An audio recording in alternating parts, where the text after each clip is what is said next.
Tantor Audio, a division of Recorded Books, presents Conspiracy Theory by Rich Restucci, narrated by Michael Kramer. I'm always relieved when someone is delivering a eulogy and I realize I'm listening to it. George Carlin. Conspiracy Theory. The end of the beginning. The floor is always cold. Every time I step foot off this hospital bed, my feet tell me how cold that damn floor is. The tiles are freezing and they won't even give me socks. Slippers are out of the question. I mean, WTF. What harm could socks or slippers do? My effing tootsies are cold. All I have to wear is a blue hospital johnny. Not that I'm a fashion king, but my ass is hanging out. My room, which is basically a cell, is 12 paces by 9 paces, not including the bathroom. White walls with a drop ceiling with nothing but steel and concrete above. I checked. Concrete floor painted dull gray. Several instruments are in here with me, most to monitor me, but I don't have to stay hooked up to them. There are 6 cameras in here and 2 in the bathroom. But the worst thing is the window. There's a giant glass window set in aluminum tube that separates me from the corridor. There are always 2 guards in chairs right outside my steel door. Why would they have a steel door but a giant glass window, you ask? Because that shit is bulletproof. Says so in the lower right corner of the window in yellow. I wonder if a tank round would go through this baby. I feel like a fish in a hospital fish tank. There's always somebody dressed in blue scrubs staring through the window with a clipboard. Usually 2 somebodies or more. They never talk to the guards, and the guards never talk to them. Or me. Ever. There is a door on my bathroom, but the cameras have shattered any illusions of privacy. I can't even drop a deuce without an audience. I rubbed one out on my 5th day here, and within seconds of blissful completion, the hiss of my steel hermetic door sounded, and there was a nurse in here with 2 armed guards demanding my tissue. I know, right? Ew! I have no exterior windows, but I feel like I'm underground. I don't know why I feel this way. Maybe it's because something above ground would be easily spotted, and there's no way this place isn't a secret. Plausible deniability. Everything is for my protection. Me. I'm a bit of a celebrity around here. I'm important, as all the doctors and guys in suits say. I'm immune. A little more than a year ago, something really fucked up happened. Nobody knows how or why, but the dead started not staying dead. Now, that in itself is a bitch to wrap your head around, I know. But what's way worse is that these dead folks come back hungry. They don't want pizza or spinach dip. They want you. They want to eat you, and nobody bothered to tell them that food is all about the presentation. They eat people alive. They're slow and stupid, but they have numbers on their side, and humans are now on the 2nd rung of the old food chain. They supposedly outnumber us thousands to 1. I should mention that these things, these former humans, these infected, are damned hard to kill, too. Only messing up their brains will stop them. Shooting, stabbing, or crushing their noggins puts them down for good. Burning them so much their brains cook or electrocuting them works too. But shoot it in the chest? Poison? Drowning? Nope. They could give a shit about bodily trauma. I've seen them with the lower halves of their bodies curiously absent, crawling after the living with important pieces of them trailing behind or missing altogether. They spread their infection via bites and scratches. Once you're infected, you're screwed. You might not die, but that's just as bad. The people who don't die turn into runners. Picture a 170-pound feral cannibal, as crazy as a shithouse rat, but with no conception of fear and a wicked tolerance to pain. They run into bullets just like their undead cousins. When they die, they come right back as a pus bag. Slower, but way more durable. I should also mention that these things are everywhere. can't chuck a dead cat without hitting one. Or 60. In ones or twos, they're not too bad, unless they're close. But in swarms and hordes, your day can go to shit quickly. But there's no way you can't know about the infected. No way you're reading this and don't know. This is why I'm here. I've been bitten, but fought off the infection. To the best of my and the doctors in this place's knowledge, I'm the only one on Earth that didn't get infected via contact with infected fluids. The only one. Me. 1 in 6 billion, give or take. Montana. I'm in Montana somewhere. I haven't been outside since I was brought here, but I've heard people talking when they thought I wasn't paying attention. Or they just don't give a shit. They don't care because I'm never leaving this facility again. Initially, it was harder on me. They treated me like Kobe beef. Very important, but ultimately I would die for a better purpose. They stuck me with needles 100 times a day, and took every single fluid type you can think of. They shoved needles in my spine and in my head, too, and they were decidedly not so nice about it. They even took some of my eye juice, and that sucked. It's called aqueous humor, but that shit wasn't funny. I was strapped down to my hospital bed for weeks, a bedpan under me to evacuate into. Finally, I asked to be let up, and when they said no, I thrashed and fought every time they came near me. Even strapped down, it was way harder to steal my juices. They couldn't sedate me because it fucks with their tests. So I was becoming a danger to myself, and I'm important, remember? When one of those needles went through my vein and I bled internally, they let me up. After that, it went better for all of us. I cooperated. For a while. I asked for stuff to read and then a pen and notebook to write in, and they gave me some books. Then they gave me this flexi pen and a notebook, too. Somebody checks it every day, but I told them if they try to redact anything, I would go back to fighting them. The psych doc told me it was good to keep a journal of what was happening. There are undoubtedly dozens of those concerning me right now. Still no socks. Fuckers. I'm going to save humanity. I've had doctors, nurses, and even a general tell me so. Not those guards, though. They won't speak to me no matter what. I've tried joking with them, and they won't smile. I flip them off or flash them a fruit basket through the glass, and they don't even acknowledge I'm there. Dicks. I call them Jose and Hose B. These guys barely speak to each other, and they rotate out every 12 hours with Neil and Bob. You should probably know that I was brought here by force for the greater good. Under duress, I had to leave my friends behind. I have a shit ton of buddies on an oil rig, the Atlantis, in the Gulf of Mexico. All of them survivors of this horrible plague. All of them I had met within the last year, and all of them are family.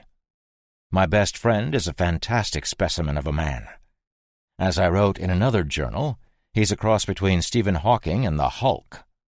Near 7 feet of solid muscle, this guy is also a bona fide genius, like next-level smart. But he's mute. Sometimes that's a good thing. Then there's Kat. She's the toughest teenager in the world, I shit you not. A great kid who I think of as my little sister. She has a boyfriend now, a soldier named Alvarez, who will give his life for her. There are several others, especially a woman whose company I enjoyed, but I will leave out their names for their safety. I'm leaving them out because the son of a bitch who stole me comes here and reads this notebook every other day or so. He already knows Ship and Cat. You hear that, Lynch? You're a low-flying prick who should have his dick bitten off by one of the infected. Actually, they would have to find it first, you sackless shitbird. I bet it looks like a dick, only smaller. Redact this, asshole. I'm flipping you off, Lynch. Guy is badass, but certifiable. Yeah, nutty as a fruitcake. Thinks that I'm going to save everybody, and will kill anyone and everyone who's even moderately close to in his way. Bastard was going to shoot my best friend for kicks. Well, he did shoot him once. But it's hard to keep a good ship down. Actually, now that I think of it, Everybody thinks I'm going to save everybody. Problem is, with the thousands, and I do mean thousands, of tests these doctors have performed on me, they've come up with bupkis, goose egg, donut, nada, niente, nothing.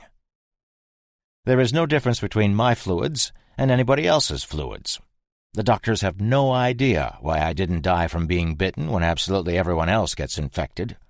I have no special antibodies, no difference in metabolism. My cerebrospinal fluid is normal, and so is my eye juice. I was never abducted by aliens. They asked. I didn't have any clue how long I had been imprisoned until the doctor that came in this morning said that in 4 months of tests there was nothing to show for it. 4 months. Is that all? I thought it was a year at least, but I was hoping for only a month. 4 months I've been away from my friends. 4 months I haven't been able to help them. The doc that was here today has replaced my last one. He had no name tag, but I call him Dick, with a lowercase d. I purposely didn't capitalize that because it's not a name if you catch my drift. At least the last one spoke to me like I was a human being instead of spam. Dick, I had to capitalize it there, it was the first word of the sentence, has been around for a couple weeks. Aldous was my last doc, and I liked him. Dick is a dick. He's a dick for many reasons, but the dickiest is because 2 hours after he gave me a shot yesterday, I started getting sick. The injection site around the shot turned the same color as my bites had turned after being bitten, and then those awful black lines showed up. I got horribly sick, but only for about 12 hours. Then I felt better. A bunch of assholes had watched me through the night via the fish window, and I could see Jose and Hose B exchanging money on several occasions. Fuckers were betting on how long it would take for me to die. Dr. Dick came in this morning and was all shocked. He thought I should be dead, too. He came in with a few other doctors and the guards, and they strapped me down and took all kinds of fluids again. I don't know if you figured out what they did to me, but put your helmet on, kids, because I'm about to drop all kinds of knowledge. The bastards infected me. They shot me up with goo from an infected. Saliva, blood, whatever. Sons of bitches. I could have died from an infection. Not the plague, but any kind of infection. I mean, they shot me up with some dead guy's stuff. The very thought of it gives me the willies. I mean, ick. It took a minute to believe they did it to me, if that makes you feel any better. But I knew for certain when I got sick and looked at the catheter area of my forearm. It was all kinds of messed up. I knew, but I didn't want to believe. Then I remembered where I was. But I got them back. I made those fuckers pay. Doc Dick reached up to shine his penlight in my eye, and he got too close. I was strapped down, but not my head. Yup, I growled and bit him. I whipped my head forward and clamped down on the meat of his left hand. There must have been a moment of disbelief from that asshole, but only just. His look of surprise turned to one of pain, fear, and horror, all at the same time. It was epic. He started shrieking, and everybody looked at me. Then it was panda-friggin-monium. 3 doctors, 2 nurses, 2 military guys in suits and ties, and Hose B all tripping over each other like fat kids running for cake. They were bolting for the door. Dr. Dick grabbed his wrist, and I have no illusions that he would have just sat there and let me eat him. I spit him out, and he yanked his mitt away and quickly inspected it. Oh, there was just a little blood, but that was enough. Jose was the only one who kept his shit together, and I almost feel bad for the bastard in spite of myself. He didn't look the least bit scared as he yelled at me to say something, or he was going to blow my head off. I hawked up a wad and spit the thing a good 3 feet right into his face. How about fuck you? He wiped his face and looked at the pink loogie smear. Dawning came over him, and then he did look scared. "You bastard," he said. "You just killed me."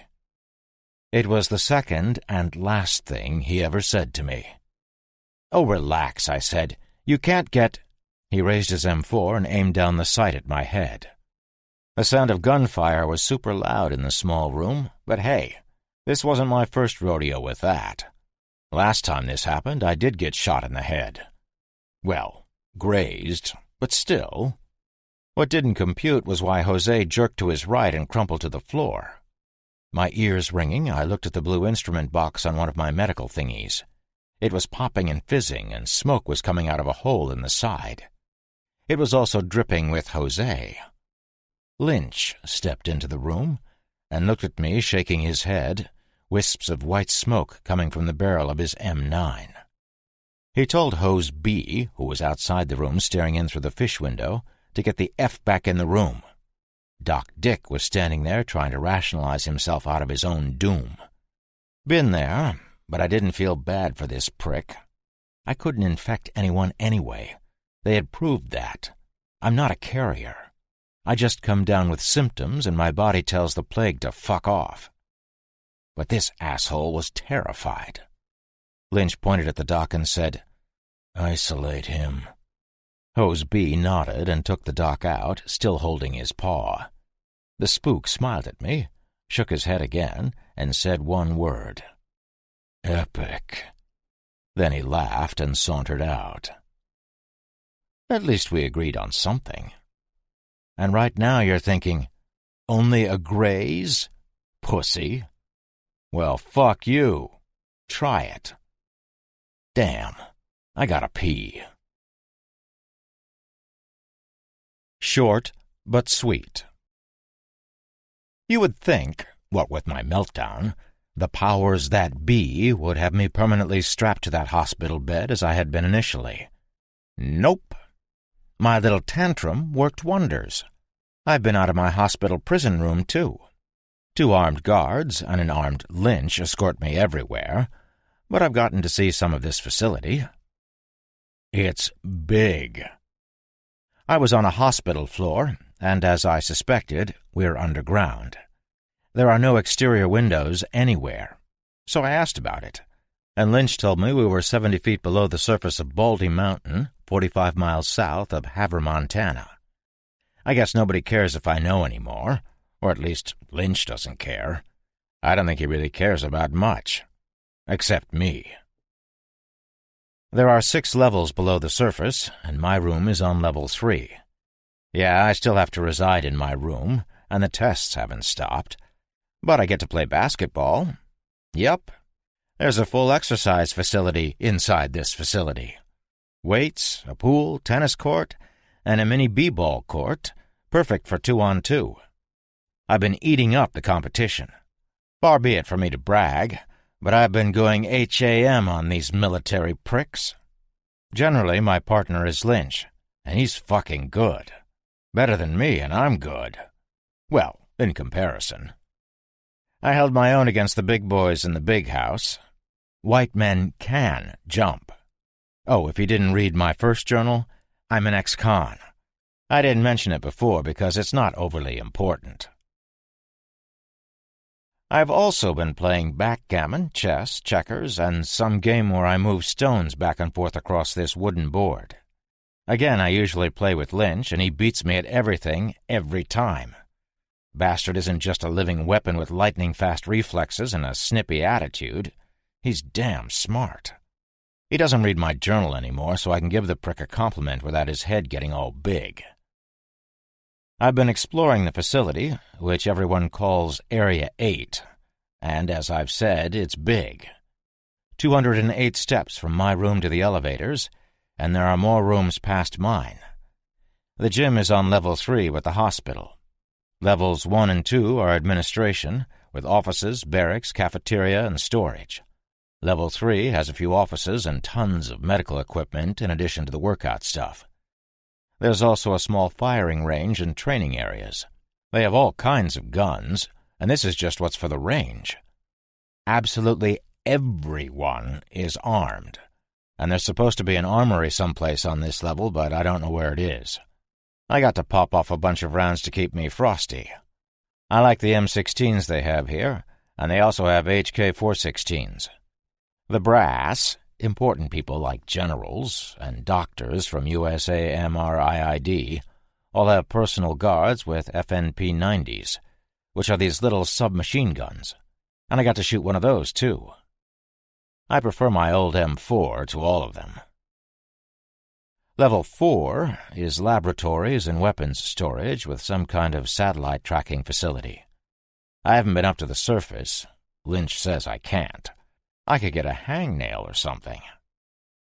My explorations are accompanied, but the only place I haven't been allowed to go, other than the surface, is Level 6. You need special clearance for that, and Lynch won't tell me what's down there. Level 6 has its own elevator. That makes me nervous. I don't know why. There are no guards on the bank of 6 elevators that ferry people up and down to all the other floors, but the lift down to 6 has its own guard shack.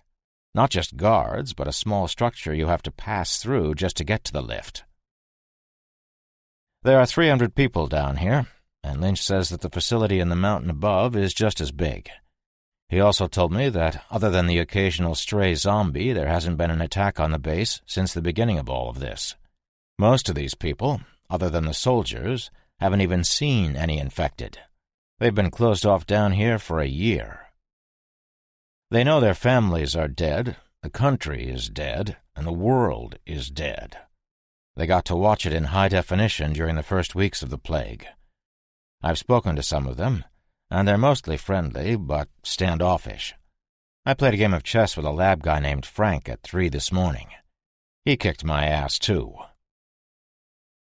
I can't roam freely, and there's still a pair of guards outside my room, but I can come and go as I please as long as the gun-toting guards or Lynch come with. Hose B hasn't come back as one of my door guards, but I did see him working on the Universal at the gym. He gave me death eyes. I haven't seen Dr. Dick since I bit him, though. Lynch said he's fine. They watched him for a while, ran some tests, and then let him out of quarantine. I hope they took his spinal fluid and eye juice, too. Prick. Yeah, so that's that. You've got the general layout of the facility, and my role here is guinea pig. You've figured out that Lynch is not my favorite person, even though he did save my life from a freaked-out Jose. You know my friends are all far away. That pretty much sums it up. I did get some shoes, too. A pair of combat boots and a pair of cross-trainers. I know what you're thinking. Where are my damn zombies? This is a zombie story, right? Not a stupid tale of some guy getting experimented on. I did not pick up this tattered and yellowed and probably blood-spattered journal to read about a government stooge with his lab rat reject. I want the living dead. Well, you've got them incoming. There will be zombies aplenty in the next chapter. I'm just too tired from running and dodging and shooting and being thirsty to write anymore. Besides, backstory is vital. It is critical need-to-know information in order for you to make a rational, informed decision on whether or not to chuck this notebook in the fire to keep you warm. Don't. Not yet. Unless you're really cold. Oh, and I got socks. Zombies, zombies everywhere, and not a drop to drink. I want a beer. Most times when I'm really thirsty, I want a soft drink or water. But damn, a beer sounds good. Not one of those yuppie microbrews or foreign heavy beer. I want a mass-produced, ice-cold, fizzy American brew. But water would do. I'm hoping the fact that I'm thirsty and have no access to liquid has dawned on you. How, you are obviously demanding, how is it possible that you are thirsty when you currently reside in a facility designed to withstand a nuclear holocaust, stocked with food and drink aplenty? You even told us there was a gym, for Christ's sake. Let me tell you how fast everything can go to shit. Seconds. I was in the gym you were just thinking about, playing a game of 2-on-2. Lynch was on the other team, and I was finally beating him. I was with Tim. He was some type of satellite technician who never, ever took off his ID badge, even when he was playing hoops. Lynch was with some Air Force Chief Master Sergeant named Brick. I don't know if that was his first or last name. Everybody called him Chief Brick. Game was to 21. Got to win by 2. And we were up 19-8. 19-8, and I was on fire. Couldn't miss. So, Lynch calls a timeout for a piss break and goes to the can. I'm sitting there bullshitting with Tim and Brick, my guard. I called this one Stoic after that Viking king in How to Train Your Dragon, not talking at all. My guards never talk to me. They were probably ordered not to. So, I grab a towel and I'm guzzling some of my Gatorade when these two guys walk into the gym from the open door behind the tiny bleachers 60 feet away. We all turn to look, not even breaking our conversation. It was just two guys walking toward us. Stoic just turned back and looked at us, not giving them a second thought. None of us did. Brick had been talking about Larry Bird versus Magic Johnson and how that was probably the best rivalry in all of pro hoops. I disagreed and said that the Bird-Dr. J games were better. Tim says, "Yeah, but Kareem had that skyhook," and he proceeds to do one. The ball goes thump and sticks between the rim and the backboard. Stuck. Brick and I start giving Tim shit. I even caught Stoic with a half smile. So, we're standing under the ball, looking up at it, telling Tim that he jammed it so he should jump for it, when we hear a scuffle. The three of us turned around to hear the two guys that had come in tearing into Stoic, who never even fired a round. His Adam's apple was gone, a gaping hole into his throat, spurting and gushing his life away. One of the things is making this awful crunching sound as it crushes Stoic's larynx cartilage between its molars like a fistful of Fritos. Stoic never even made a sound, but the tearing and ripping of his flesh giving way will haunt me forever, and I've seen some shit. I could see he was trying to scream, but there was nothing left of his throat to make anything other than gurgling noises and coughing sounds as his lungs tried to expel the blood that was undoubtedly flooding them. Tim didn't move, the shock of the moment overcoming him, but Brick and I moved to the bench to get weapons. I grabbed Tim's M9 and Brick grabbed his. 2 shots rang out before I could even raise my weapon, and in my head I was praising Brick for gunning down the 2 stiffs who had fallen to the ground. Perfect headshots. Brick, however, was looking at me, his weapon pointed somewhere in the vicinity of the basketball court.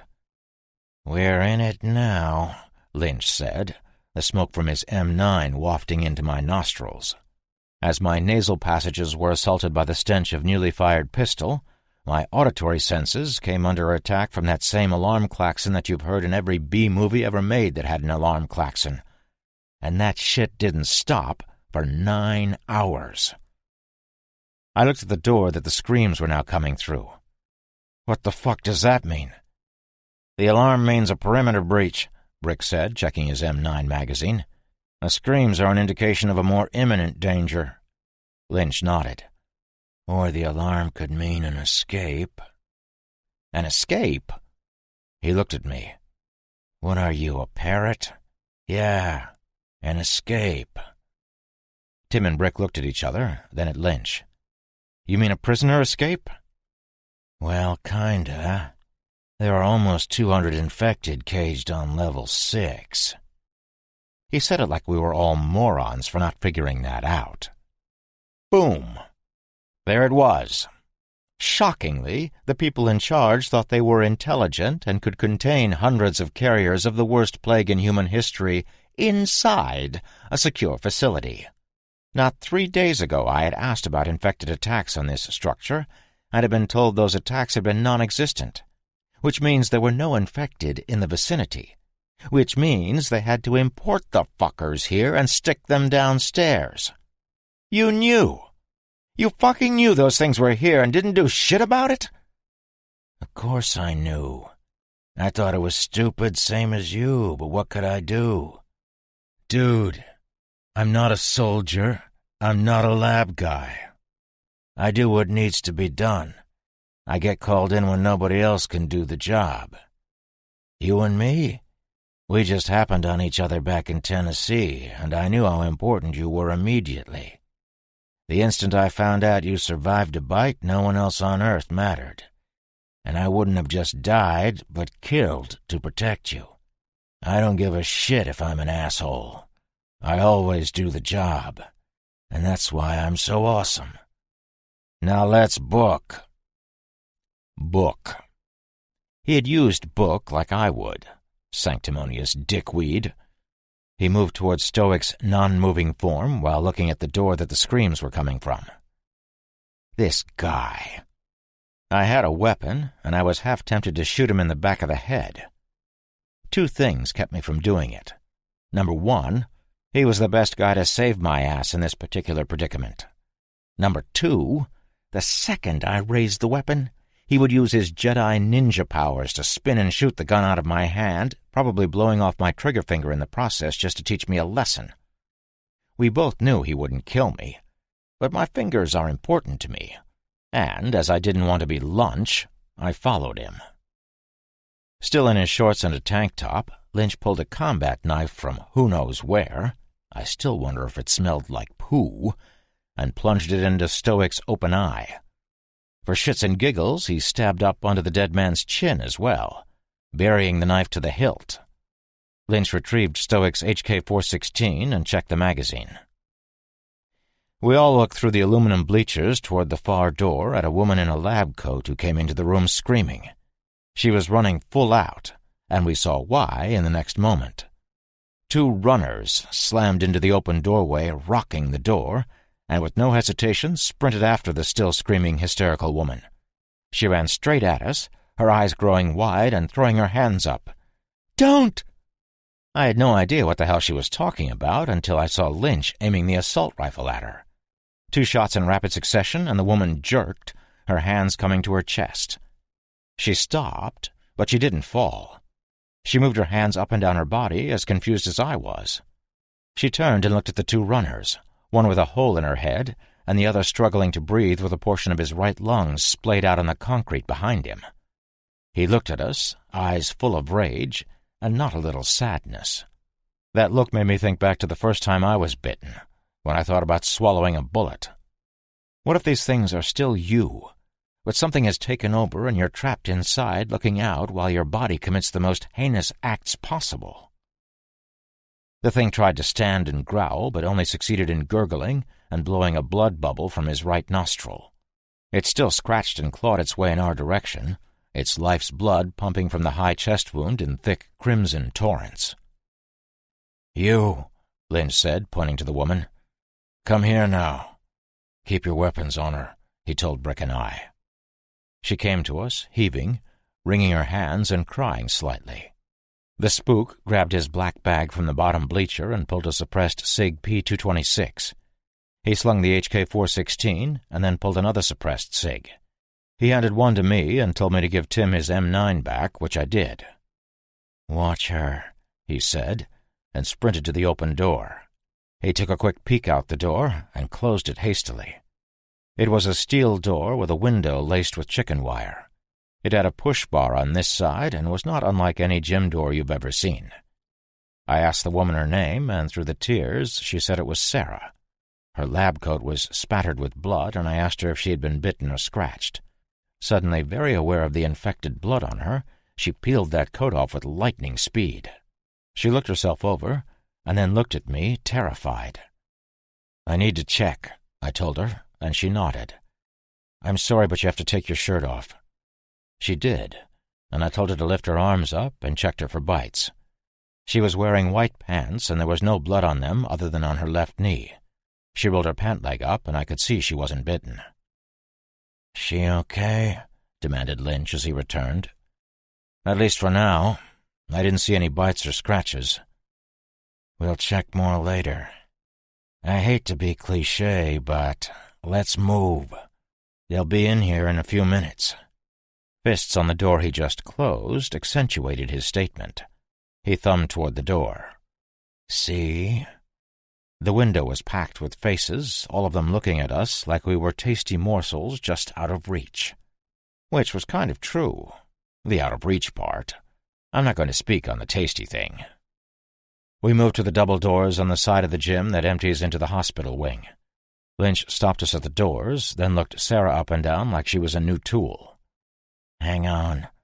He opened his black bag again, fishing in it for a moment. "Do not fire unless you absolutely have to. This isn't suppressed, and you will call every dead bastard down on us if you shoot." He handed an M9 to Sarah. Then there's the fact that I don't want to be shot." I don't—" she stammered. He raised his eyebrows. "You want me to take it back?" "No," she said quickly. "Only if they get past us, then. Last resort." She nodded, and he opened the door, sweeping left and right. That damned alarm was loud. Wah, wah, wah. The hospital wing didn't have the alarm piped through as loudly, but it was still there. There were also panicked people everywhere. The long corridor was filled with doctors, patients, and some military looking for something to shoot. It wasn't chaos, but it was getting there, and I had seen this before. So had Lynch. He shook his head and sighed. "Everybody shut the fuck up!" It was like he flipped a switch. If it weren't for that damned klaxon, you could have heard a pin drop. All the folks in the corridor looked at him. "We need to fortify this wing pronto. There are infected at the far door in the gym. It will not hold forever." He started giving orders, and people started following them like he was the president. There were maybe 40 people here, and half of them pushed every single piece of furniture toward the double doors, which one of the soldiers had secured with a serious electrical cable. The problem was this was also a push-bar door, and the bar was on the other side. The door couldn't be locked, other than in the open position either. He had the other half of his little army start stockpiling all the food and water they could, but he kept the 5 of us together, and he said in a low voice, pointing at me, "This man lives. I don't give a shit about anything else, but he lives. Is that understood?" Tim and Brick looked at each other, but all of them nodded, and I felt like a dick. "We need to lock down the eastern elevators." Lynch grabbed 2 guys in scrubs. "Come with us." The 7 of us ran down the corridor, and I looked into some of the other rooms as we did. Many of the people in the beds would not be able to run. We reached another door, and this led to the section of the hospital where my room was. It was locked, and the guard let us through. We ran down the corridor again, but it was shorter, only 3 rooms on each side. I must have been a high roller because all the other rooms were still empty. They all had those windows and hermetic doors, too. We got to the end of the hall, and another guard let us through, staying on the hospital side of the door. We were in a small elevator lobby, corridors going to the left and right and hooking around corners. Lynch checked one corner, and Brick and I checked the other. There was nothing we could see. The spook looked at the stainless steel doors to the lift. "We need to use this elevator to get to the surface." One of the guys in scrubs looked incredulous. "What about all the people in the hospital area? Why are they gathering food and water if we're leaving?" Lynch was looking at the illuminated floor indicators above the elevator doors. The white light had been stuck on 5, but it blinked out. "Back up," he said, and raised the HK-416. We lifted our weapons, too. "Solid firing line. Nobody in front of anybody else. Sarah, you fire if you have to." The 2 guys without guns, which was weird because everybody carried a weapon down here, even the guy who pushed the mop, backed up so they were on the side of us. The light over level 4 came and went, and Lynch knocked on the window to the door back into the hospital wing. The guard looked through the window, and Lynch told him to open the door. He did. "Aim your weapons 3 feet in front of the door. Do not fire at the first thing that moves. Take a moment and make sure you're firing at infected before you pull the trigger." How the hell was he so calm when I was consistently soiling my shorts? The circular light behind the 3 above the door popped on, and there was a ding. The stainless steel doors slid to the sides, and we were witness to a nightmare. The back of the elevator was coated in arterial spray, which stuck out in stark contrast to the shiny steel. 3 forms, 2 in lab coats, and the third, a mottled black, rotting monstrosity, were kneeling over another prone form, also in a lab coat. The pus bags were shoving choice bits of the hapless victim into their greedy maws, and there wasn't much left.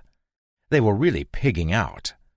I watched as one had to yank twice to pull away something purple, and when the thing hefted it to its mouth and bit into it, it squirted all over its pal to the right. It had been a while since I had seen this shit. Apparently I wasn't the only one, because both Sarah and the louder of the two orderlies gagged. In slow motion, all three attackers lifted their heads and swiveled them in our direction. The two in lab coats had been savaged and were missing important parts of them, but the rotten one was so far gone I couldn't tell if it had been male or female. "That's what we're fighting, people. No quarter asked and none given." Lynch fired his weapon 3 times before any of us could recover from the overwhelming feelings of pity and disgust. All 3 zombies crumpled. Perfect headshots again. The doors tried to close, but one of the slain undead had fallen into the door path and the steel panels kept bouncing off its corpse and reopening. The spook stepped forward and shot the one they had been feeding on. He stepped into the elevator and did something, the doors remaining open. Then he looked up. "I need a boost." I didn't have a holster on me, so I passed my cig to Tim and moved to help. I stepped into the elevator, the stink from the rotten one so bad I almost gagged. Almost. Lynch looked at me as I bent down and reverse-steepled my fingers for him. "Don't get any blood on you." Don't get any blood on me? Was he fucking serious? There wasn't a square inch of this metal box not dripping or puddled with gore. The undead did not believe in napkins. Not being able to keep my mouth shut, "I can't get infected," I told him. "I can. If you're covered in that shit and bump against one of us, our infection risk goes up." "But you're standing in it." "Am I?" I looked down. So I was wrong. There was a square inch of the floor not covered in infected zombie goo, and this prick was perched on it. How he consistently pulled this kind of shit off was beyond me. He was smug about it, too. It's the little things.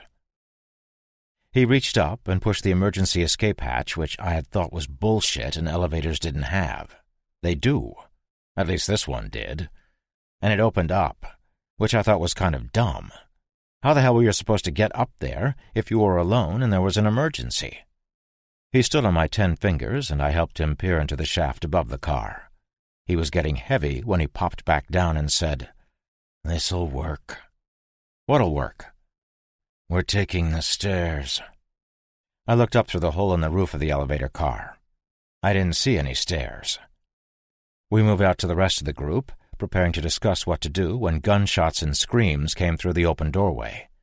We all looked back the way we had come, into the hospital area, and we could see through the window in the far door that the living and dead were fighting hand to hand. The guard tried to run back to help, and Lynch grabbed him by the arm. "There's only death back there." The guard shook loose and ran back past my room toward the far door. Lynch shook his head and double-tapped the poor bastard in the back with his cig. The guard fell forward, and Lynch ran up to him and shot him in the head. He picked up the guard's HK-416 and ammo belt.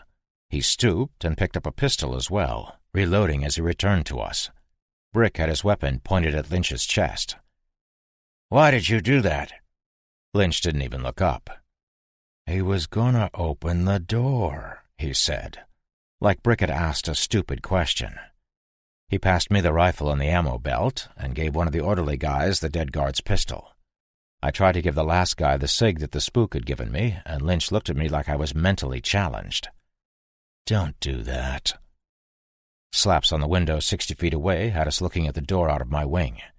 The dead were pressed against it, and some of them had been folks we had been talking to not 20 minutes before. Several were runners, and they were beating the shit out of the window. "Shouldn't he have a gun?" "There will be plenty lying around on the floors above, trust me. In the meantime, you keep those and shoot anything that gets past me, living or dead." "Living?" "Yeah. If somebody gets past me, then I'm dead. I want you to shoot that guy. I want you to shoot him if he's the president. How many times I gotta say it? You have to live. Not to mention, if he just killed me, I don't like him." The far window spider-webbed, and then a chunk of it busted in. It was that safety glass that had the chicken wire inside it, so it cut the crap out of the runner that was ripping at it. I know they have a tolerance to pain, but I think the bottom line is that they want to tear into us so badly, they just don't give a shit. This particular runner, a woman in what used to be a white lab coat, pulled on the glass so hard I saw her pinky finger shear almost off. She looked at her lacerated hands, little finger hanging by threads of flesh, then roared at the ceiling and propelled herself at the glass. I don't know if it was her rage or the fact that she and the others were all working together on the window, but that shit caved right in, and she climbed through, dripping and pissed. Lynch shut this door, and we ran to the elevator. I didn't see it, but I heard that runner slam into the door behind us. This would be the last door between them and us. You know, hindsight is 20/20. In retrospect, I probably should have told you that the two orderlies were wearing red shirts. They weren't really, and the Star Trek reference notwithstanding, I didn't tell you their names or overly describe them, so you can guess what happened to them. The orderly with the gun pointed it in our direction and said he was going back. Lynch didn't even turn around. "Go, then." "Don't go," I yelled at him. "There's nothing down here for you. Everybody's dead." He shook his head. "You don't know that." He backed up until he was near the corner of the junction and ran off back down the hallway parallel to the one in my wing. Shocker incoming, we never saw him again. "You first," Lynch said to Brick. "Anything up there gets one in the noggin." Brick nodded, and the spook 10-fingered him up. "Still clear." "Why don't we just use the elevator?" demanded Sarah. Brick actually rolled his eyes. "'Cause it could open on one of the floors above us, and I don't know what's up there." He pointed at me. "You're next." I went, and it was dusty and greasy up there, with little lighting from the emergency lights that seemed to go up forever, but there were no infected. Sarah came next, followed by Tim. His ID badge fell off, and he totally panicked. "I need that." Lynch scooped it up, wiping it on a white portion of one of the zombie lab coats. We heard the glass give way on the door 20 feet down the corridor, and we knew that they were coming. Lynch jumped, and Tim and I caught his hands, hauling him up. The screaming from the runners got louder quickly, and the unarmed orderly turned, pissed himself, and leapt toward us with that desperate, terrified look that you've seen countless times since the beginning of the plague. Tim and I caught him, and Lynch pitched in a hand, but 9 fingers came shrieking into that blood-stained car and grabbed the orderly's midsection. Bitch didn't bite him, though. She looked right at me and started climbing up the guy like a spider. She wanted the whole buffet. I couldn't tell who was screaming louder, the infected or the guy she was using as a ladder.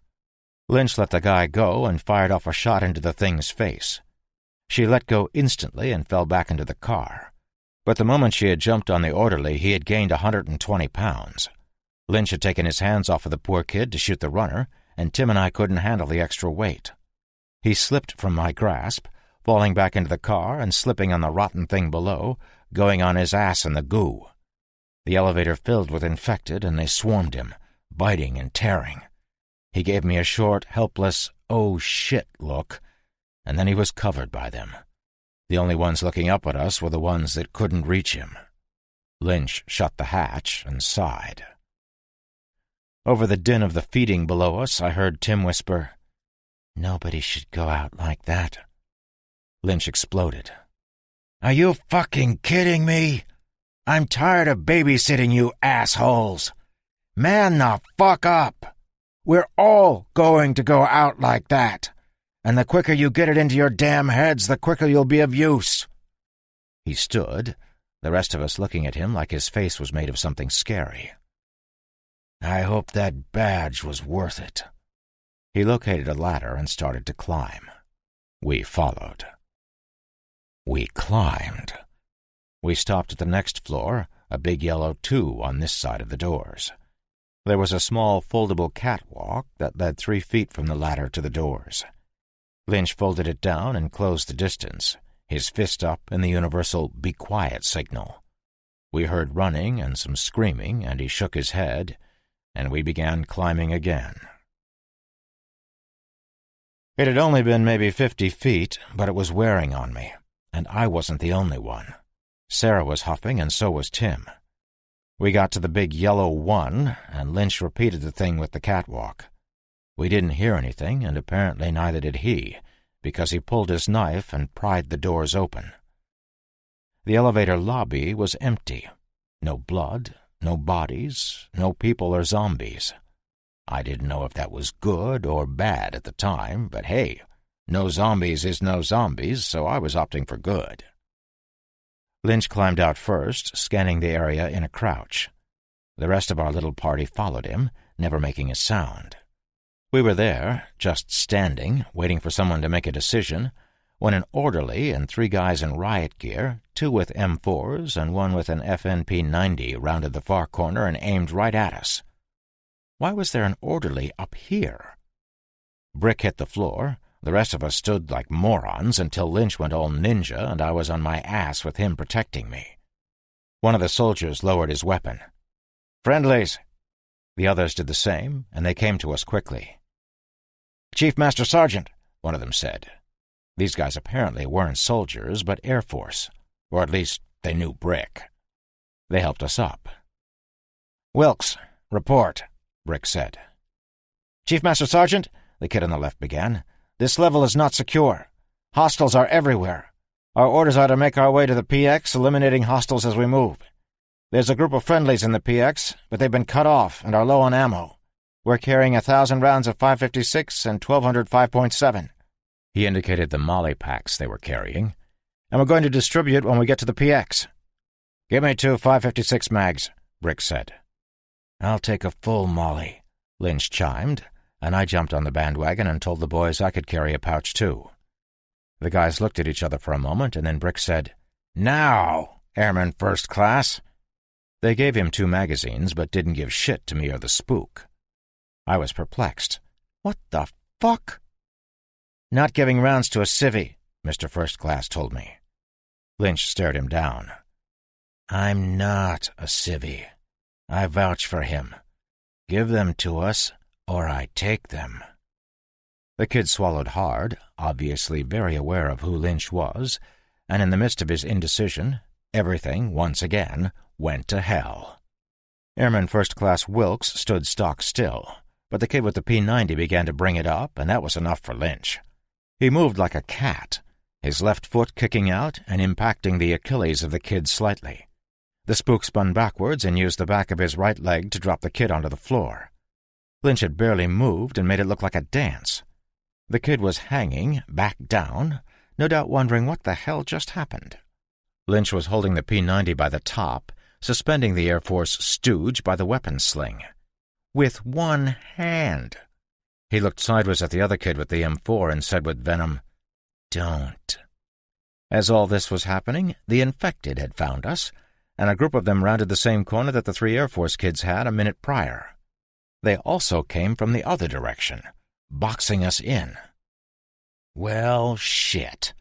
And wah, wah, wah, because that effing alarm was still going on. These were all pus bags, mostly fresh, too. No runners. Lynch pulled the kid off the floor and everybody started shooting.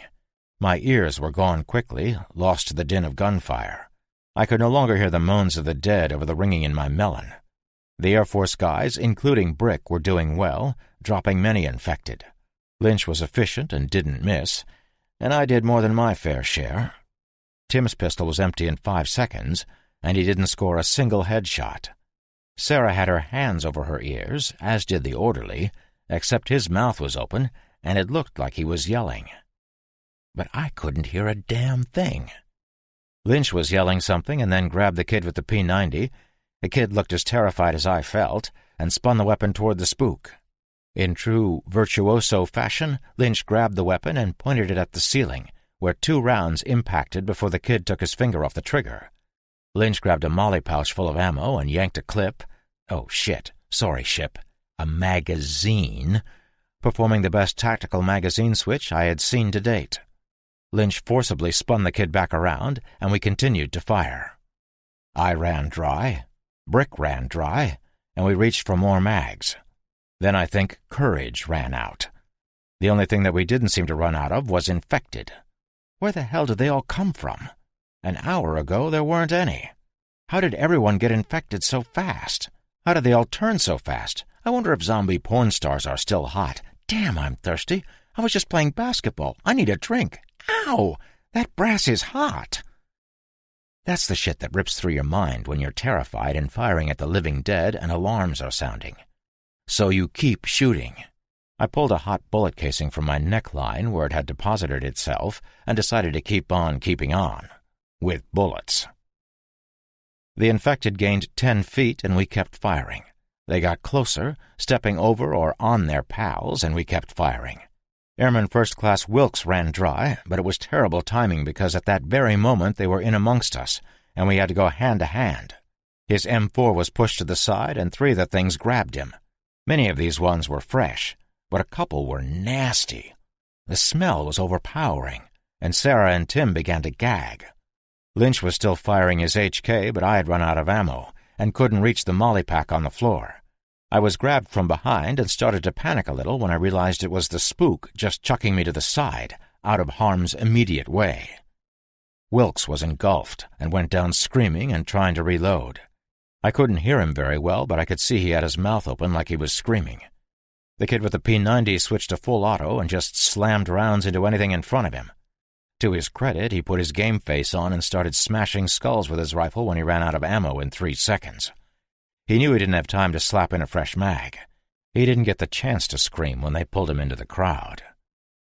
The third kid pulled his knife as there was now no time for any of us to reload. He did this awesome stab move up under the chin of the first one to latch onto him, and then stuck another in the forehead. The knife slid off and got another one in the eye, but neither of them was done, and they tore into the poor kid.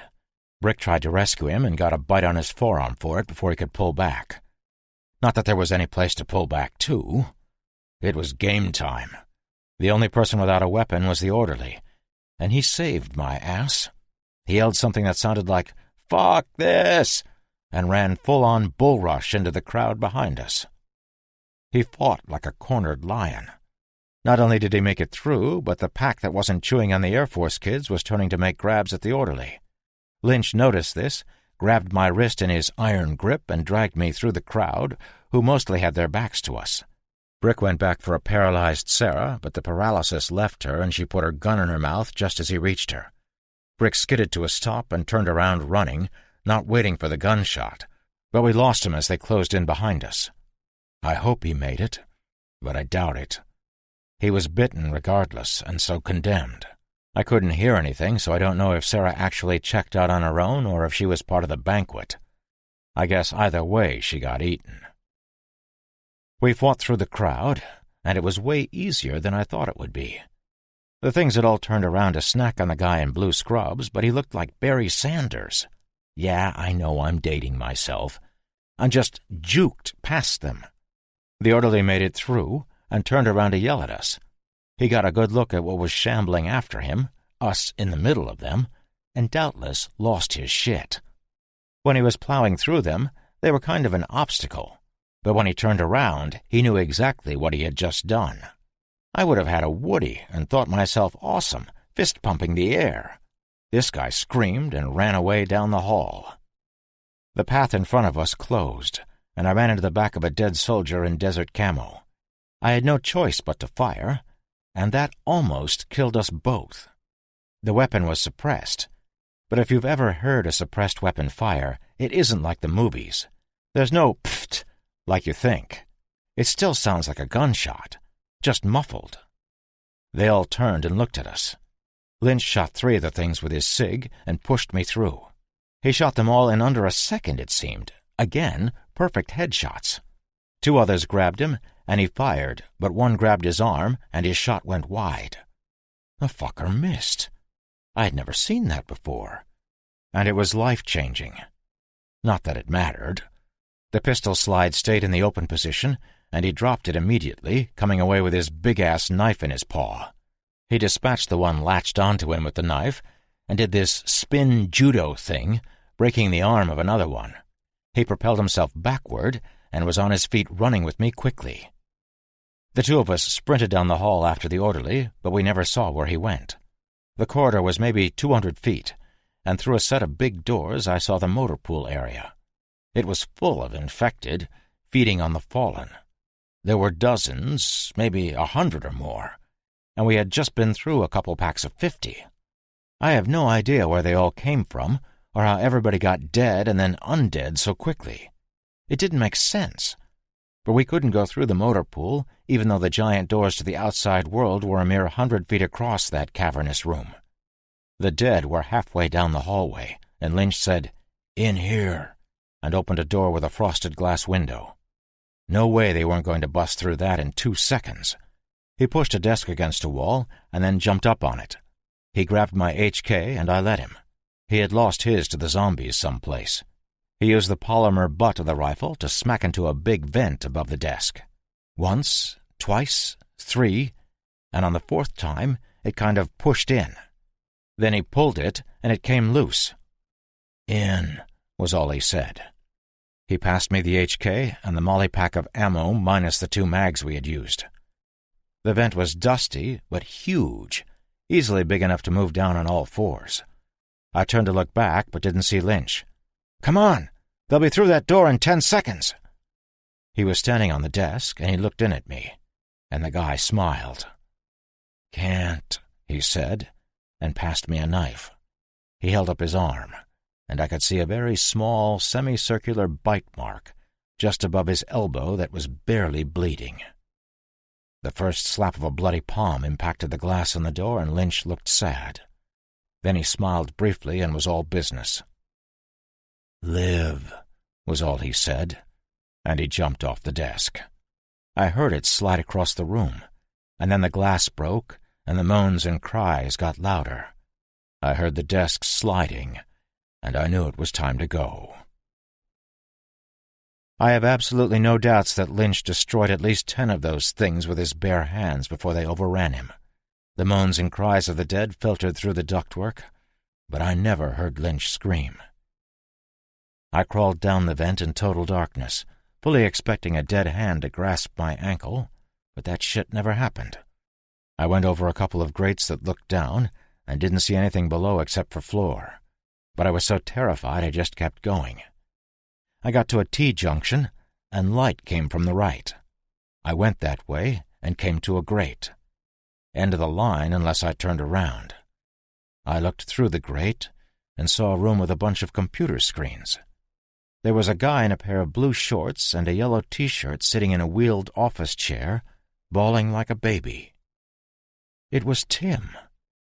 I had totally forgotten about him. I called out to him and think he pissed himself at my disembodied voice. He looked around frantically, raising his weapon, which I knew to be empty. "Up here," I whisper-yelled, and he did that same head search, coming up empty. I was able to turn around in the vent and kicked at the grate, which went clattering into the room. He cried harder when he saw my sneakers dangling out of the vent, and I passed him my HK-416. He helped me down, and then he hugged me. "I thought I was the only one," he said between sobs. I hugged him back and asked him where we were. He looked at the screens, then back at me. "SATCOM relay station. Secure for now." I looked up at the vent I had just climbed through. "Yeah, about that." He raised his eyebrows and looked at the vent. "The other end of that aluminum death tunnel has a couple dozen infected slipping around in what's left of Lynch." "Didn't like him much. He scared me." "Guy was sort of fucking fiable, but he did have his merits. Did I ever tell you he shot my friend?" "I'm sorry." I looked at him. "Nah, he was wearing Kevlar, and to the best of my knowledge is sitting on the deck of an oil platform catching some rays with a margarita and the rest of my friends." "Sounds good, actually." Tim was visually calmed. "Can we block that vent?" "I don't know, but we should sure as shit try. Do you have any food in here?" "No. There's a cafeteria down the corridor." I looked at him and we both chuckled. It may as well have been on the moon.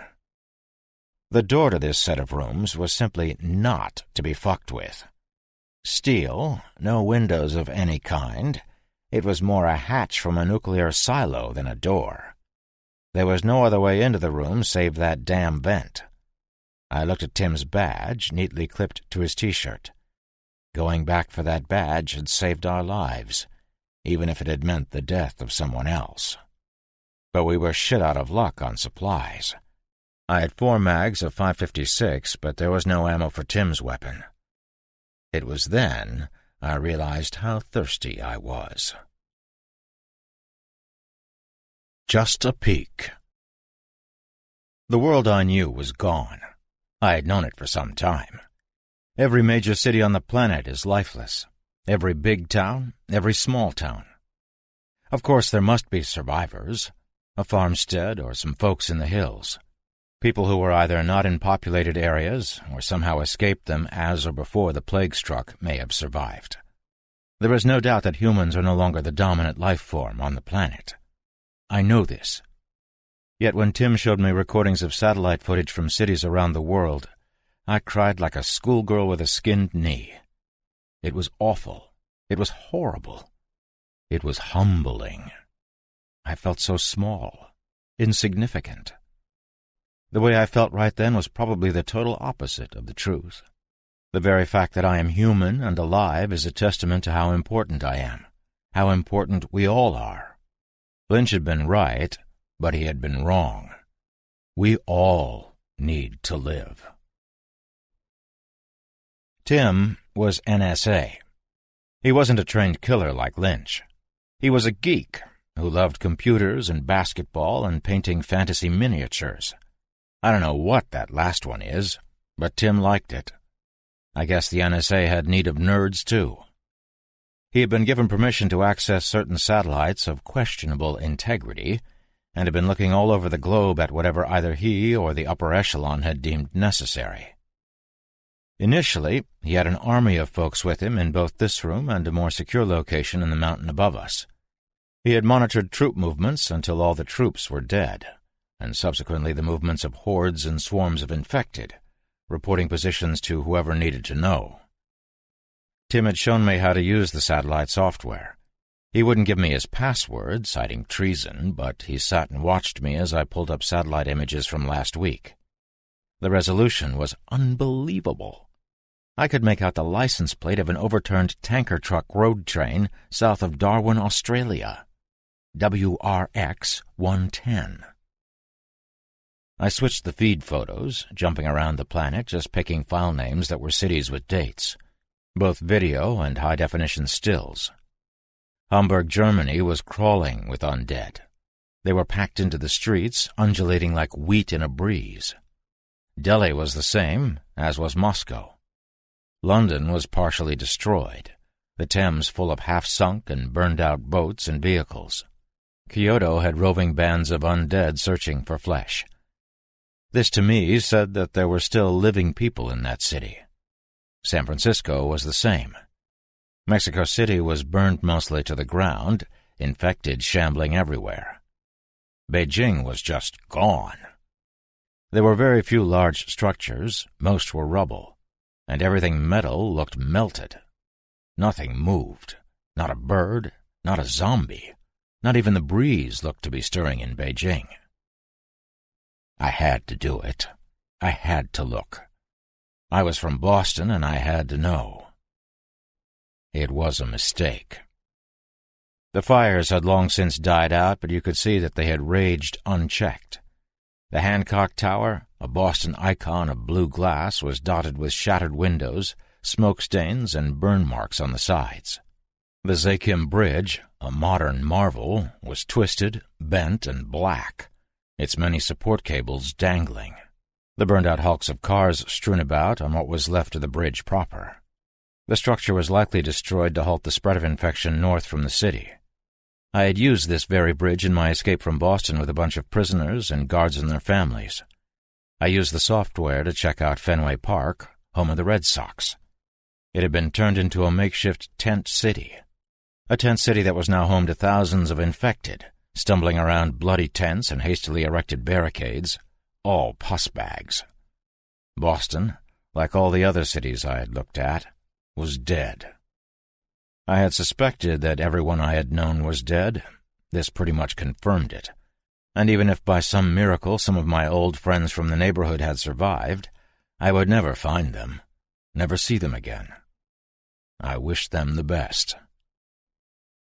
"Sorry, man," Tim breathed from over my shoulder. "I was from a suburb of D.C. D.C. is gone, too. I got to watch all of these cities fall. I have all of that footage, too. It was one of my tasks to catalog it.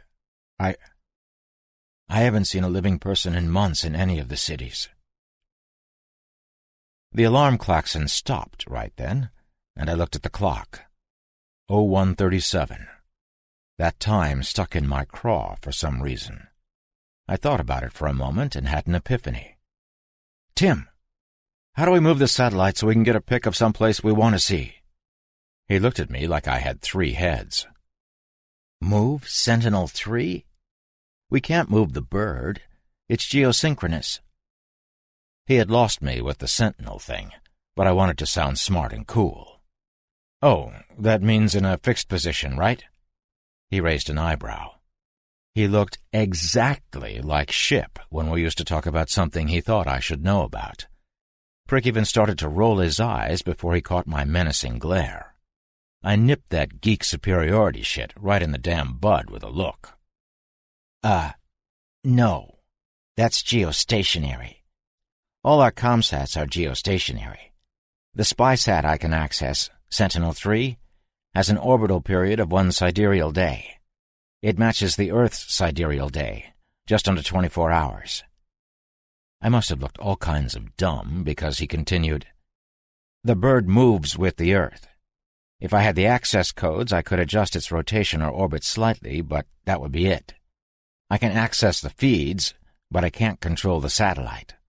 Basically, we have to wait until it passes over a portion of the Earth's surface we want to look at, and then we have 27 minutes to take photos or video before it's out of position again. When will it be over 27 degrees, 11:43 north, by 90:01:37 west?" "Let me sit." He took over, and muttering to himself, began some calculations. 90:01... about 04:46. Little over 3 hours. "Why? What's there?" "Atlantis." He was dumbfounded. "Wait, what?" "Yeah. My friends are on the drilling rig Atlantis in the Gulf of Mexico." I had another epiphany. "What about here?" He didn't get me, and this time I rolled my eyes. "When will the spy thingy be over us? Can we see what's up outside?" He swallowed hard. "Moron. I can't believe I didn't think of that." He did some more calculations. "Shit. We missed it. It would have been a relay from Sentinel-2, but it passed over us 57 minutes ago." "How many satellites are there?" He hesitated, obviously not wanting to divulge that info. "Dude, you already let me use the software, and I know about the Sentinels. Your treason is complete there, Obi-Wan. Besides, who's going to throw you in prison? Everybody's dead." Tim never did tell me how many satellites. We spent the next half hour shoving whatever would fit into the vent, and we were as quiet as we could be. I couldn't hear any infected or sounds of any type through the vent, but you never know. We had it blocked up for maybe 6 feet, but anybody who really wanted in was getting in, and that was downright unsettling. I sat in a chair and fell asleep. I was dreaming about zombies in a Taco Bell when Tim gently shook me awake. "It's time," he told me, and I had no idea what he meant. "Sentinel-3 will be in position in 3 minutes." I hadn't been asleep long and woke up pissy about it, but also thankful as the dream had been going badly. What kind of self-respecting Taco Bell has no tacos? I rolled the chair over next to Tim and we pulled up the feed I wanted. There were different zoom levels, and I was way, way out to start with. Tim used his computer mouse to blow up an area on the map, the center of which was the coordinates I had given him. There she was, in all her glory. My home, Atlantis. We were seeing her from a few miles up, through some small clouds. I asked Tim if he would zoom, and he did. The clouds moved, and I could see more than just a little dot in the gulf. He zoomed again, and I could see a huge dot in the gulf. I could make out individual objects, one of which was unfamiliar, A boat anchored off the southern edge of the rig. Must have been a long anchor chain because that was some deep water. Tim zoomed in again, and I could see guards walking on the deck of Atlantis. I could also see that they were talking, and one of them clapped another on the back. I couldn't tell who they were, as I could only see the tops of their heads, and one was wearing a hat. It was an old-style tiger-striped boonie hat that you would have seen on a Green Beret in Vietnam. I didn't know who it was. I wanted to see more, but Tim said unless they looked up, we wouldn't be able to ID them. We had to zoom out a little, and when he did, I got a better look at the boat I had seen. It wasn't a boat. It was a ship. It was gray, and from the angle we were at, I could see it was a destroyer. I couldn't read her designation, but there were people all over it. It was before 5 in the morning, and she was bustling. These people were alive, too. I could tell from their movements and what they were doing. The good thing was that they didn't seem to want to invade Atlantis. Unless they already had. Tim zoomed back to the deck of my home, and we watched as people moved about her. One person came out rubbing his eyes. The person stretched a huge stretch, complete with a yawn that could have swallowed a football. I know it was a big yawn because this person was looking straight up with their head back. A sharp intake of breath from me had Tim asking if I was okay. I pointed to the screen. "That's Kat." Tim smiled. "Good." An exceptionally manly tear may have been shed right then. I will neither confirm nor deny. The 2 guards I had focused on earlier moved toward Kat, and they had a conversation. The one in the hat leaned in and gave Kat a smooch, and I knew immediately it had to be Alvarez. I smiled even broader, and the smile must have been as contagious as the plague, because Tim was right there with me, teeth bared. Where was Ship? No, dear reader, not the destroyer. My bestest pal and legendary smarty pants. My buddy, Ship. He was an early riser, but I couldn't catch his massive frame on the monitor anywhere. I stared at Kat for a bit, and the angle of the feed started to change slowly.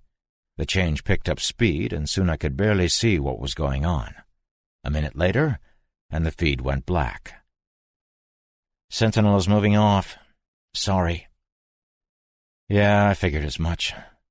Thanks, man, I looked past him and noticed something odd.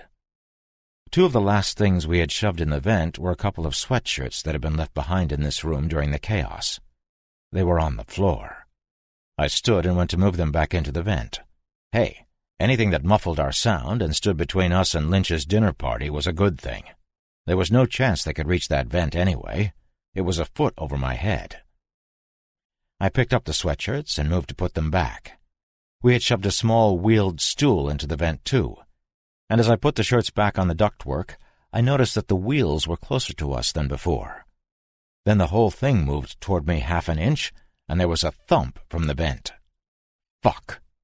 I was hoping for rats when I asked Tim for a flashlight. Maybe someone else had gotten in the vent from another direction? Maybe that someone was a morally casual, bikini-clad playboy playmate who owned a liquor store. Tim gave me a little pen light, and I shined that shit into the vent. Behind some of the crap we had stuck in there, a few computer monitors, some paperwork, a 7-tier file holder, a clock and 2 phones, I saw a few pairs of dead eyes staring back at me. Did I mention fuck? 'Cause fuck! That was when the moaning started. Escape. There were more than just a couple of eyes looking back at me. The damn vent was full of them. How the hell had they gotten in there? Zombie pole vaulters? Zombie ninjas or acrobats? I grabbed the end of the wheeled chair and pushed the pile of crap further down the shaft. Having seen me, though, the infected were going apeshit and fought back. I calmly asked Tim for the vent grate, screws, and a screwdriver. He complied, but the grate was bent, and we were only able to get 3 screws in it. Really, all it would do was slow them down some, but some might be enough. I checked my HK-416 and ammo pouch. 4 full mags in the molly and 1 in the weapon. Tim's M9 was out of ammo, so I passed him my SIG, with 1 extra mag and 3 loose rounds. That was all the 40 cal ammo we had. He looked at the weapon and swallowed. Then he looked at me, scared. He swallowed again. "What's happening?"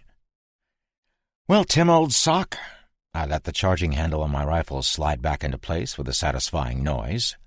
We're leaving. But, Tim, are you thirsty, buddy? Hungry yet? Did you not see the infected in the vent shaft? We stay, and we're dead from thirst in a few days. That's if those puss-fuckers don't get in here and tear us to pieces. And let's face it, that grate wouldn't stop a pissed-off hedgehog, let alone a bunch of infected dead people. I put on the Molly ammo pack and looked at him. Time to man up, pal. We were never staying here anyway. He nodded, wide-eyed, too terrified to say anything. I must admit, had I had a damn thing to drink in the past day, I just might have soiled my skivvies. Which way to the motor pool place we saw yesterday? I had forgotten Tim hadn't been with Lynch and me when we had seen the trucks, but it was probably better this way because the place had been crawling with infected. He thought for a second. Out. Left 20 meters. Right, and a quick left. We moved to the door, and I put my ear right up against it, reciting what he had just said to myself. I couldn't hear shit, but that didn't surprise me. This particular door may have actually stopped the Hulk in his tracks. It was a sliding door, too, and when I put my hand on the handle, I heard Tim breathe, "Oh, shit." I had to agree. Hopefully the entire corridor wouldn't be filled with dead cannibals. Aim for the head. Take your time. Squeeze the trigger. Don't jerk it. Don't miss. Above all, stay quiet. Listen to me. I sound just like Lynch. I had the door open and was in the gray-painted concrete hall in half a second. One of the lights was flickering, casting momentary shadows on the walls and down the corridor. There was blood. Lots of blood. A corpse on the floor that was trying to move was slightly behind us, but it was so far consumed that it would never walk. One pus bag was sitting on the floor, its back to the wall. It turned and looked at us, standing immediately. Tim raised his gun, and I put my hand on his, pushing down slightly and nodding in the negative. The thing began to advance, and I pulled the big-ass knife Lynch had given me from where I had fastened it onto the molly pack. The thing closed on us, reaching.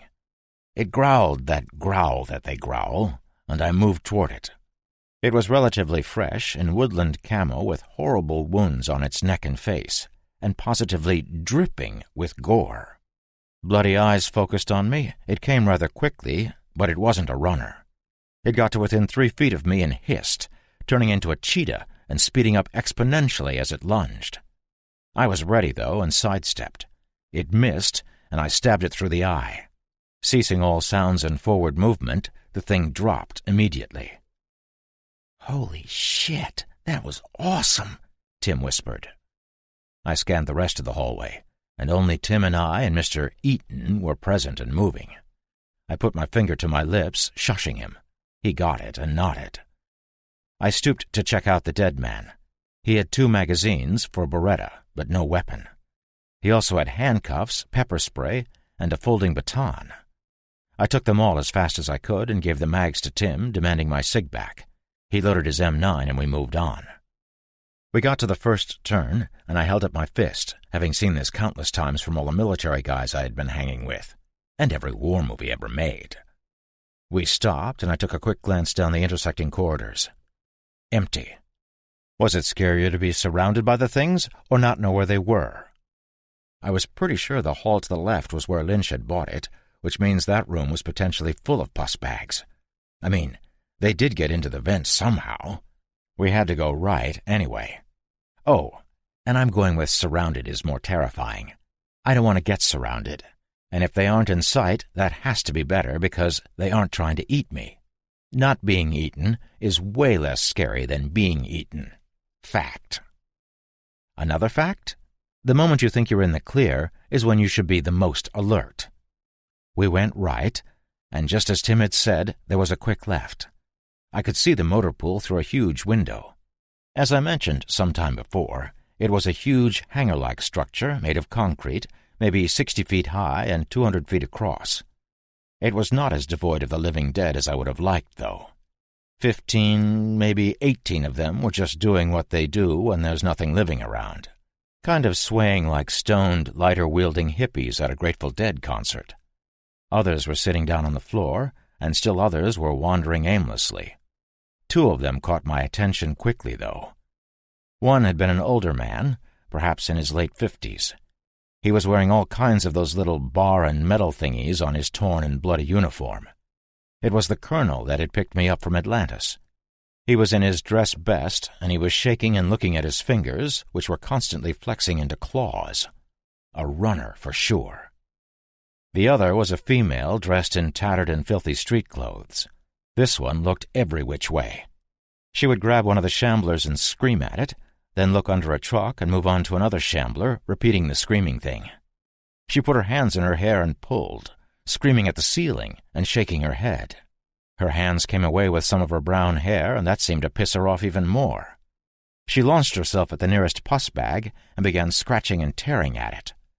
At first it couldn't care less, but then she raked her broken nails across its left eye and it pushed her away.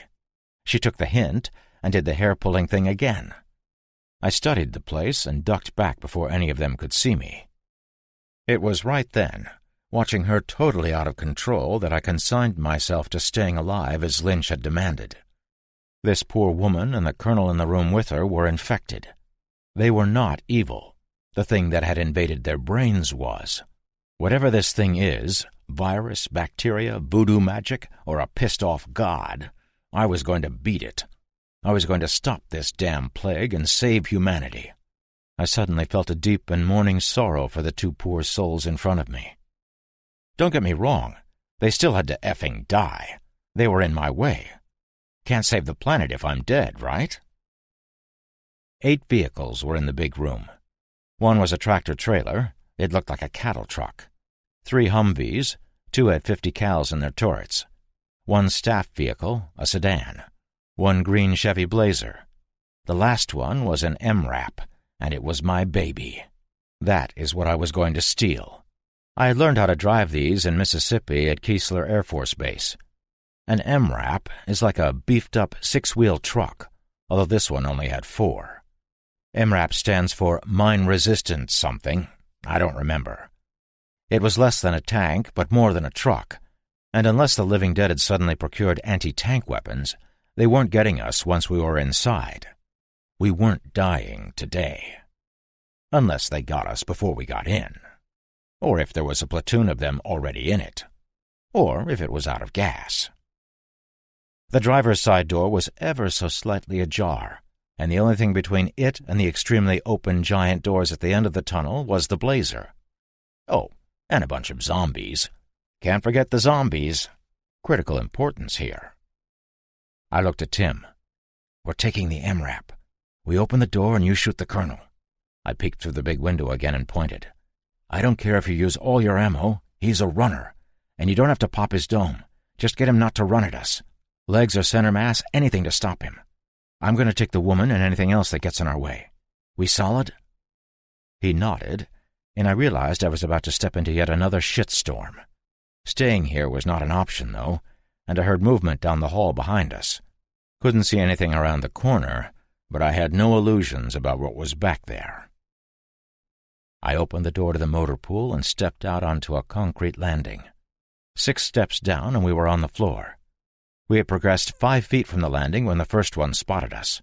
It was sitting and leaning against the tire of one of the Hummers. It didn't growl. It just stood up and started moving our way. That was enough for some of the ones near it, and they looked in our direction. They all friggin' moaned, and it was on. I fired the HK at the woman on full auto, a quick burst, but it was insanely loud. I didn't score a headshot, but I stitched 3 holes across her back and she fell forward. I moved the barrel of my weapon to my forward position and shot a pus bag that had turned to face us. I heard Tim's M9 bark twice, and we started running for the MRAP. I didn't look back. Several other dead bastards got put down on the way to the truck as well. Just before we got to it, a bloated, rotting thing started crawling out from underneath our vehicle, and I blasted it before it could get out. I heard Tim's pistol fire again, and we were at the truck. Get in. Crawl over and I'll cover. I'm driving. For fuck's sake, check the back. He swung the door open and stepped up, climbing in. Firing twice more at 2 that got close, I dropped the .416 so that it hung on the single-point sling and hauled myself into the cab, slamming the door and engaging the lock. I quickly checked the back. It was empty and the door was locked. The top turret hatch was closed too. 2 seconds later, the first thump of dead hands slapped against the side of our new toy. Many more thumps and slaps followed. One industrious pussbag pulled itself up onto the second step and looked at me, trying to bite through the steel-louvered bulletproof glass. Okay, bullet-resistant, but zombie-proof for sure. I put my middle finger against the window. "Fuck you, douche canoe!" I looked at Tim and we both smiled. Then my smile turned into a frown. He caught it immediately and looked scared. "Keys," I whispered. "I don't have the keys." I'm not going to tell you he shit himself, but there may have been some leakage. I grinned evilly, pushing the start button. "Don't need keys, Chief." His mouth formed a giant O and his eyebrows shot to the sky. "You dick!" The MRAP came to life with a throaty diesel growl, and I chucked her into first gear. With 30,000 pounds of mass, the blazer in front of us was an afterthought, and I nosed it out of the way, backing up and moving around it. I drove slowly, anything dead in front of me quickly being smooshed into strawberry, in some cases blackberry, jam, and in moments we were out in the sunlight. Of course, the dead bastard that had climbed up the side of the truck was still hanging on, wrecking the view of the mountains to the side. Pricks just never let me enjoy anything. The MRAP rolled forward, thumping a few of the things that were outside in the sun. Some of them flew off to the side, others crunched beneath the vehicle's massive tires as we drove out the mouth of the mountain. 6 more cattle trucks were outside, one on its side, empty, with the top broken open. 2 others had their back doors open and were also empty. 3 were full. They did not have cows in them. Dead arms reached through the slots in the trailers. We could hear the moans over the growl of the MRAP. The vehicle had its own air filtration system, so we couldn't smell them, but the smell must have been atrocious out here in the sun as they were. Dozens of them were wandering the fields in front of the facility. I had seen this type of stupidity before. It was on a container ship in the Gulf of Mexico. It had been a total clusterfuck there as well as here. Our provisional government must have decided, in their infinite wisdom, that study of the creatures was of the utmost importance. While I tended to agree, I didn't think that bringing 1,000 of the things into what was probably the most secure facility on the continent was a well-thought-out strategy. Even one of those things inside could have ended it all. As it turns out, they had procured more than one. We drove by some military vehicles, badass types like tanks and Bradleys and labs and stuff.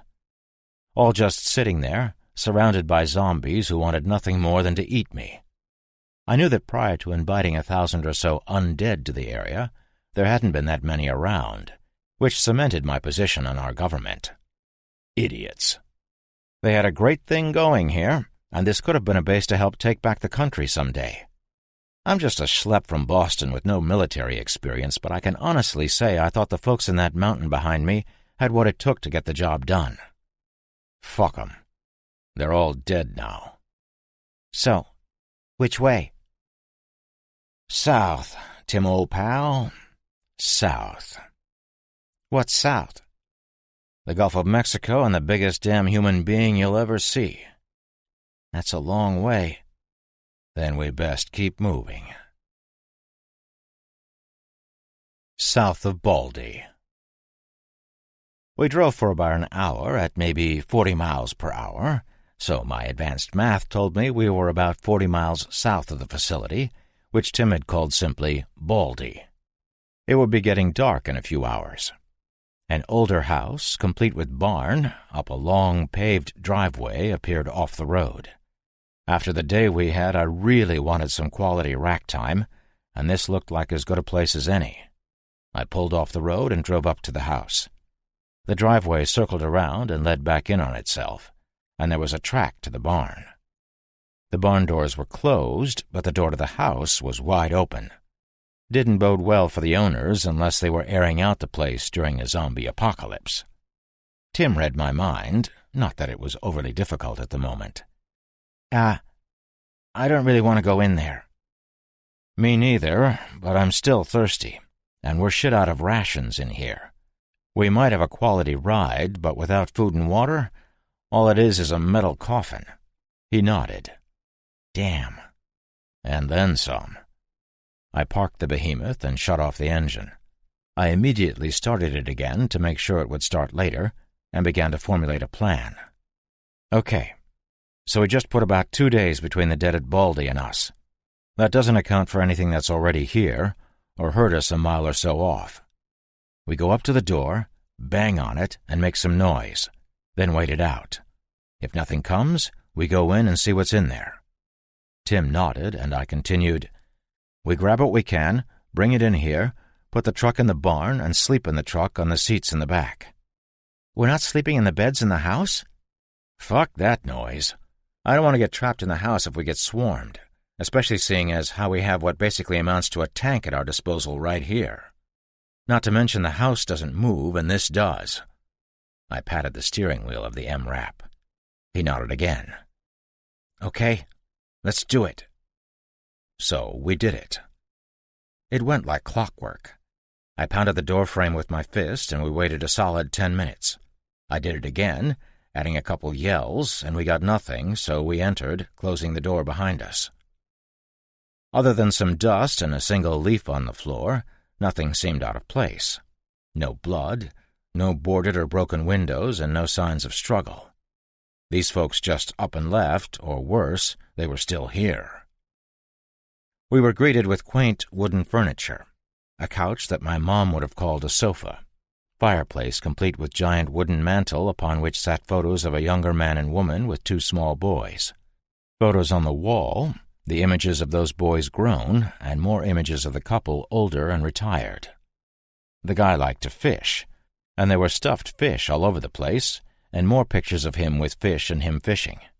The woman liked to crochet or knit. I don't know which is which, because I happen to possess a penis, but there were shitloads of doilies and afghans and pillow covers and shit. There was needlepoint of a guy fishing. It was nice.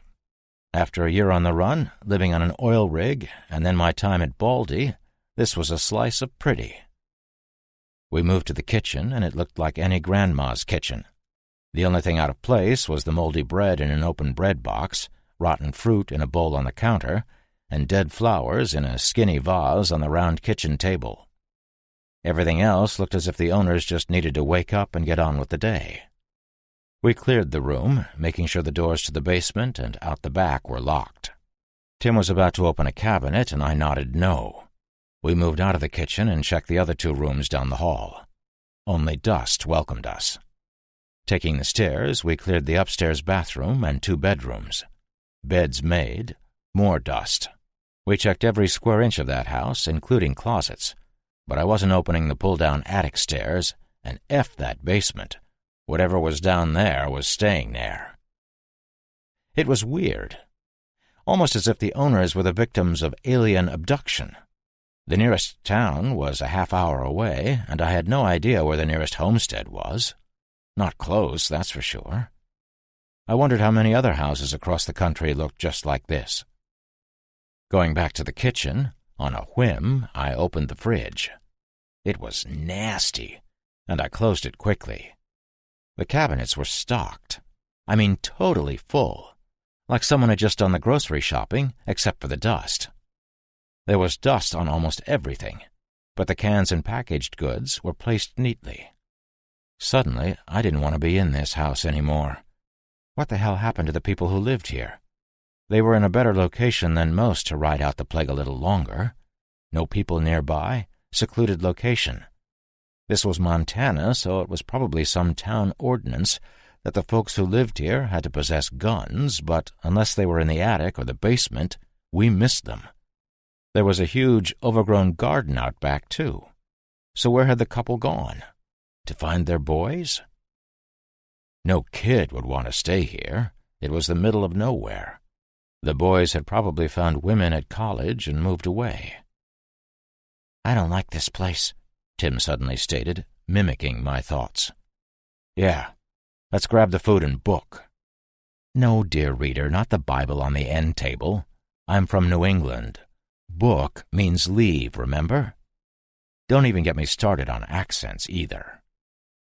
There were no bags or crates, and I wasn't going in the basement even if someone promised boobs and video games. So I grabbed a blanket off the couch, stuffing it full of victuals. We took everything. We dragged it out in 2 trips, then, as an afterthought, grabbed pillows and more blankets from the bedrooms. I was taking out 2 5-gallon bottles of water for the water cooler when Tim called to me from the side of the MRAP. I started getting a little pissy because he was supposed to be less than 5 feet from me at all times, covering me. I let it pass this one time. I put the water in the back, closed the hatch, and strolled over to him. He pointed down the road. "What's that?" I could see something moving, and I didn't like it. I put my palm over my eyes, shielding them from the waning sun, and in a moment deduced what was on the way toward us. I sighed. "That, my friend, is a small horde of infected." "Shit." "Your mastery of profanity is the stuff of legend, sir. Get in the truck, bro. It's time to vacate the premises." Tim put his hands on his hips. "You know, we could just park the thing right here and sleep for the night. They can't get in." "And have them banging on the sides all night, messing up our beauty sleep?" "Tempting, but until you turn into a hot blonde with a great rack, you need your beauty sleep." Tim actually pouted. I don't know if it was my tone or the fact that I had just told him I would prefer he was a hot chick. I felt like Ship should feel when he gives me that look of reproach. Big bastard can't say shit, but his looks are worse than those from that teacher you hated in high school. We finished loading up, and the group of zombies— what is a group of zombies? A pride? A horde? A herd? A swarm? I know a group of crows is a murder, and that would be apt here, but it's taken. How about a legion? I like legion, but a swarm or flock of something is a group that moves together. Fuck flock, that's lame, so we have to go with swarm. Yep, a swarm of zombies. Anyway, the swarm, yeah, that shit works, of zombies had gotten significantly closer, maybe a quarter mile, and pouting Tim and I climbed into the MRAP and prepared to make ourselves scarce. I started her up, and I'm not afraid to tell you that sexy growl gave me a bit of wood. With a grin that would have put a shit-eater to shame, I pulled into the road, and Tim positively yelled at me to stop. Wood gone, I jerked my head at him, and he was pointing down the road at the mini-swarm. I adjusted my vision, and could not fail to notice that the lead zombie was frantically waving its arms at us. Something was amiss here. Zombies do not wave.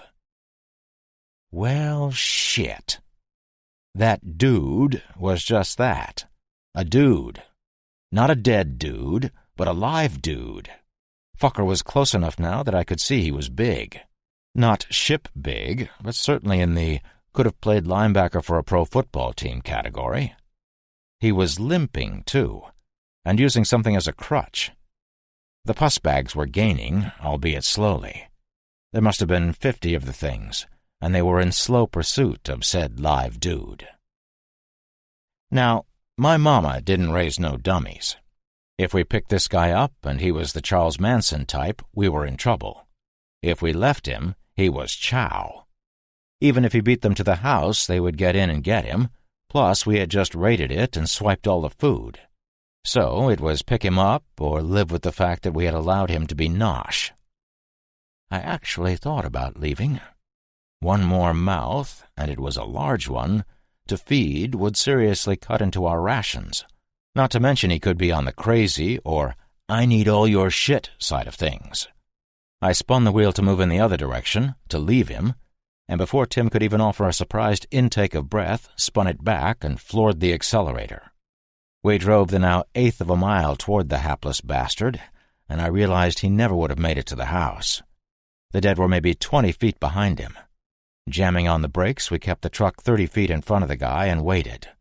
He redoubled his efforts and climbed up the step and hung on Tim's window mirror, not unlike the dead prick that had been on mine some hours earlier. The guy looked at the things advancing on us and looked at Tim pleadingly. "Open the door." I looked at Tim. "Not yet. Tell him to hold on." The first of the swarm thudded against the nose of the MRAP. I didn't hear it, I saw it. Dumbass just walked right into it. I backed up, slowly at first, then picked up speed with the guy attached to us like a tick. I slowed and turned the truck around, driving forward with him still outside. We got about a half-mile away from the swarm, and I stopped. Now, half a mile doesn't sound like much, but you try hanging on to a mirror and traveling half a mile at about 30 miles per hour. Gotta be scary. And in my head, I commended this big bastard for his strength of will. What got me on edge was his crutch. It was a fancy black combat shotgun. He has to disarm before he gets in. Tell him.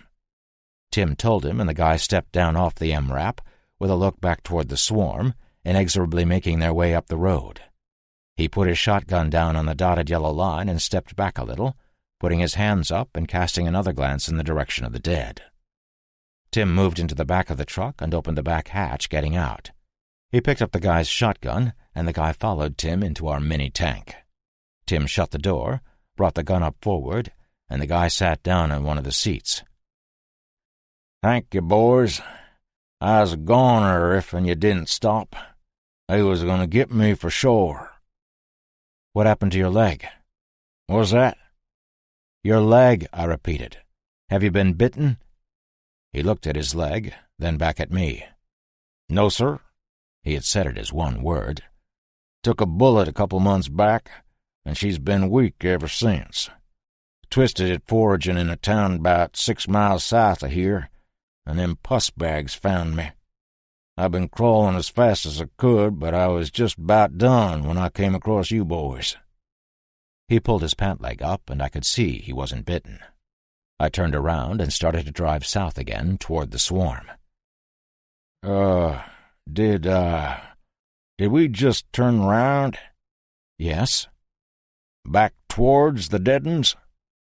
"Yeah, we're heading south." He sighed. "There ain't nothing south, son.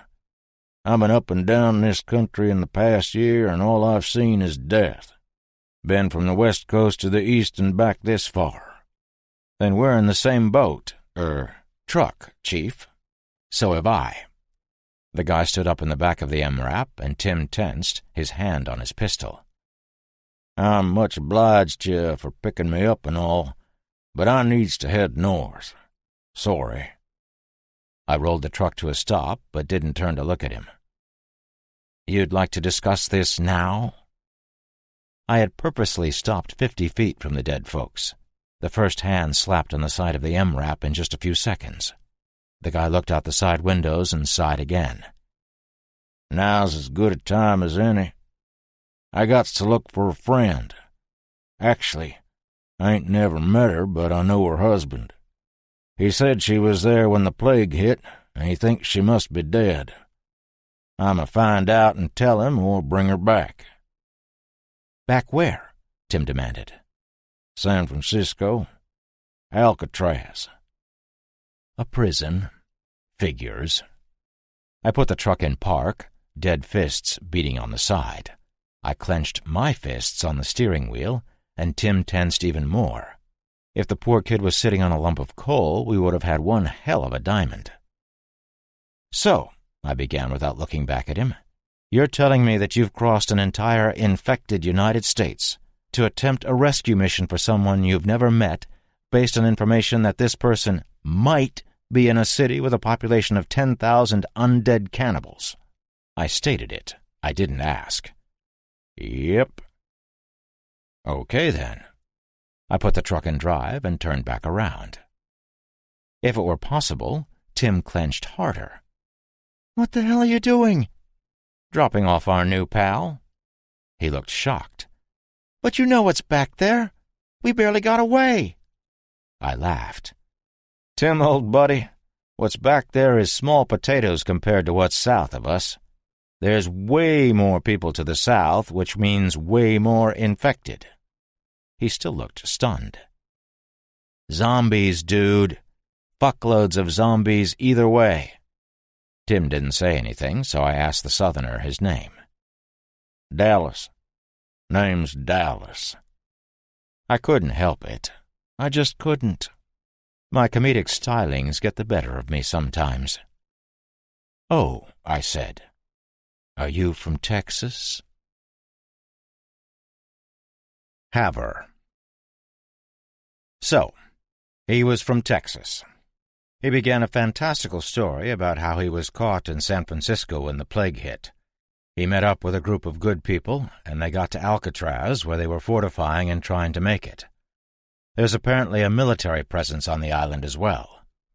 What was really a great plot twist is that he had traversed the country from coast to coast with a group of Navy SEALs trying to find a vaccine for the plague, with a crazy CIA guy chasing them. Sounded familiar to me.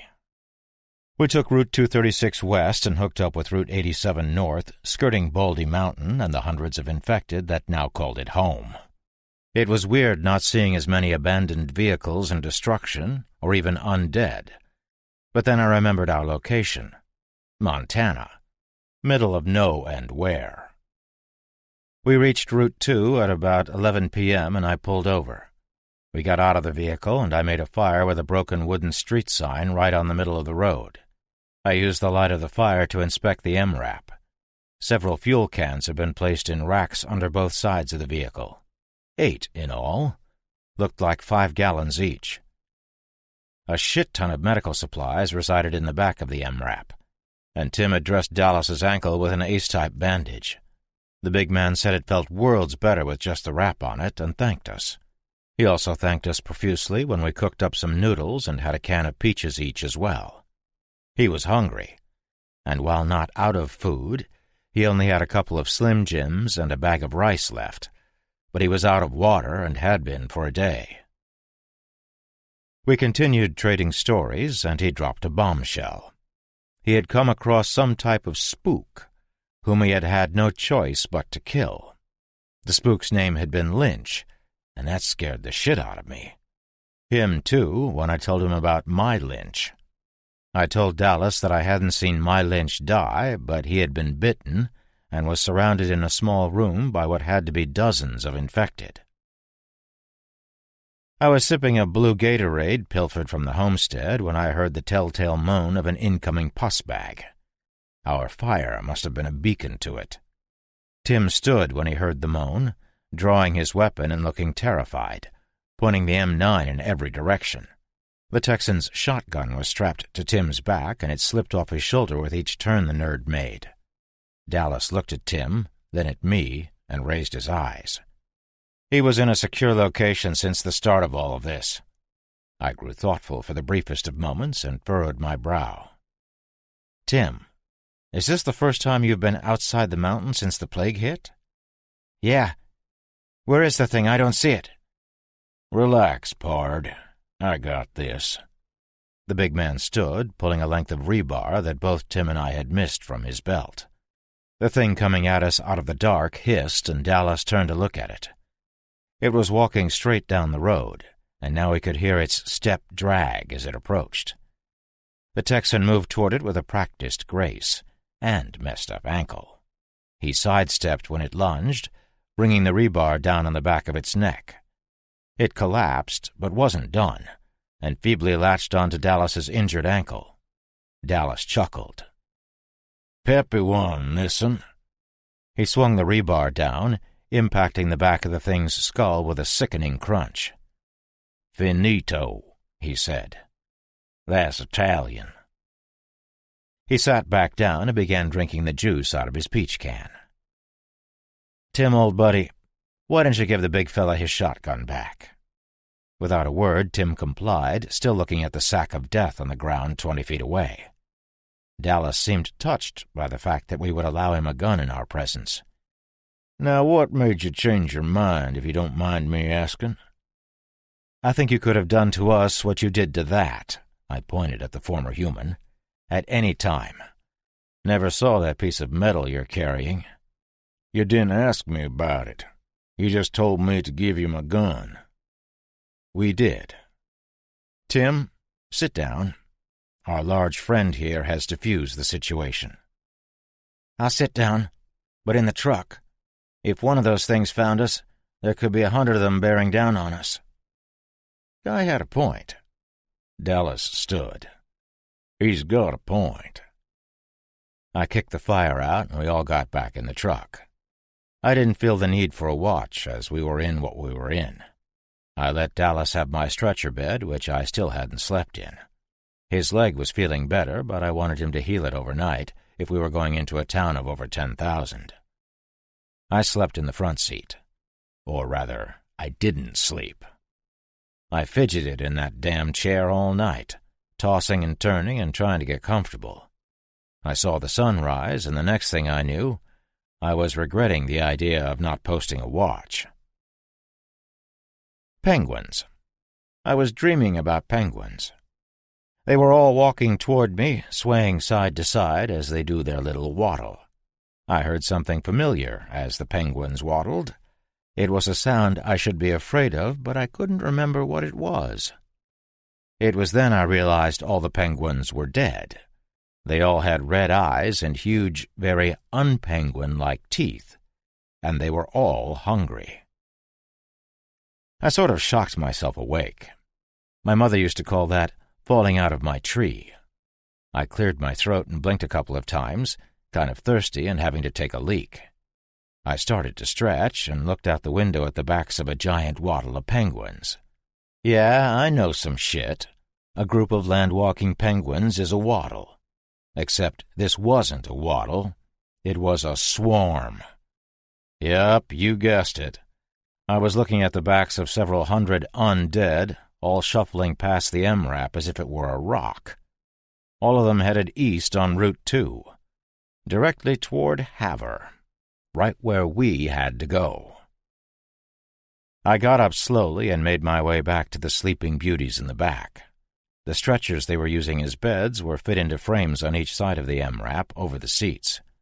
I put my hand over Tim's mouth, and he freaked. I held him for a second, whispering to him to shh until he calmed down.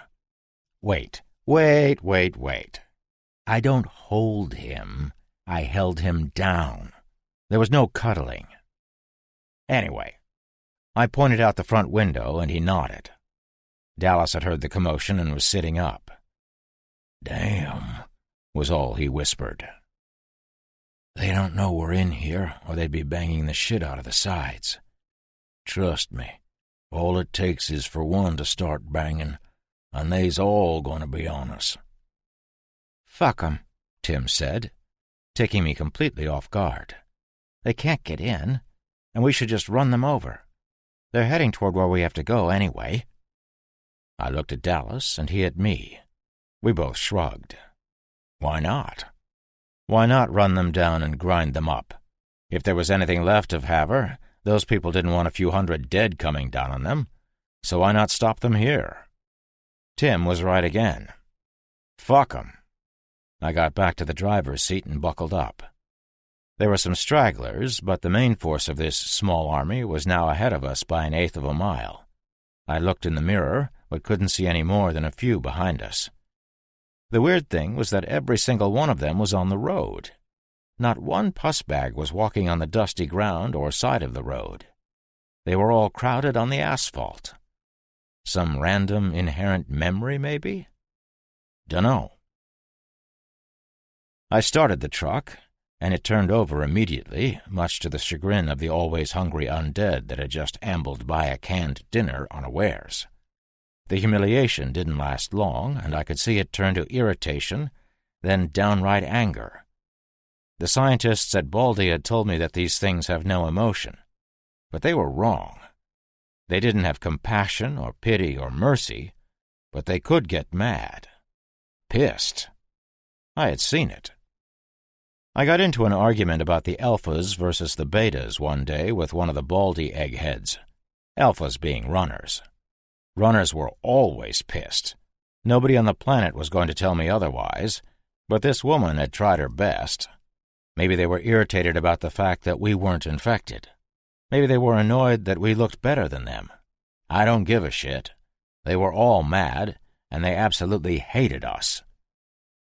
Runners were way more terrifying than pussbags, too, unless there was a huge group of the dead ones. Kind of what was now looking at us. Okay, maybe they were incapable of humiliation, but they were sure as shit surprised. They all turned and started toward us. I drove forward and smacked down maybe 10 of them before the main mass of the swarm was in front of me. I backed up, running over several more that I had missed when moving forward. The swarm was bearing down on us, but I didn't care. What could they do? The faster of them broke away gradually from the slower, and in 5 minutes of backing up slowly, perhaps 60 of them were thinned out in front of the rest. So I ran them over, ground them down. It must have been icky outside on that road. There were still so many, though. I rinsed and repeated and realized this was going to take all day. I drove off the road and circled around the swarm, getting back up on the asphalt and leaving them behind us. They were going to follow, but unless we circled for 20 miles, they would see us on the flatlands in this valley. We saw the first signs for Havre a minute later, and 10 minutes after that, we saw the town. It was a fortress. We had to skirt an outer wall of useless vehicles, razor wire, and spike walls until we got to the massive front gate. It was a school bus with welded plate steel 8 feet high that sat in a groove cut in the road. Simple yet elegant. When the bus moved forward or back, the gate would open. I had seen this very type of gate before at a hastily erected military wall in Tennessee, only this one was way better. The inner wall was constructed of all kinds of stuff meshed together. Telephone poles cut in half and stuck vertically into the ground, sheet metal, plywood, concrete jersey barriers, crushed vehicles, more razor wire, chain link and stockade fence, and lumber. It looked haphazard at first glance, but upon closer inspection it was a goddamn work of art. There wasn't a millimeter of open space to slip through, and hardly a place existed where you could get a finger hold, and those places were covered in razor wire or metal blades or spikes. It was genius. There were 2 towers made of shipping containers with aluminum sheds placed on top, one on either side of the gate, and from this side I couldn't tell how the bus could move forward and back with those towers there. What I could see is that those fortifications and quite a bit of the wall were bristling with gun barrels, all pointed at us. Not 1, but 2 huge machine guns had their business ends trained on us as well, as did a nozzle on a swivel that I would bet dollars to donuts was a flamethrower. "Sorry, folks, Havre is closed today." No introductions were made, and I could barely see any of the folks who could have shouted that. Well, shit. Dallas, any ideas here? "Yep, but I gotta get out." Dallas stood, hunched over because of his height, and opened the back hatch. He stepped out and closed it behind him. He moved to the front of the vehicle, put his shotgun on the asphalt and his rebar as well, and turned in a complete circle. "I'm looking for Clara McInerney." "Who's looking?" "Name's Dallas." "What do you want her for?" "Got a message." "Give it to me and I'll tell her." "No." "No?" "No. Go get her. I'll wait." The big bastard actually folded his arms. There was some commotion, although I could barely see it through the slits in the wall. "Gonna be a minute." "I got time, but not too much. There's a—" He paused, obviously thinking.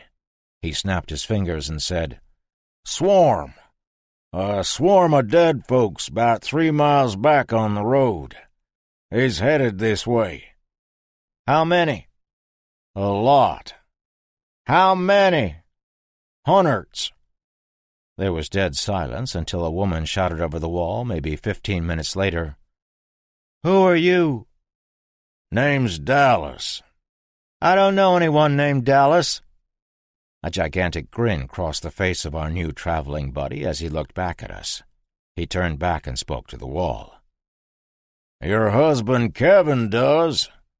Captain Kevin McInerney of the USS Florida. He told me that you was home here in Havre." He pronounced it like that. "When the dead come back to life. He was on board the Florida and couldn't get here. He's alive and well on Alcatraz in San Francisco, or was when I left a few months back.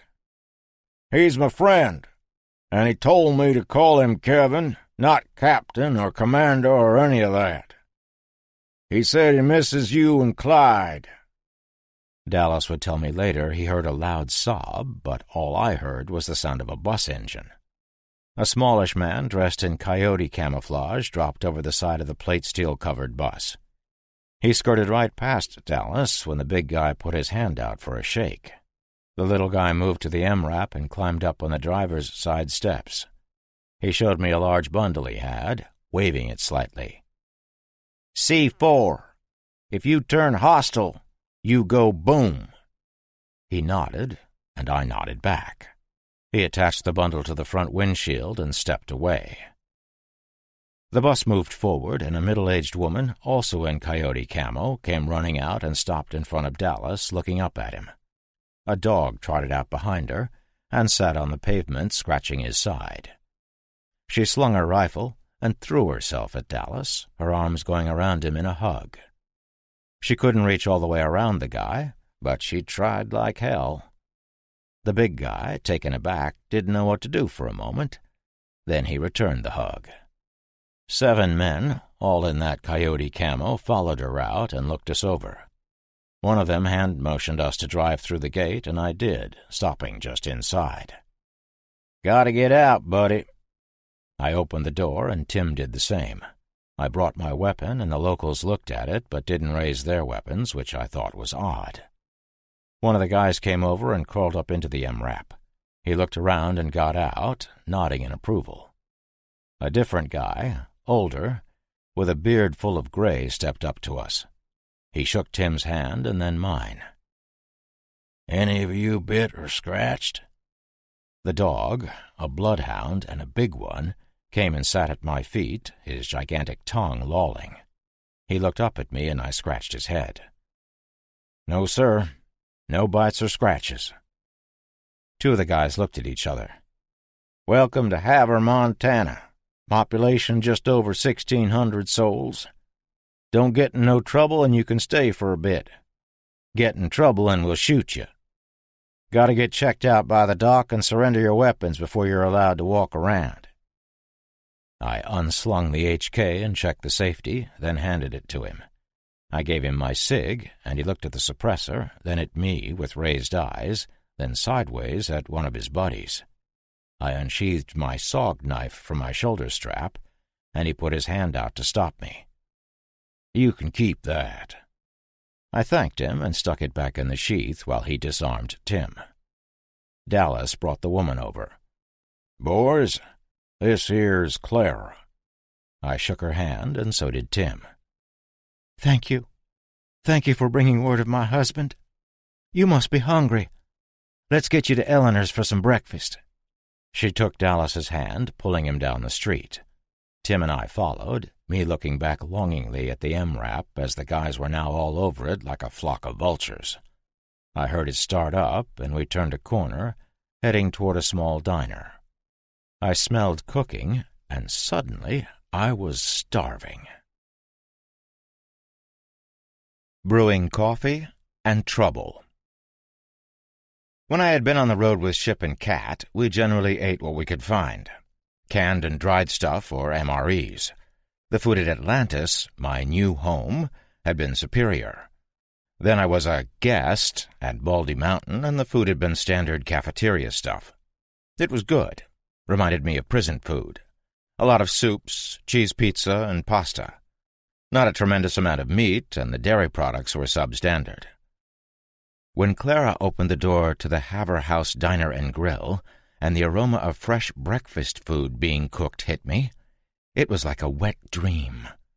Picture the unbelievable stench of a rotten zombie, only in reverse. I realize you might think this is a terrible analogy, but it isn't. The smell did the exact opposite of what the zombie stink does. It filled me with thoughts of good things and better times. The door had one of those little bells, and it rang when we came in.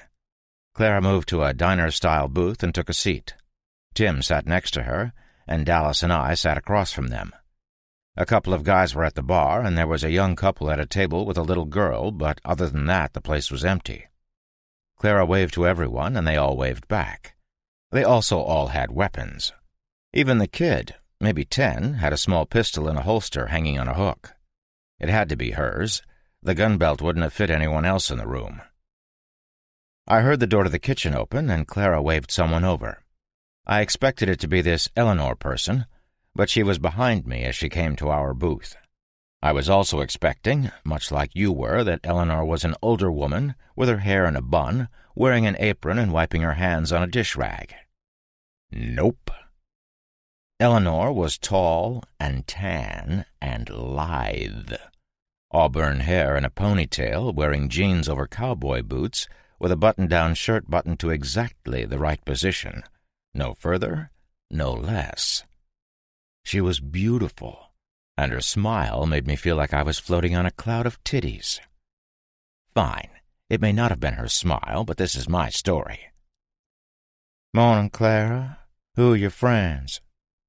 Newcomers. They have news about Kevin. Smile vanished. Instant suspicion. Do they? Not a question. Sure do, Dallas chimed. He stuck his big Texas paw out to her. Name's Dallas. She shook his hand and gave a curt nod to Tim and I. Eleanor, what would you like and what do you have? Seeing the blank looks on our faces, Clara explained, We work on a barter system. Money is useless, so we trade in goods and services. I had a service in mind. Dallas looked helpless, and I was thinking about a young lady friend on an oil rig a few thousand miles from here. Tim, with his ever-present logic and ability to totally pull shit off, pulled out a map of the area and a compass. Where he got that, I will never know. Will this do? She looked at his stuff and told him it would work. I don't need it, but there are other folks around that will trade for those. What about you fellas? Dallas continued to look helpless, and if he was half as hungry as me, he was about to start crying. I got a bunch of nothing. Eleanor's beautiful brown eyes shifted to me. I like that knife. She nodded toward my SOG. Now this girl was hot, but my knife? Nope. No way. I was absolutely keeping this knife. It was a seal pup, for fuck's sake. Quite possibly the best knife on the planet, according to Lynch. But boobs. I detached the Velcro and put it on the table. For both of us, I said, indicating Dallas. She smiled and nodded. We have fresh sausages and bacon to go with the fresh eggs, milk or lemonade and coffee, but it's instant. Dallas and I both gave her our orders, and we didn't skimp. Tim ordered big too, and Clara had a glass of milk, stating, jokingly, that instant coffee was a construct of the devil. When Eleanor brought us our food, we dug in with gusto, and Dallas began his story to Clara between mouthfuls. The food was fantastic, and listening to Dallas's story again wasn't horrible. When he got to the part about meeting us, Clara let loose with a small exclamation. Oh, I thought Kevin sent them with you. No, ma'am. And, begging your pardon, but Kevin didn't send me neither. This here's a favor, and he don't know nothing of it. Actually, he might by now, if and reckon the others got back okay. Kevin wouldn't have asked me. No, he wouldn't, Clara said quietly. He would have gotten you situated and come by himself. I reckon that's true. I heard the little bell on the door ring, and a shadow fell over us. It was the bearded guy from the gate. Mind if I join you folks for a bit? Not waiting for an answer, he grabbed a chair from a nearby table and spun it around so the back was to us. He straddled it and sat, looking over his shoulder. Can I get some of that coffee, Al? Be right out, Sheriff. Excellent. The law. His name was Dimitri Sabatino, a name which fit a Midwestern sheriff about as much as a cat screwing a dog. He told us the story of his town, which was probably the same as every other town across the country, Except with their remote location, they were able to cordon off a section of the town when the first of the plague hit and remain in relative safety. We were almost done walling up the whole town when trouble started. We had one death in the beginning. One death. And overnight 4/5 of our population was infected. We lost half the town area, too, but were able to fight off our friends and neighbors until we got a makeshift barricade up, and then a wall inside that. The wall is damn sturdy, but we have issues. I didn't look at him as I used my fork to spear one of the grilled tomatoes I was about to shove in my head. It was tasty. What kind of issues? He looked at me. Funny you should ask. We used to get deliveries from Baldy Mountain. A bunch of military types would come in and give us supplies, medical stuff mostly, and they never asked for anything in return. That truck you're driving, it looks like one of the trucks from Baldy. It is. May I ask how you came by it? I sighed and pushed my plate away. Looking up, I noticed that the two guys at the bar were looking at our table. Baldy's gone. Infected from the inside. Actually, the geniuses that ran the place thought it would be a good idea to study the infected, so they brought hundreds of them there to check them out. I looked at the sheriff. You seem like a smart fella, Sheriff. You can do the math on what happened. He nodded. How many survivors? Me and him. I pointed to Tim, who was shoveling food in his face as fast as he could, probably expecting to be arrested or even shot. He indicated Dallas. And this fella? Picked him up hitchhiking. Saved me from the swarm of debtors that are going to be knocking on your door in about an hour is more what happened. Eleanor brought over the coffee and stood next to the sheriff. There's a swarm? Tim finished wiping his mouth with his napkin. Couple hundred, anyway. We can handle a couple hundred, Sabatino said. But there's something else. There always was. I need to borrow your truck. I looked at Tim, then back at the sheriff. What are we talking about here, sir? You want to go run over the crowd of zombies that are coming? No. I want to take a quick ride to the hospital. Sheriff Sabatino explained that when the town had been cut in half by the wall, not too surprisingly, the hospital was one of the first places to be overrun.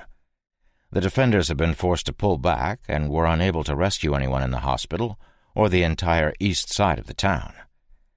A municipality of 10,000 had been culled to less than 1,600.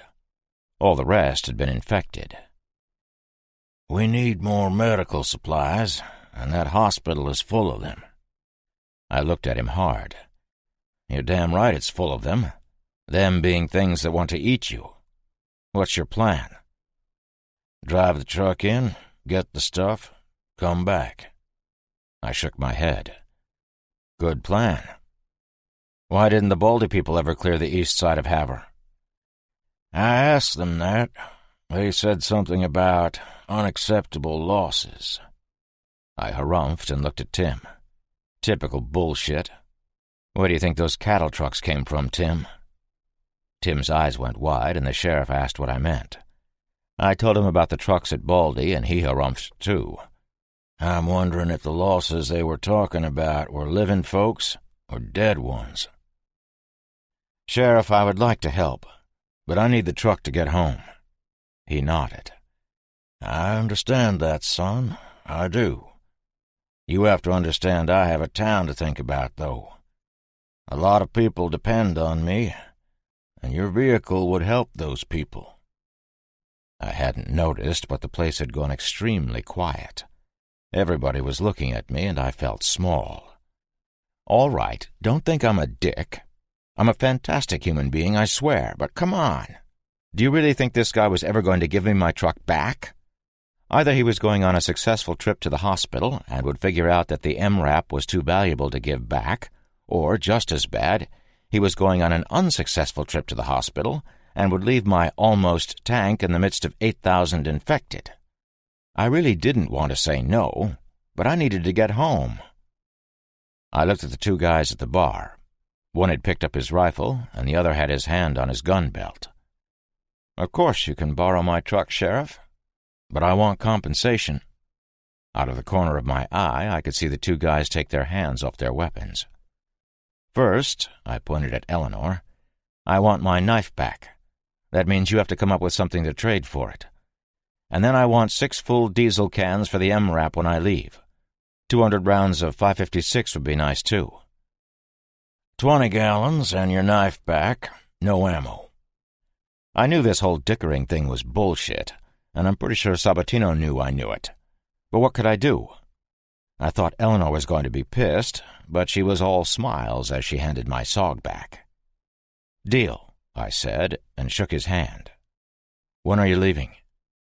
"Right now." He stood, and the two guys at the bar stood and left with him. Clara sighed. "The sheriff is a good man. He really is. But there's no way he'll ever give you your truck back if he thinks it will help the town." "Not a chance in hell," echoed Eleanor, who sat down in the seat Sabatino had left at the end of our booth. "But I might be able to help get it back."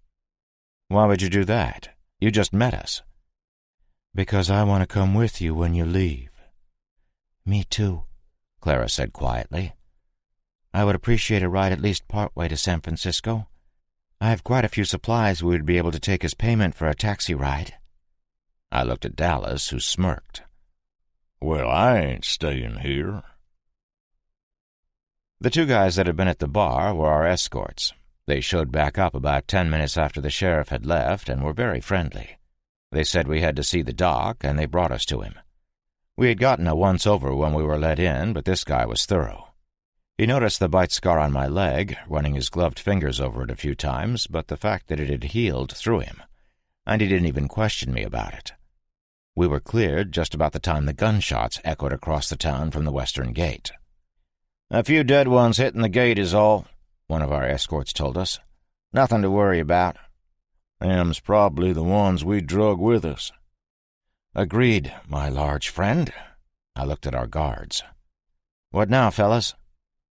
"Now you get to do whatever you want.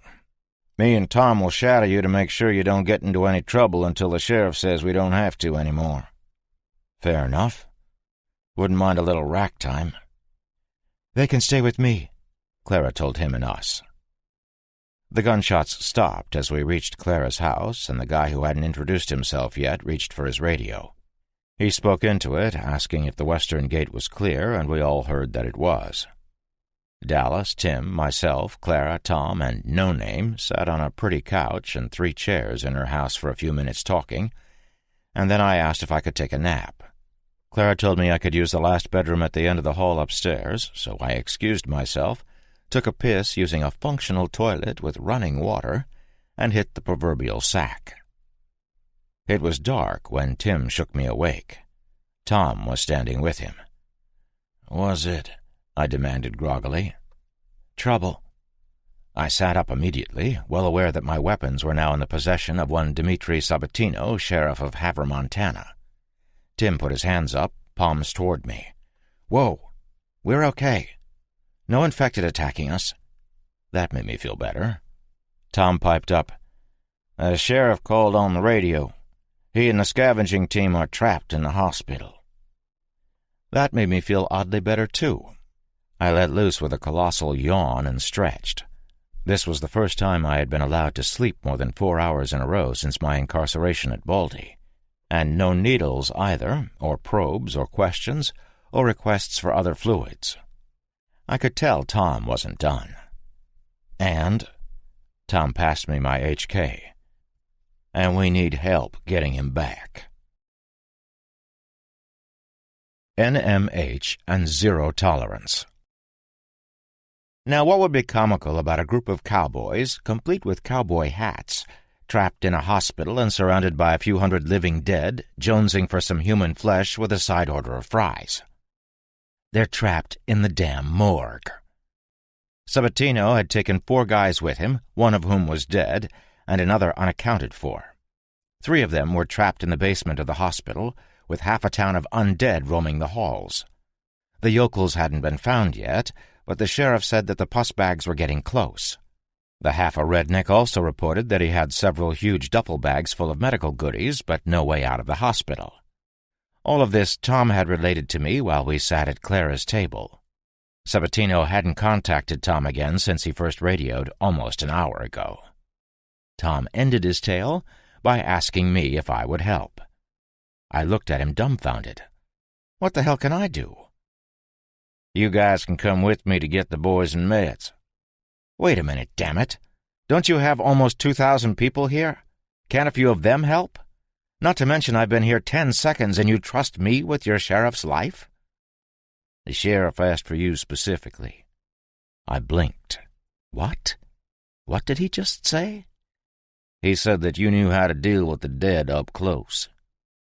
My dumbfoundedness continued. Don't you? Haven't you had a swarm of them living right next to you for a year? Yeah, but we don't go over the wall. At least, not to the east. We haven't needed to until now. Fine. But where are your red-blooded American cowboy dudes that want to ride into the sunset after they rescue the sheriff? Tom seemed to find something particularly interesting on the floor near his shoes. Nobody else will go. I was about to tell him that I sure as shit wasn't going when I remembered my MRAP. Your illustrious sheriff took my truck, didn't he? Yeah. I shook my head and started grumbling under my breath. Carla looked surprised at my language, and I was surprised she could decipher it. Dallas looked shocked, too. Pard, are you okay? Dandy, I yelled at him. Just fucking great. I was set to finally get home, and now Wyatt fucking Earp swiped my goddamn Palomino and lost it to the Injuns. Best damn analogy ever, considering our location and the circumstances. Dallas stood.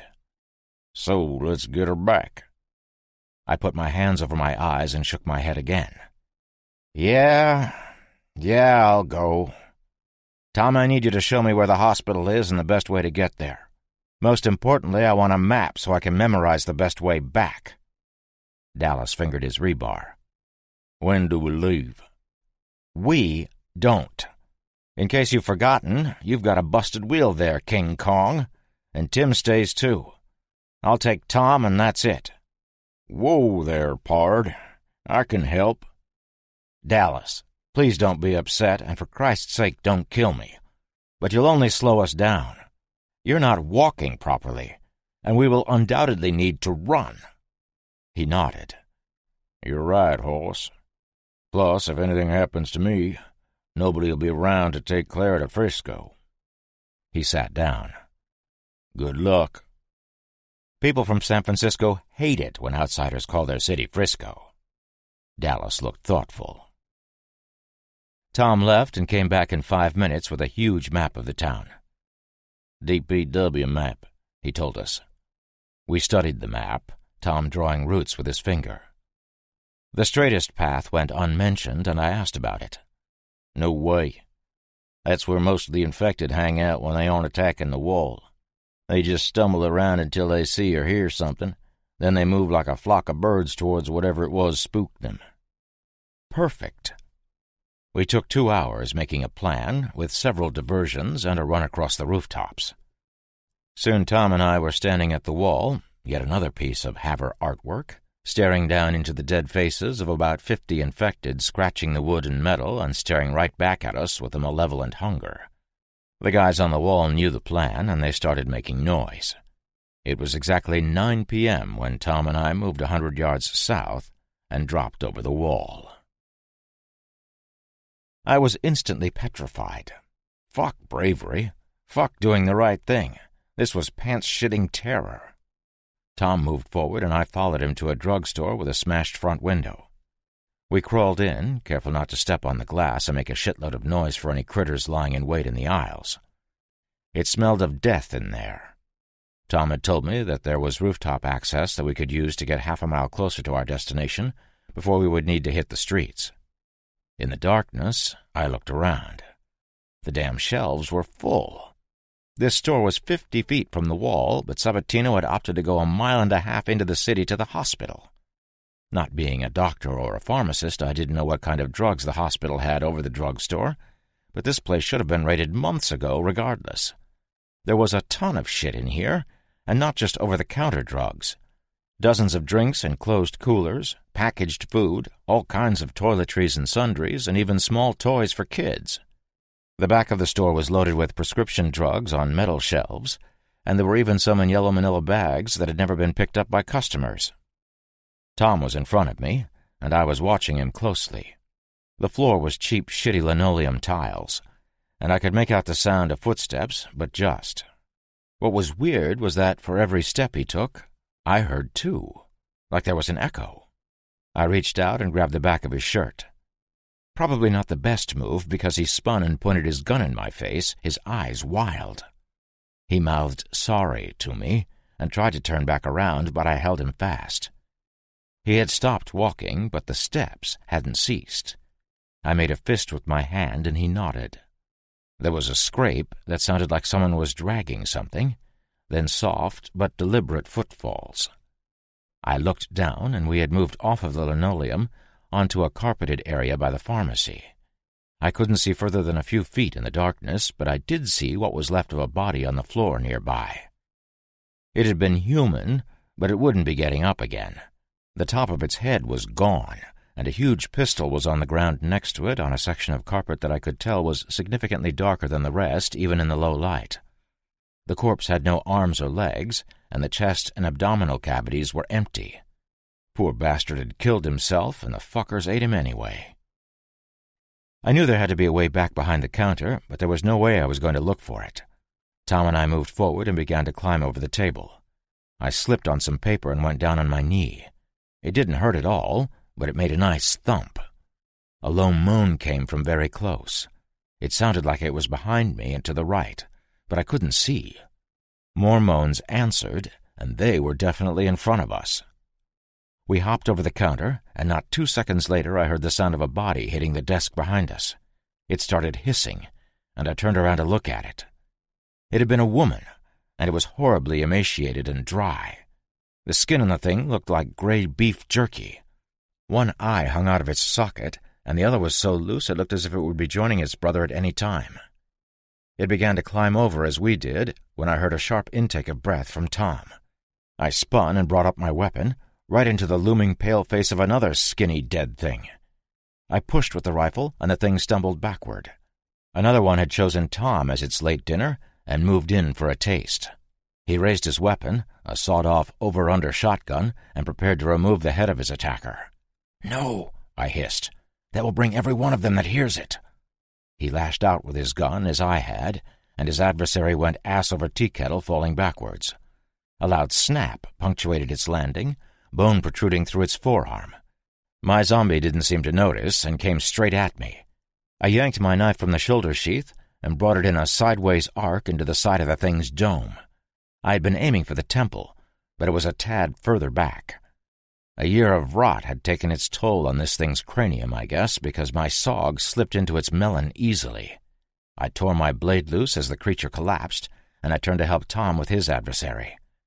I had totally forgotten about Beef Jerky Lady, and she latched a whole bunch of dried fingers onto my load-bearing vest. I'm not ashamed to admit that I panicked for a moment and spun left with a tiny but masculine yelp. This thing had no weight to it, and it fell off the counter but remained locked onto me. I heard Tom stomping his sized hands on the noggin of the one he had shoved down, and I ducked down and threw the thing over my shoulder. It did indeed go up and over, and when it landed on its back, its face, more importantly its teeth, were 2 inches from my nose. That would not do. It didn't take long for the thing to want to nibble my honker, and in slow motion it came for me. I whipped the sawg in another arc, but in my haste I missed and caught the creature in the mouth. So picture this. I'm bent over, the monster on the ground in front of me on its back, its arms reached around the back of me, my knife in between its jaws as it struggles to bite my schnoz off. I pushed down as it pulled up, and the knife cut its face in half, the upper jaw, nose, and forehead of the thing falling away the instant the spine severed. "Ew!" It let go of me, but the eye in the socket wasn't done looking around. It focused on me, but with no body to propel it, it just stared. It had no way to eat or digest, but the bitch was still hungry, I could tell. I stood up, heaving, and looked at Tom. He was heaving too. No more moans came, nor were there any footsteps, but I didn't want to take any chances. Tom brought me back to a small storeroom with a ladder to the roof. We climbed and sat up there panting. It was a good time for a rest. We were 100 feet from the wall. 100 feet, and I was out of breath. "All that shit in there?" I said to Tom, thumbing toward the ladder. "Why didn't you ever get any of it before now?" "Didn't have to. The soldiers from Baldy gave us all kinds of supplies to keep us going. We're only in here now because we're almost out of medical." He looked at me funny, kind of a disgusted squint. "Ew. Oh, that's wrong." I had no idea what the hell he was talking about. Tom reached his hand out toward me like he wanted to flick a spider off my shoulder, which immediately made me tense up because I hate spiders. I mean, I don't give a shit who you are, from the Pope to Hitler. If you are okay with spiders crawling on you, then I am not okay with you. Tom had an appalled look on his face that I could make out easily under the mostly full moon. He picked something off of me and held it up for me to see before he tossed it away with a revolted gag. For a second, I thought it was a really small yo-yo, but then it hit me like a bug on a windshield. It was the eyeball from the dry-dead bitch that tried to chew on me.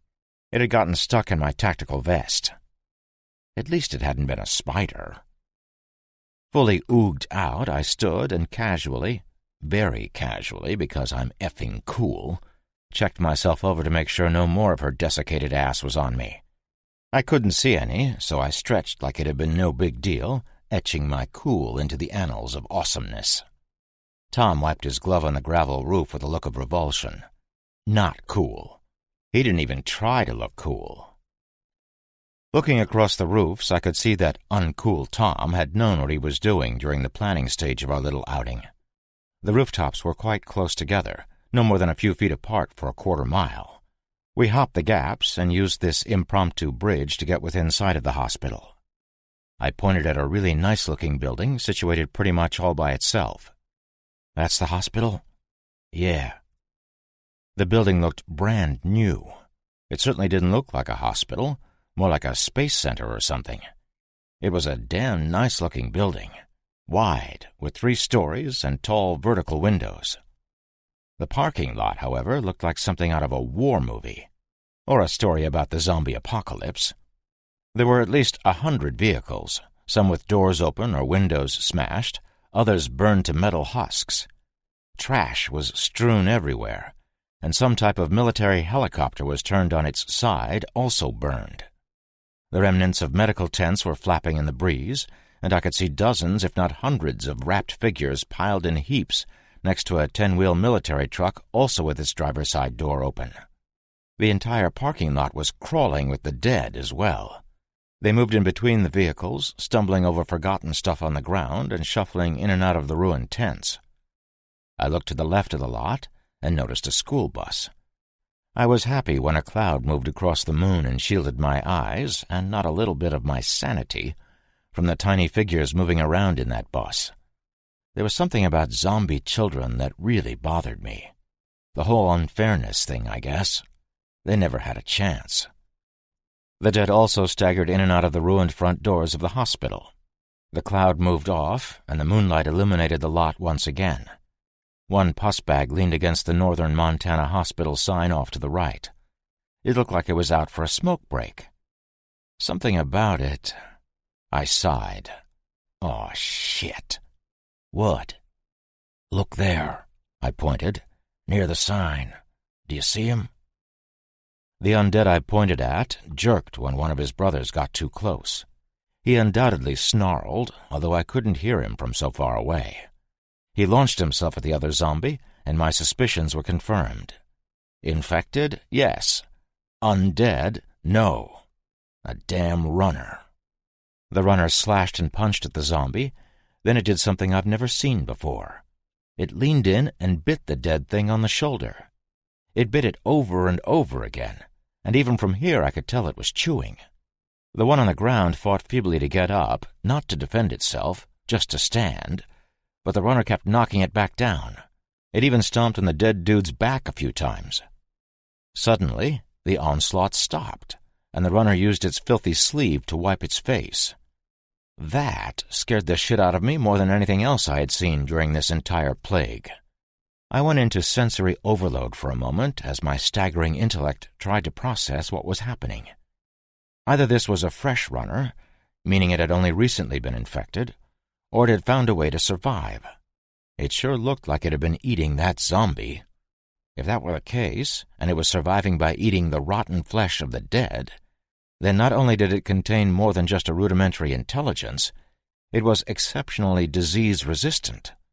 Not only could these things eat and preserve their pathetic lives, but they could eat shit that would kill a normal human. Take away the fact that the zombie had been teeming with whatever shit had made it a zombie, and you still have unbelievable amounts of nasty germs crawling all over its dead and rotting meat. So runners didn't starve to death. Or just this one had figured out how to eat? Fuck. Yeah, my mind said back to me, but you're forgetting that the bastard just wiped his face. Oh no, I didn't forget, mind of mine. I remember all too well. Why did the thing wipe its face? Instinct? Doctors at Baldy used to theorize that both zombies and runners exist on instinct alone, but I thought that was bullshit. Now I know it.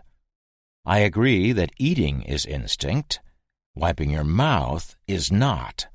It is a learned response to having something uncomfortable on your face. This thing had remembered. It remembered to wipe its mouth.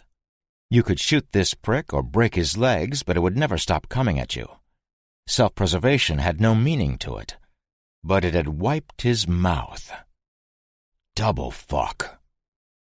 What if it remembers how to open a door, or use a knife, or a gun, or set traps, or speak French?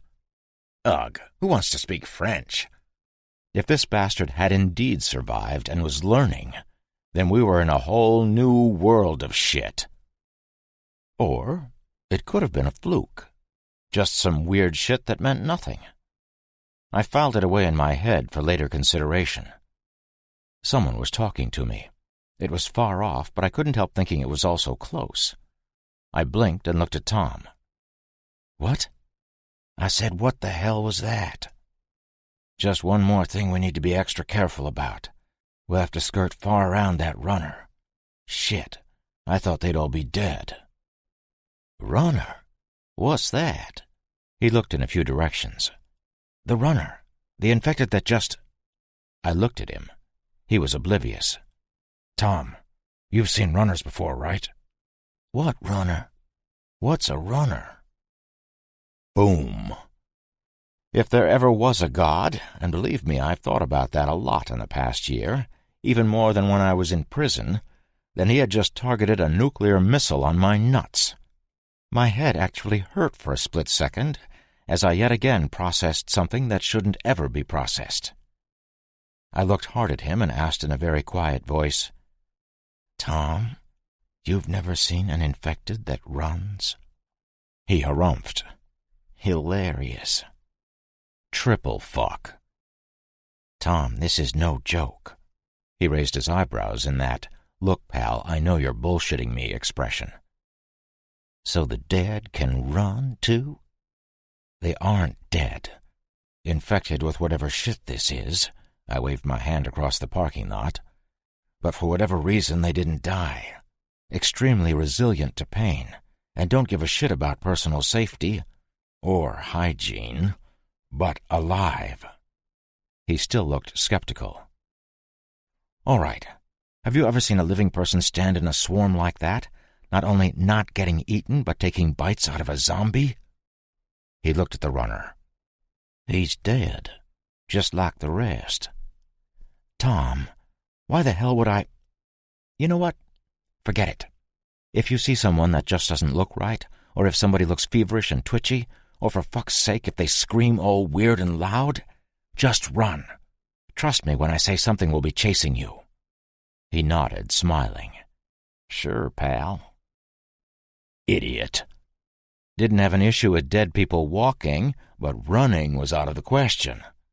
Suddenly, I didn't want Tom as my partner and guide, but I was committed now. The front parking lot was as full of zombies as Tom was full of shit. The southern side barely had any, though.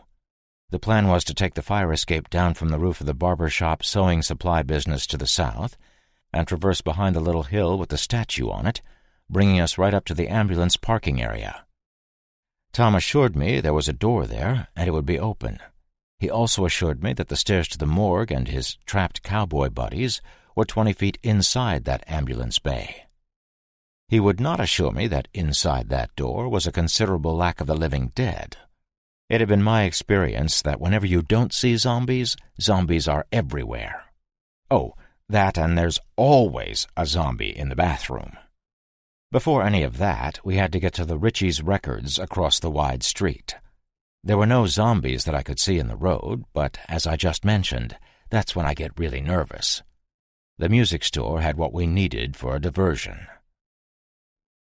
We climbed down a fire ladder from the building we were on and made our way across the street. The front window and door to our component shop were intact. I checked the top of the door for those annoying little bells that would announce our arrival, and finding none, I opened said door. No stench of death or decay assaulted my olfactory senses, so I snapped my fingers once and waited. Nothing came shuffling out of the darkness. I held the door for Tom, and he slipped inside, me following. "You get some music, I'll get the batteries," he whispered, and tried to mosey off. I grabbed him. "I saw this movie. Everybody dies when they split up. We stick together. Don't move outside of a 5-foot range or we could end up eating each other later."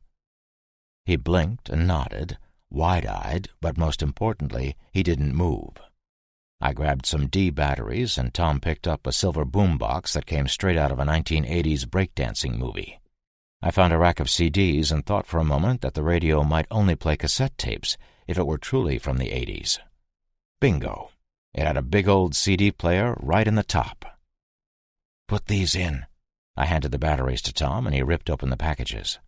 I started flipping through used CDs, shaking my head at the choices in the A section. Paula Abdul, Ace of Base, Air Supply. Air Supply? What kind of music shop was I in? Where in God's name was AC/DC? Seriously. "What are you doing?" Tom eyed the front window.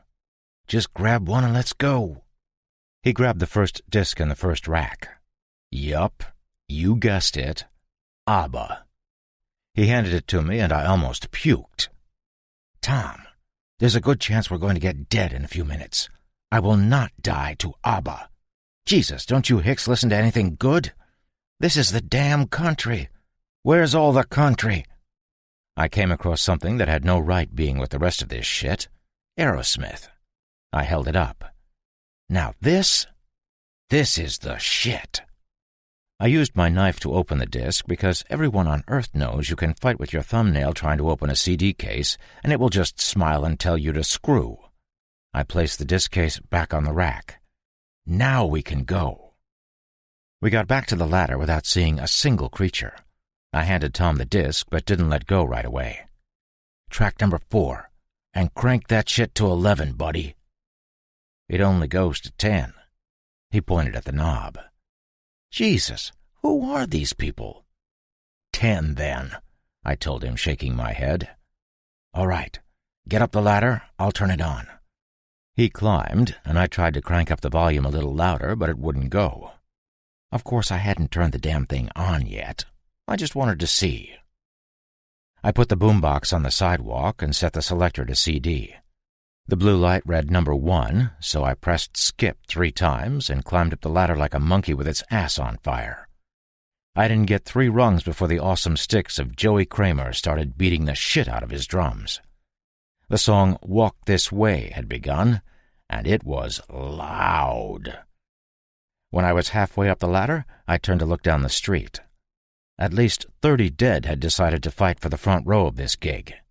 Funny, considering the musical choices in the record store. I scuttled over the ledge, Tom helping me, and we stared down. The street was filling with undead. We moved 2 buildings over, and that might not sound like a lot, but it was probably almost 1/8 of a mile when you consider the corner and the way the road was situated. Pussbags were stumbling past us down below, all headed for the concert. That, my friend, is a fucking diversion. He nodded, smiling, and we made our way to the fire escape a few more buildings east. We belly-crawled up to the edge and looked at the hospital parking lot. Sure enough, dozens of them were moving off toward the music. The runner was gone, too, but I didn't see him sprinting anywhere. When the coast was clear, we climbed down the iron ladder. We had to pass several inky black windows, which concealed God only knows, but nothing attempted to eat us. Keeping low and skulking between abandoned or crashed vehicles, it took us just under an hour to make that last quarter mile. The trip had been scary. I checked my watch, and it was almost 3 a.m. The sun would be up in 2 hours, compromising our stealth. But I didn't want to hurry for fear of making too much noise or being seen. The caterwauling howl of a runner froze my blood appropriately. That little shiver that most people say runs down your spine but actually scrunches your balls, sorry ladies, hit me, and Tom looked absolutely terrified. I had no idea how he could have lived this long and not heard that scream. The scream had been close. Tom looked like he was about to break radio silence, and I ran my finger over my own throat and then held it up to my lips in one of those desperate "don't utter a sound" gestures. He got it and kept his teeth together. No, dear reader, there was no radio, but that sounded great, didn't it? We were hunkered down next to an ambulance with open back doors. I peeked under it to make sure no feet were on the other side or crawlers were down there. What I did see was the giant, sexy rear tires of my MRAP. It was backed up to the ambulance bay, and it too had the back door open. That royally pissed me off. Morons brought my truck into a dangerous situation and then left it completely vulnerable. It was no great wonder that these assholes were trapped. I didn't have tons of time to remain angry because those feet I was looking for a moment ago shuffled into view. They were wearing cowboy boots, but that was no surprise. We were in shit-kicker country.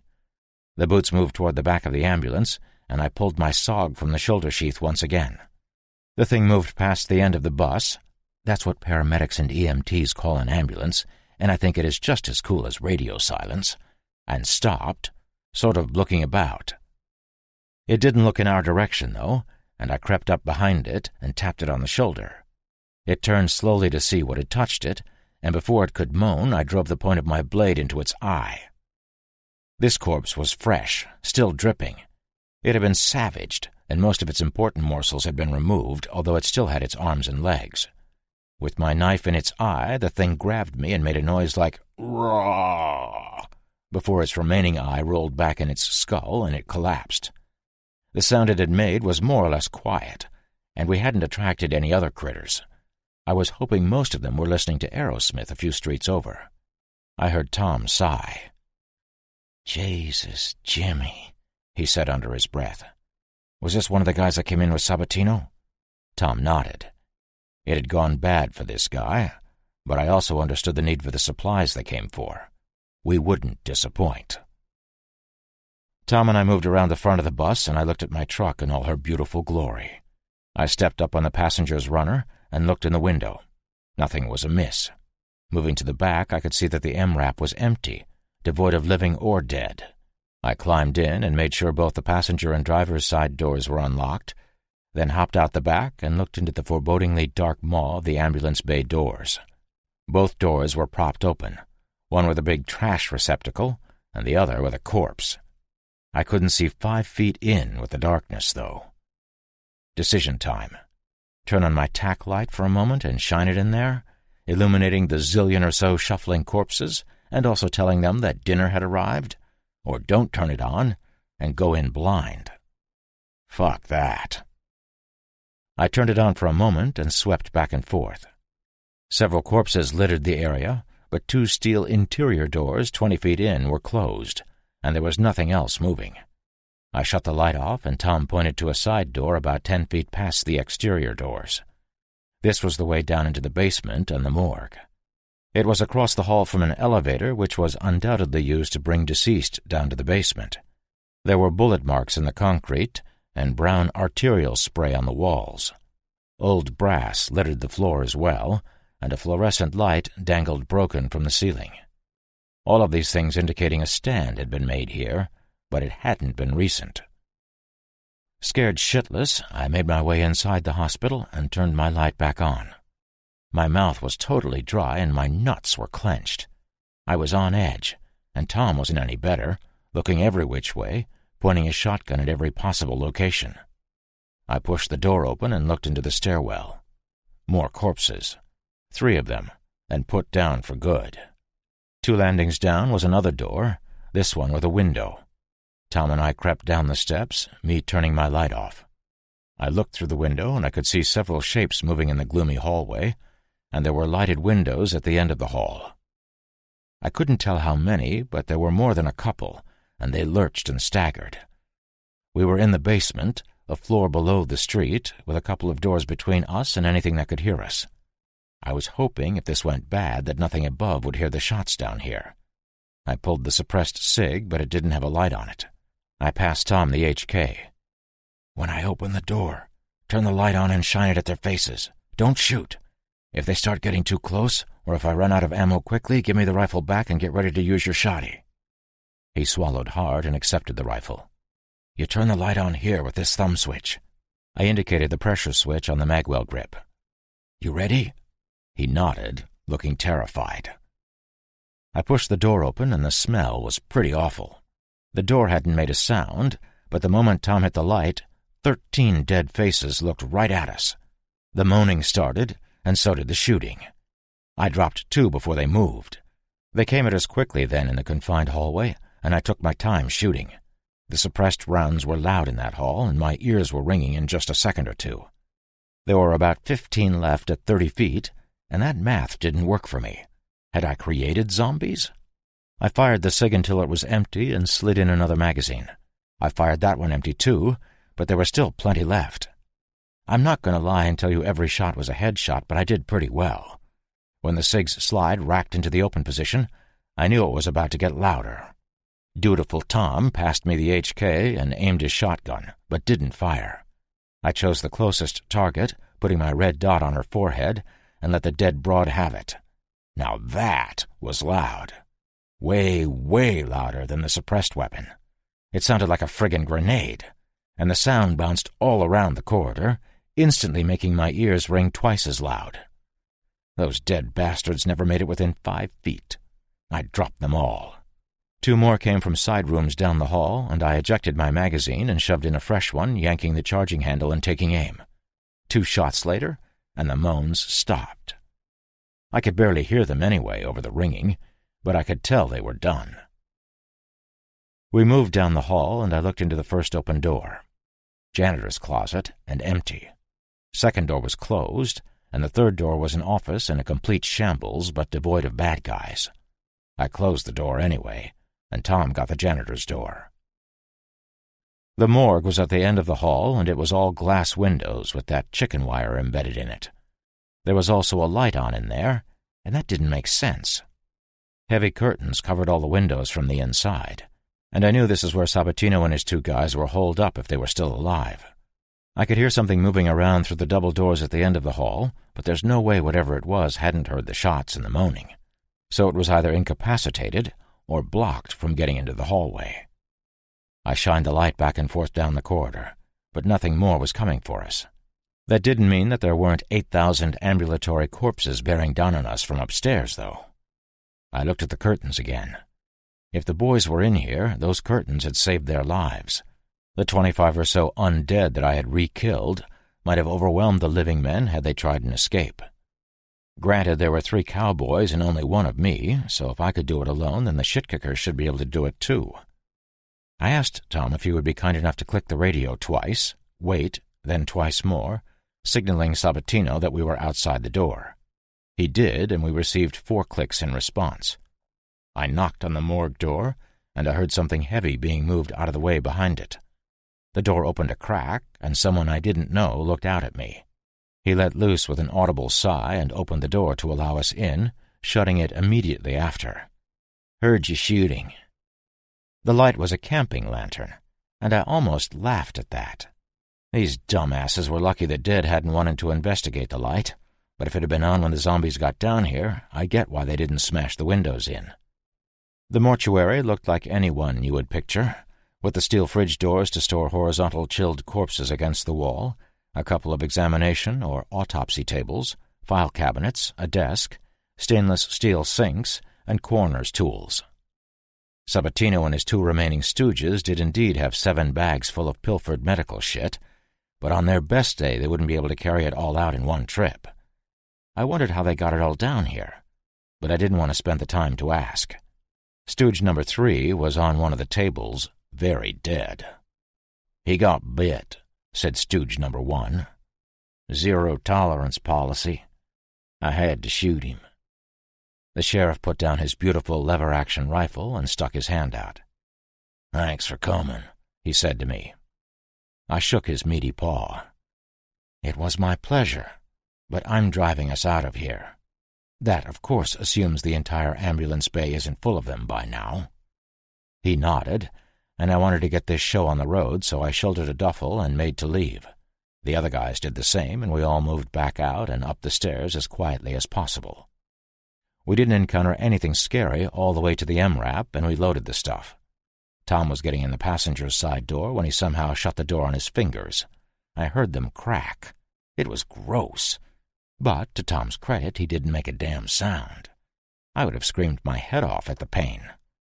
I looked at his hand, but I couldn't do anything right then. We would have to button up first. "All right, let's get the hell out of here. We'll fix your hand up in a minute." The sheriff looked at me.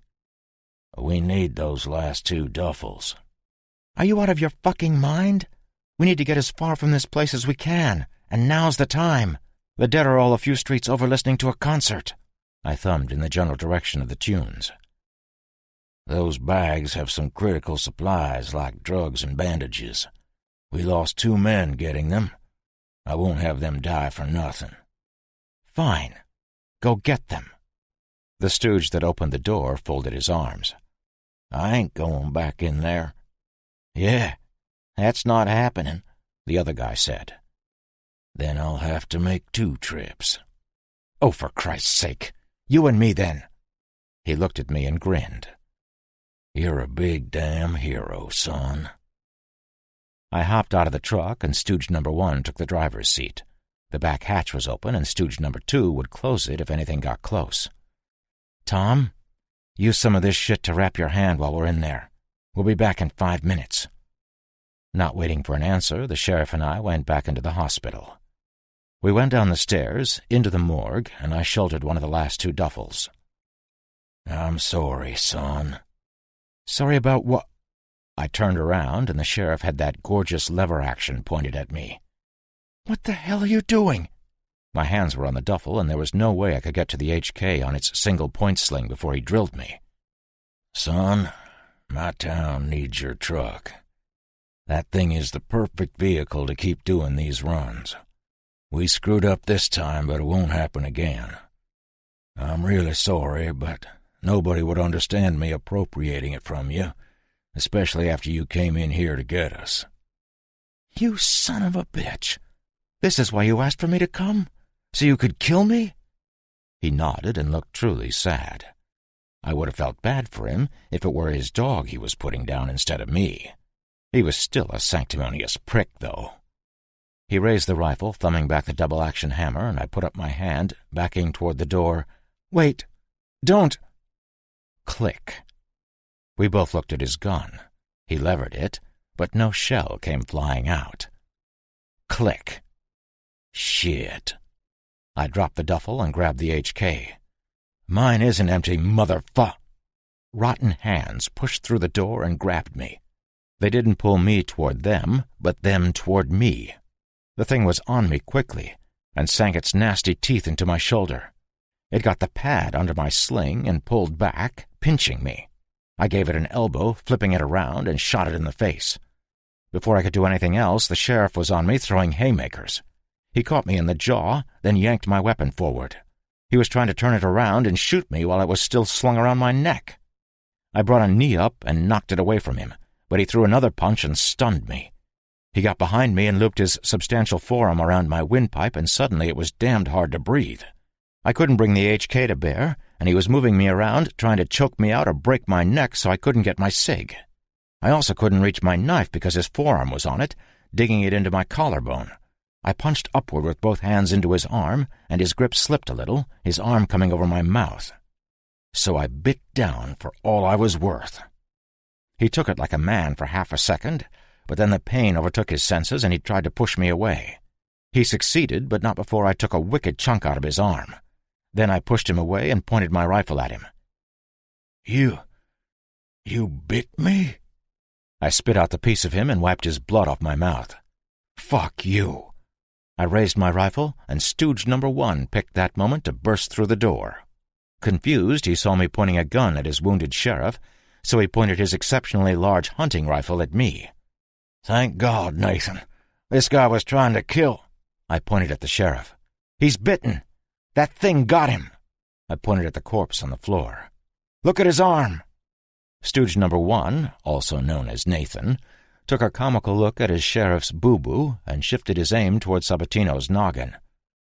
"Nathan, where—" Nathan's gun did not go click. It went boom. His sheriff, missing most of the top of his head, collapsed. Nathan picked up Sabatino's rifle and shouldered one of the duffels. Zero-tolerance policy. Bye. "He was gonna shoot ya?" He meant shoot ya. "For the truck?" Yeah. "So you bit him?"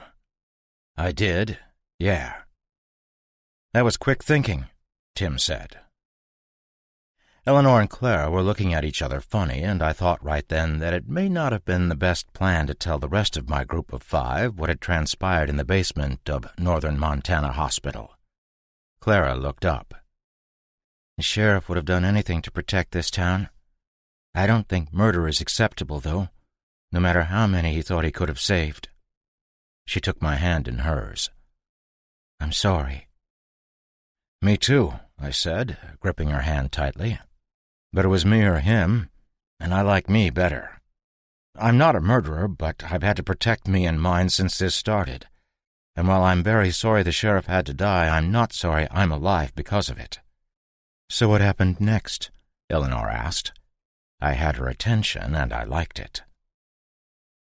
After Nathan, a.k.a. Stooge number 1, had put a round through Sabatino's dome, he and I grabbed the last 2 duffels and quickly got back to the MRAP.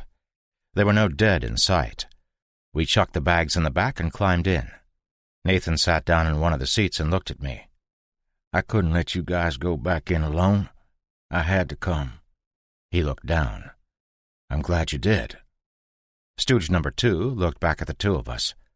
Where's... was all he got out before he stopped himself. Suddenly, big fat tears were dropping from Nathan's face to the deck of the MRAP. I shot the sheriff. Oh, shit. All I could think of was Bob Marley. He was infected. He would have hidden the bite and turned when inside the walls. He probably would have killed some people, and who knows how far it might have spread. How do I start this thing? Demanded Stooge number 2, looking for a keyhole. I was rummaging around in the MRAP supplies looking for a bandage for Tom's hand when I just grabbed a newly appropriated duffel and opened it. Boom! Gauze bandages and medical tape right there on the top. You don't. I'm driving. You're going to take this. I handed him the bandages. And take care of Tom's mitt. The guy nodded and took the stuff. Tom and number 2 moved into the back of the truck with Nathan, and I sat in the driver's seat. I turned the switch from eng off to start, and my baby started right up. The switch flicked back to run of its own volition, and the MRAP's diesel belched black smoke. 50 or 60 feet away, a few pus bags moved into sight, curious at the sound of the truck. It was time to GTFO. I threw the gear shift into drive, and we moved forward. We made maybe 20 feet when something impacted the passenger's side door and window. A runner had launched itself at us. It hung onto the mirror, screaming and smashing at the steel louvers over the bullet-resistant glass with its left fist. All 3 of the guys in the truck asked, "What was that?" in varying degrees of shocked fear at the same time. "That, boys, is a runner. And before you say you don't believe me, look out the back in a sec. Hang on to something." When I could see that they were secure, I jammed on the brakes. We had been traveling at maybe 15 miles per hour, but that was enough to send the runner flying forward off the truck. He bounced away and got up immediately, with significant amounts of his skin on the road. Apparently neither he nor I gave a shit about his scrapes because I accelerated away, and he sprinted after us. Stooge 2 stood up and looked out the double-back windows. These were not louvered, but were like two windows stacked on top of each other, like a double pane with 8 inches between them, and they stuck off the back of the truck maybe a foot. Hey, there's a guy back there. He's running after us. We need to stop for him." Jesus. I mean, are you kidding me with this shit? "He's infected, goddammit." "But he's running." "Because he's a fucking runner." All 3 of them looked at me like I had just shit diamonds. Christ in a sidecar. I slowed the truck down and stopped. "Do not open that door or we're all dead." I put the truck in park and moved into the back. Stooge 2 looked like he might open the door anyway, so I drew the suppressed cig. I didn't point it at him, but I called to him, "Hey." I had said it quietly, but he got my meaning and looked back at me. Then, comically, all 3 of them looked down at the gun at the same time. "What's your name?" I asked Stooge 2. He swallowed, his eyes still on the pistol. "Mark." "Mark, I will shoot you if you try to open that door." "But that guy will rip into you and turn you into one of them." I used the barrel extension on the cig to point out the window. "And then where will you be?" During the 15 seconds it had taken for me to speak to this trio of morons, the runner had caught up with us and impacted the rear of the vehicle with a dull thud. Stooge 2, a.k.a. Mark, turned and looked out the rear window. Then he shot backwards and landed on his ass. "Holy shit!" He looked at me, his face a rictus of stark terror. "You 2, obviously I was talking to Nathan and Tom, "look out the window." They stood and did as they were told, Tom cradling his injured paw. The runner had been a younger guy, but his anatomy was the only thing that was remotely human. His humanity was gone, stolen or eaten away by whatever shit was coursing through him. He was now just a shell for the red-eyed slavering thing that was breaking its knuckles open trying to get in the truck. Remorseless and without mercy, all it was capable of was hatred, perpetrating horror, and spreading infection. Wide, bloody eyes and a shaky, feverish look greeted the 2 humans staring with shock, revulsion, and not a little sadness at this creature. The thing broke its teeth as it smashed its face over and over into the window in an attempt to get at us. Infected blood smeared the glass. Tom stared, and I saw his posture change a little. "Oh, God, that's Al. It's Al Marin." Nathan looked too. It is Al." "Was." They all looked at me. "It was your friend. Now that thing is wearing him like a cheap suit. Everything that was your friend is gone, and the moment you show that thing pity or anything but the business end of your gun, you're dead." I turned around and got back in the driver's seat. All 3 of them looked out the back as we drove away, the thing that had been Al Marin chasing us. We took a route east out of eastern Havre, and looped around south and then west and finally east again on Route 2. Yeah, a big circle. It was interesting that there were hardly any infected once we got outside the city. Inside the city it got dicey a couple of times, but I was never really scared. We had seen hundreds, maybe thousands, during the trip through the plague-ridden side of Havre, but once we got past them and out into the flatlands we saw 2. An adult female, and a dead little boy. They were walking together, and I hoped they were mother and son with some semblance of memory of each other. At least they were together even in death. I might have mentioned this a couple of times, but seeing dead kids walk sucks. Kids represent our future and hope and good shit like that. To see them stumbling around dead and infected is horrible. Takes the wind out of my sails, so to speak. And once I saw the kid, all conversation stopped. Tom called into the gate that we were coming, and they opened for us when we got there 2 hours after sunup. The gate folks had already heard about the sheriff, and to my eternal shame, they all congratulated and thanked me for saving 2 of the 5 stooges and getting the meds. Mark and Nathan thanked us too, and we all loaded the duffels onto a horse cart to be carried to the dock. Tom showed me how to get back to Clara's house, and then he went to see the dock as well to get his hand looked at.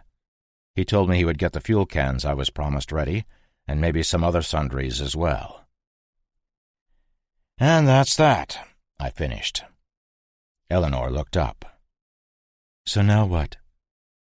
I'm leaving. Tim, I'm hoping you'll come with me, but you're welcome to make a home here if they'll have you. I'm coming with you, he said immediately. Eleanor stood. Me too. I have a ton of supplies we can take, and even some ammunition. I got nothing, the big guy interjected, but I sure would like a ride a little ways west. Clara, too, if she's coming. I'm coming. Fair enough. There's room. But, I waited for everybody to look at me, you haven't been out there. Dallas and I have. Once we leave, there's no coming back. I won't even entertain the notion of it. Eleanor looked scared.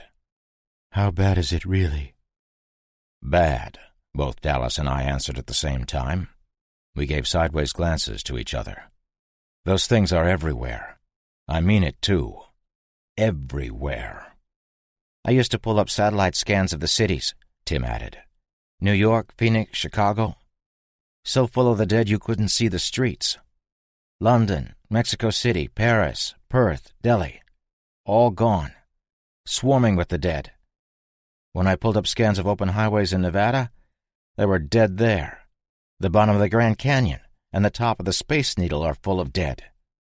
But I never really understood until they got into Baldy. It happened so fast. Then everybody was gone, and they were everywhere. And that was just an installation of a few hundred. Imagine a town of 20,000 or a city of 1,000,000. I need to see my husband, Clara said. I'm going. Eleanor looked around sadly. There's nothing for me here anymore, and winter is coming. The cold will kill at least a few on this side of the wall, and I don't want to be here when that happens. I nodded. I understand. And I'm not trying to talk anybody out of coming, but I promise you, this place is pretty good compared with what's out there. Everybody who wasn't standing stood. All right, then. We leave at first light. I'd always wanted to say that, and it was epic. Tomorrow? Yeah. Pack your stuff. I need to find Tom. He said he was going to the dock. Who can tell me how to get there? I'll take you, Eleanor chimed. I might need some help packing some things anyway, and my house is near the clinic. I really do have a lot of supplies. She smiled, and it was a little slice of heaven. We left for the docks, everybody starting to bustle. We took my MRAP, and we were almost at the doctor's place when I popped the question, Eleanor, have you ever seen a runner? I'm sorry, what? Have you seen a runner? An infected that runs? She turned and looked at me, horrified. Oh, my God. They can run now? They've always been able to run. Well, not exactly. The ones that run aren't dead. They're infected, and will try to kill you, but you can kill them. The thing is, they'll be back up as one of the ones you've seen in a matter of moments sometimes. She nodded slowly. No, I haven't seen or heard about them. She looked scared. Have you seen one? We kept driving. Yeah, they're scary, but they tend to work alone instead of in groups like the dead ones. Which is worse? The clinic came into sight, and I could see a few guys moving some red jerry cans off of a horse-drawn cart. Both are terrifying. Either can kill you. I guess I don't like any of them. We reached the doc's place and got out of the truck. 2 of the guys that were hauling my diesel shook my hand and thanked me for saving their buddies. I felt good, and that scared me. I was a magnet for doom, and pretty much everywhere I had been in the past year had been attacked by the dead while I was getting comfortable. I wanted to get the duck out of Fodge, or in this case Haver, before this place became just another overrun haven for the undead. I didn't want to bring disaster to this place. They were doing well. The two dudes and I loaded 9 diesel cans of varying size onto the MRAP. It got to the point where I had to use a chain through the handles of the jugs to secure them to the side of the truck. Eleanor and I strolled into the clinic, and we saw Tom with a freshly bandaged hand. He saw us and smiled. "Hey." Tom was a disbelieving dumbass, but I liked him. He had gone over the wall to try to save his friends and get meds for sick kids. That was aces in my book, even if his sheriff buddy was an almost murderer. "Hey, yourself. How's the paw?" "Doc said I busted a couple of meta-somethings. My fingers are okay, but the hand is broke." "Tom, you're so damn tough, I expect you to shrug this shit off and get back to work by morning." I reached out my hand to shake his, but I realized that his shaking hand was the injured one. We both chuckled, and I nodded and said goodbye. "Good luck," he said. "You too, buddy." The lovely Eleanor and I got back in my truck, and she showed me where she lived. It was a quaint little ranch-style house. Nice. We went in, and it was nice inside, too. She brought me through the kitchen and into a garage-turned larder, and I almost shit myself. She hadn't been kidding when she said she had tons of stuff. Lots of food, some of it in a few glass soda machines, lights off, but I could tell they were cool from the frost on the glass. She deciphered my raised brows and vacant expression. "Solar power." We packed several large boxes full of all kinds of food items, both perishable and not, but there was so much we had to leave most of it behind. "My waitress Stella is going to take over Haver House." She looked around. "I can't wait to get out of here." So that's what we did. We picked up the others, a few more supplies from Clara, and one more mouth to feed, a giant bloodhound by the name of Clyde. Clara and Eleanor said goodbyes to folks around town, but it didn't take long, and in another hour and a half we were at the western gate. 3 gunshots later, the bus was moving forward. Only 3 dead had been near the gate, but a huge, still smoldering pile of corpses, with a greasy steam coming off of them, was 50 yards outside of town.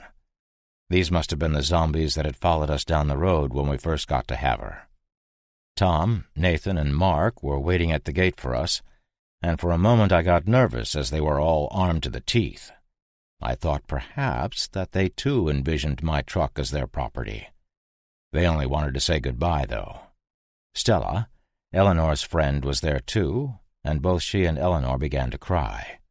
Soon half the town showed up as the gate was opening to wave to us as we drove out. I got about 150 yards away from the gate, and I stopped, looking back in the side mirror. Having second thoughts about leaving there, pard?" "Nope. I'm waiting for the inevitable wave of zombies to begin to tear into Haver and kill everyone. This time I'm going back if it happens, and I'm going to kill every damn zombie first." I heard sharp intakes of breath from the ladies, and I realized what I had just said. "Look, I'm sorry. It's just that Lady Luck has left the building when it comes to me and the undead. Most places I visit are overrun while I'm visiting." Clara stood and looked back out the rear windows. "Well, I'm glad we left then." I shot the back of her head a glance, not knowing if she was serious or kidding. I realized it didn't matter and stepped on the accelerator. Haver disappeared into the side view as we moved west down Route 2. Time to get your geek on. All I can say about today is, holy shit! Less than 1 day on the road and we get in it deep. I mean deep. Like bottom-of-the-ocean whale shit deep. I've mentioned that things can fall apart in seconds, and they can. They do. We took Route 2 west for a bit, then 87 south quite a while. I saw 16 abandoned vehicles in 4 hours. Nobody was around, living or dead. I blinked and realized my eyes were burning. I hadn't slept since I crashed in Clara's spare bedroom back in Haver, and that was before I engaged in legendary heroics that could quite possibly elevate me past Achilles or Hercules or even Bruce Willis in awesome status. Now I was just plumb tired, Yeah, I just wrote that. Plumb tired. I sound like Dallas. Whatever. Forgive me if I ramble. I've had a bad day. I stopped the MRAP in the middle of nowhere, in the center of the road. According to our map, which was the map that Tim had traded to Eleanor for some food, we were about 10 miles north of the city of Great Falls, Montana. Yeah, I said city. Havre had a population of about 10,000. Great Falls was 80,000. Screw that noise. We couldn't safely get through Great Falls, even with the MRAP. Plus, at some point, we would have to cross the Missouri River. There are several very important things I had learned during the zombie apocalypse. One of them, and this is a biggie, stay the F away from bridges. Unless there is no other option, you go around. Bridges are either jammed-packed with abandoned vehicles, which means shitloads of infected, or they just aren't there. The military blew them up early on to stem the tide of infection. You could get trapped on bridges, and zombies seem to like them. I don't know if they just like the feel of a bridge, or if they somehow knew that food would come to them if they hung around, or maybe just stayed where they were when they died. None of that shit matters. What does matter is that bridges suck. We planned a route that would take us along a river, and we would move steadily southwest until we hit the mountains. That was something else. There were more friggin' state parks around here than living people. A couple zillion square miles of state park, and that would mean little interaction with the living or the dead. Or so we thought. Growing up in the Northeast, I had a different understanding of roads than the folks out west. A highway was something with a ton of cars on it, all traveling at 60 miles per hour, and there was no real way off the road other than an off-ramp. An interstate was worse for both congestion and exits. Both were elevated for runoff from precipitation. In Montana, at least the part of Montana near Great Falls, if you wanted off the highway, you took a right or a left anywhere, and you were driving on dirt or maybe a secondary road. Few trees, few houses, and fewer neighborhoods. We started seeing our first signs of infection and destruction at that 10-mile mark I mentioned a few paragraphs ago. When I stopped to look at the map, we were just outside a destroyed neighborhood. Most of it had burned to the ground, but there were quite a few infected roaming the ruins, and they were all headed in our direction.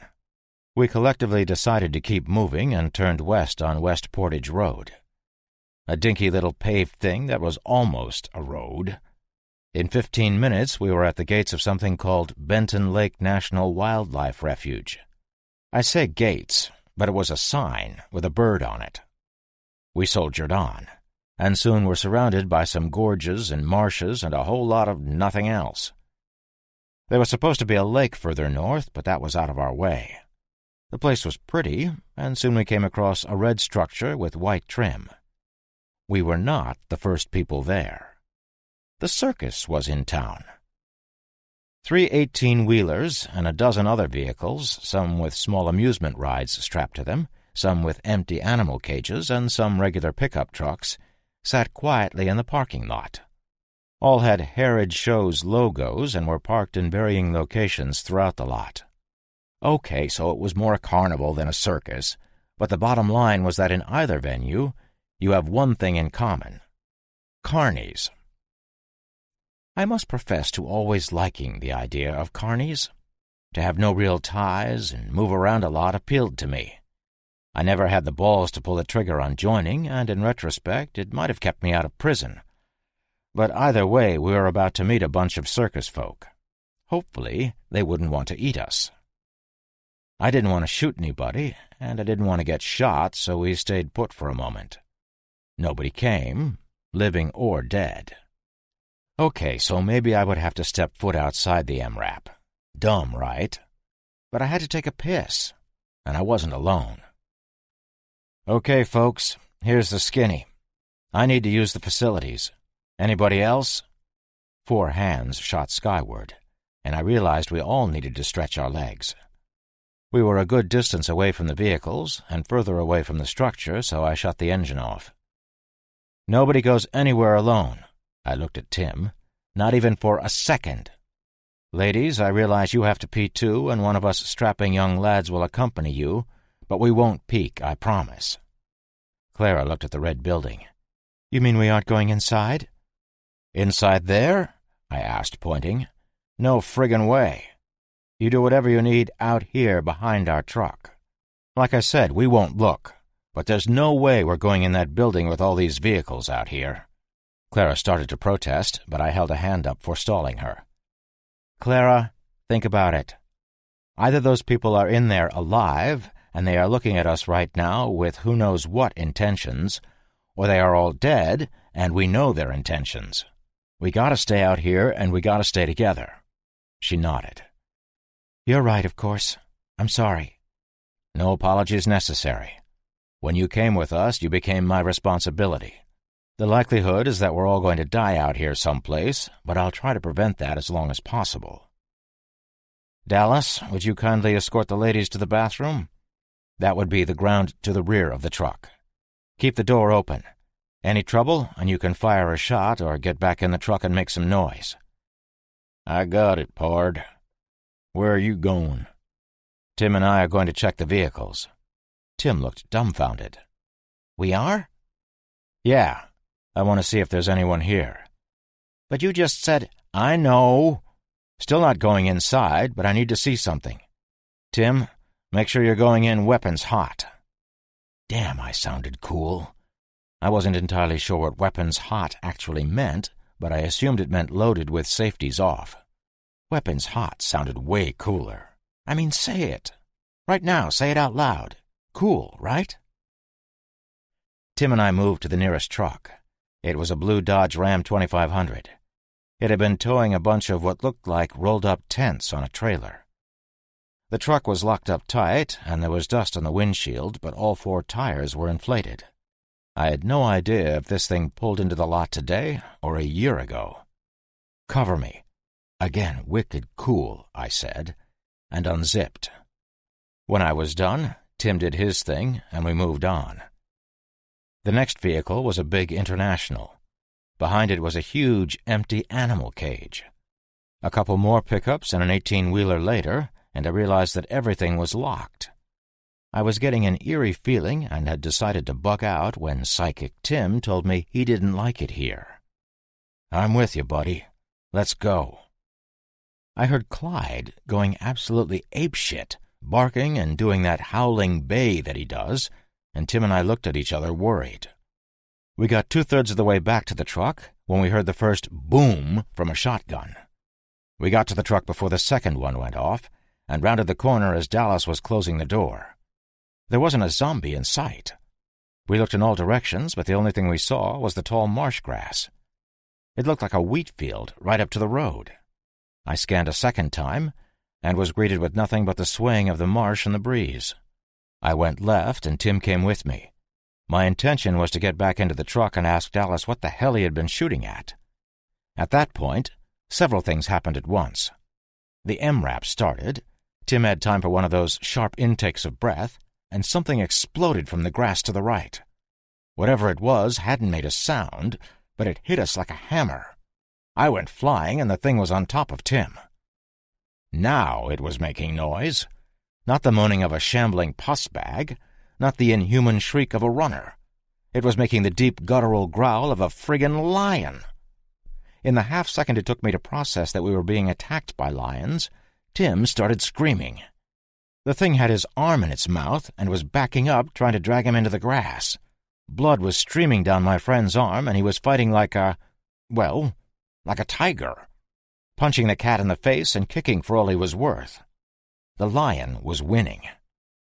Not wanting to hit the human, I fired my HK into the air, and the thing looked at me but didn't let go of Tim's arm. I had to shoot it. I had to. I know it isn't fair, and if the Humane Society was still around, you would report me, and you are calling me awful names right now. But this thing was going to eat my buddy. 3 black holes stitched across the side of this skinny creature, and it howled in pain, letting go of my friend. It limped back into the grass, leaving a trail of blood on the stalks. Did I feel like shit for killing this cat? Nope. Did Tim feel like shit with his arm flayed? Damn Skippy.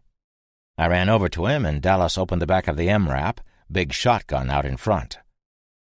"We didn't see you, fellas. Heard the yelling, and I come out to see if that damn lion was still around." Dallas noticed all the blood and me looking at Tim's arm, and he did something rare. He swore. "Oh, shit." He saw me dragging Tim over to the back of the truck. "Let me help you, hoss." He started to get out of the truck. "No! Cover us! I've got him!" Tim stood, gritting his teeth, and I got a good look at his arm.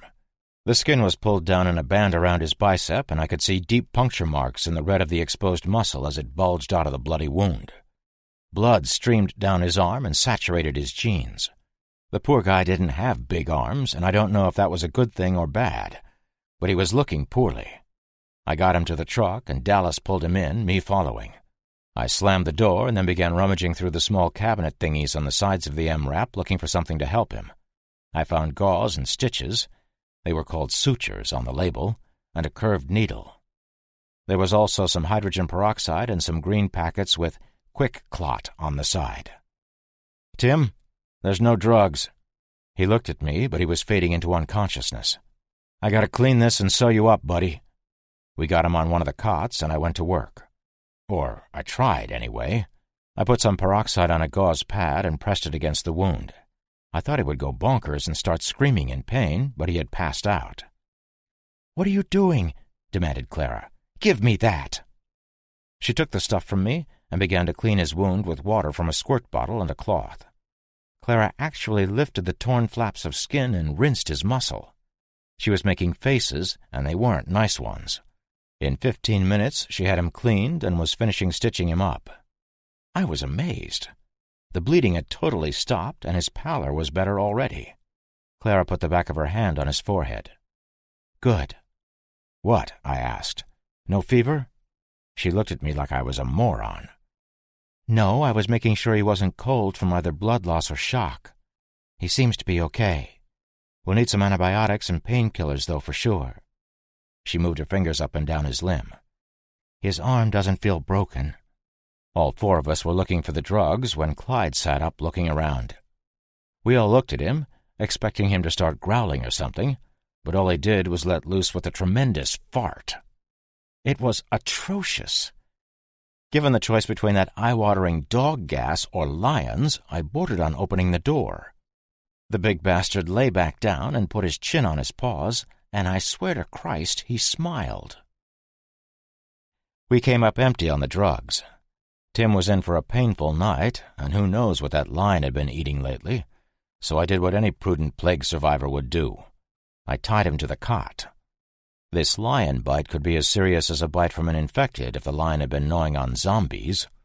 Time would tell. I had wanted to see what the circus trucks had in store for us, and I guess I found out. Stupid. Just stupid.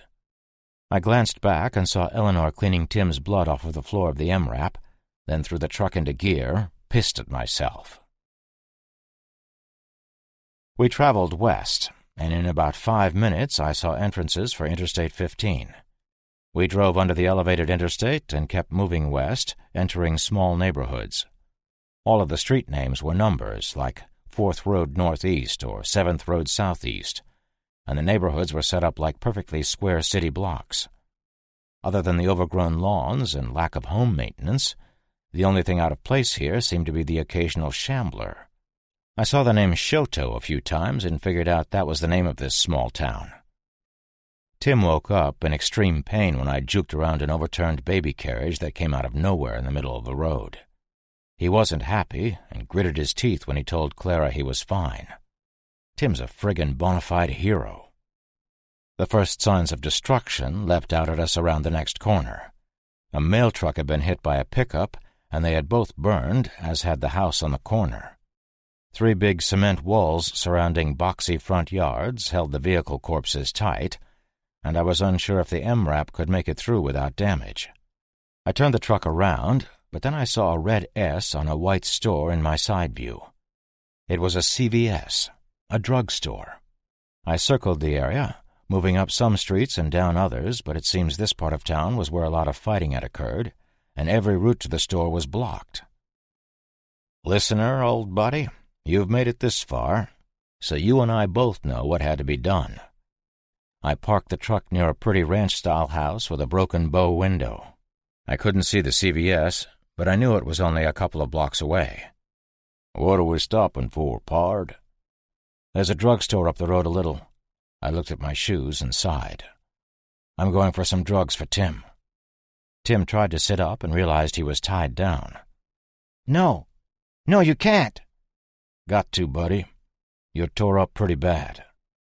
Damn, that had sounded like Dallas, too, but it had come out of me. The store looked untouched from what I could see, and Dallas started checking his shotgun and the shells in his bandolier. What are you doing, Dallas? I'm coming. Nope. Your wheel is still bad. You can hardly stand on it. You'll slow me down just like you would have at the hospital. I'm fine. Now You're not fine. You're fucked up. If I don't make it, you need to get Clara back to San Francisco, and before that you need to get Tim some meds. I moved into the back of the cramped truck and stood next to him. He was sitting on some cases of food, and his head came up to mid-chest on me. Guy is big. I reached out and gave his ankle a tap with my boot, and he hissed an intake of breath. See? That was uncalled for, he said through clenched teeth. Well, here's the good part. If I get eaten, you get the truck. It's a damn pretty truck. It is. I'll be back in a half hour. If I'm not back in 2 hours, I'm not coming, so leave. He stuck his paw out to me. Good luck, hoss. You too, bud. Get her home safe and take care of Tim if I get dead. Please don't, Eleanor said and stood. Yes, Clara added. We need you. That's why I'm doing this. I looked out the rear windows, but you really can't see straight down, so I moved up to the driver's side door and checked the area. There was nobody there, so I opened the door quickly, got out, and shut it again. Nothing in sight was moving, but that didn't mean every house and car in the area wasn't teeming with puss bags. That thought got me moving, and I headed out toward the CVS. Cats and ninjas had nothing on me. I was as quiet as the wind. I was passing another of those concrete and brick yard dividers, a wall, and it hit me that I couldn't die. I mean, I could die, sure, but I really had to strive not to. Okay, so everybody strives not to die, but I was special. Shit, I sound full of myself, but you know what I mean. But you're also thinking that I could quite possibly be a huge part of stopping this damn plague in its tracks. And I was out here, alone, trying to save the life of one insignificant guy. Well, fuck you. Yeah, that's right, screw. Who are you to decide the fate of my friend? He has as much right to live as any of us, including you or me. And if I choose to risk my life for his, then it's my decision. And if I don't try to help, then what the hell are we all fighting for? I had already been with umpteen doctors, and they didn't find out shit. Lynch would have killed 1 million people if it would have protected me, but for what? A chance? Every one of those 1 million people that would have been killed for me also deserves a chance. I'm not him. I'm not Lynch. And I wouldn't kill anybody that didn't need killing either. I intend to live, but not at the expense of everybody else. Unless those people are trying to kill me. So, those thoughts all plowed through my noggin in a heartbeat, and they hadn't quelled my fear but for a fleeting moment. When I got my reality slap, I heard something moving on the other side of the wall. It didn't sound friendly, so I kept to my crouch and moved on. It was weird that this section of the town looked like a war zone. Bullet casings littered the ground, a Hummer with the doors open and a .50 cal on the roof stood abandoned, and there were stains and bullet holes everywhere. But there wasn't a single body or pus bag in the vicinity. One of the damn infected must have been killed. At least one. They don't get back up if you shoot them in the dome, and humans certainly wouldn't have moved them in the middle of a firefight. So where were all the bodies? I moved down the center of the road, between cars and a pockmarked fire truck, scanning for anything odd. I made it to the front doors of the CVS without incident, and put my hand above my eyes, pressing myself to the glass to peer inside. Nothing looked amiss, other than the store appeared to have been looted. Shit was on the floor, but I didn't see anything moving, so I pushed on the door. It was one of those automatic types that opened when you stepped on the pad, but the power was out, so it needed persuading. It opened quietly, and I stepped inside. It was darker than what you would have seen pre-plague, but there were tons of windows, so they brightened the place a bit. One of the windows must have caught a stray bullet, the only thing left a few clear shards in the frame. The breeze blew some type of banner, making it sway, but other than that, I was the only thing moving. I was still effing scared. If you're reading this, then at some point you have been out there, hopefully not alone, but out there avoiding them. Skulking in a place you shouldn't have to be skulking in, like a gas station or a convenience store, trying to find some spam. You get it. You understand the feeling I had in that CVS. I checked every aisle, and there wasn't a single infected. No bodies, no drag marks or directional spatter. No bullet holes that I could see either. Sure, the place had been looted, but barely. It looked as if this place had been hit hard and fast, or with a specific goal. I got to the back, where the pharmacy was, and it was just like in Havre. I pushed through the half door that separated the counter from where the patrons would be, cleared it, and looked through the shelves. There was a whole section for antibiotics, and I took everything that would fit in my bag. That wasn't a lot, but I got most of it. I got to the painkillers and found tons. OxyContin was a winner, as was oxycodone. I took it all. Then I left back the way I came, grabbing some OTC stuff like aspirin and Neosporin. I even had the foresight to grab a big tube of SPF 30 sunscreen. Easy peasy. I got outside and left the door open, thinking I would never come back. I had an epiphany and turned around, going back inside. I grabbed a couple of boxes of stuff and put them in one of those red plastic handheld shopping thingies, then made my way back to the doors and then out. This time I closed them. I don't know why. I began my skulk back towards the truck when I realized something had changed. All the cars had been about the same height when I came in, but now something was different. I turned and focused on that different, and was a little surprised at what I saw. On top of a cranberry Toyota Camry crouched a man in rags. He was on his haunches, his ass almost touching the roof, his fists on the top of the car between his feet. He looked at me with one eye, as the other had a black patch over it, his head cocked a little to the side. I had seen this stance before. It was on a trailer in New Hampshire. It was the first time I experienced a runner. The man looked at me for a second longer, then stood from his crouch, his head tilting a little more. I did that sharp intake of breath that is repeated countless times in this text, and that was all the impetus the thing needed. Its eyes went wide, and it let out that awful shriek. It propelled itself off the car and landed on all fours, scrabbling. Up very fast, it sprinted at me. I had my pack full of stuff, and a red shopping thing full of more stuff. Going hand-to-hand with this thing wasn't out of the question, but I had a bunch of shit with me. He was 30 feet away when I was finally able to get the cig out and shoot him in the chest. Silencer. Bullshit. I'm going to find the guy who coined the term silencer and punch him in the friggin' nose if he isn't dead already. Shit is loud. More than that, it doesn't belong. And this is what tipped off the pus bags. It echoed through the formerly soundless cars and houses. Or maybe it was the shriek from that runner. That brings them too. The moaning started.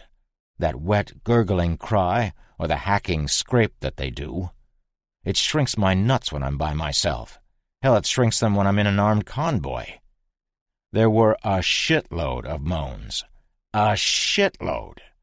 When I had crept down the street a half an hour ago, I hadn't seen any of them, and they hadn't seen me or they would have been on me. Now they came from under vehicles, out of doors and windows, from between houses, from the back of the burned mail truck. They were everywhere. Back the way I came was not an option. The road was thick with them, and they were coming my way. I ran back to the CVS and got inside. There was nothing more than a cardboard sunglasses display to bar the door with, and all they had to do was push on it, and it would open. I ran to the back, but before I got there, they were already inside, stumbling and smashing their way toward me. I ran by the drive-through window and noticed it was relatively clear of infected outside. But I couldn't fit through the receptacle, so I had to opt for the door that I had missed. Yeah, I know, I'm a dumbass. In my defense, it was painted the same color as the wall and had an eye chart on it, and I was scared shitless and just above panic mode. It wouldn't open, though. It had one of those push bars, but nope, not opening. I descended into panic and was about to start futilely pounding on the door until I saw the little silver turn lock. I turned it and ran out into the parking lot behind the store. They were out here too, but not nearly as many. I ran across the lot and into a big school playground, them on my tail, the mass of them maybe 200 feet back. The things were in front of me too, and they came from the other sides of the park, stumbling across the pavement. They were everywhere, and I could see where this was going. I was trapped. I was going to die on a yellow hopscotch cart. Had I not returned to the store, I might have made it. More than that, the reason I had gone back into the store was for feminine hygiene products for the ladies. Yup, I was going to die for tampons. It started to thunder, and I realized I was going to get eaten alone and wet. I had been hoping to go when I was a few years older, in the midst of banging the A-list celebrity actress of my choice, but that wasn't going to happen. I was about to be eviscerated by the nails and teeth of 200 undead flesh-eaters. Hopefully, the feminine goods would sop up some of my blood. I had a horrible image of me stumbling around as a zombie with maxi pads permanently stuck all over me, but with this many of the dead, there wouldn't be much left to reanimate. The thunder pitch had increased, and it now seemed to come from everywhere, like an earthquake. God had a funny way of sending me off with his angels playing bass. The zombies were hearing the rumble as well, and not a few of them turned to look in all directions, but most were focused on me. I was totally encircled, no way out, and they closed in. I hoped the folks in the truck would make it. They were all good people. Maybe Tim would go with them to San Francisco. That would be the smart choice. None of my friends at Atlantis would ever know what had really happened to me, and that made me sad. I hoped they were all right as well, and would live long lives, but in this world that was getting harder to envision. I put down my bag and shouldered my rifle. I had almost 200 rounds of ammo, and there were probably 200 undead, but with reloading and missing some noggins, I knew I was screwed. Time to man up. I dropped to a crouch and took aim at a particularly fat dead man with no face. My finger tightened on the trigger, and the thunder, which had gotten exponentially louder, came into view. It was not a tank. It was not an MRAP. It was about 50 armored horses with all manner of people on them. The front ranks were dressed like knights. No shit. With lances lowered. They were in various types of mismatched and homemade armor, looking like something out of a Mad Max movie, and they plowed through the lines of undead in front of me like the Reaper mowing souls. Dozens of infected were trampled down by the horses or impaled by the long wooden lances, and then the second rank of riders were in amongst the dead, swinging swords and axes, shooting pistols or rifles. One guy had a big ice scraper and was thrusting it at the zombies, taking off the tops of their heads from the eyes up. 2 riders on heavy horses rode 15 feet apart with some type of wire between them. They didn't decapitate any of the dead, but they sure as shit fucked them up as that wire hit infected in the face or neck. Some of the riders had bows, and they shot into the crowd behind me, and suddenly there were small explosions, the dead being tossed around. I was so stunned I hadn't begun firing, and that changed quickly.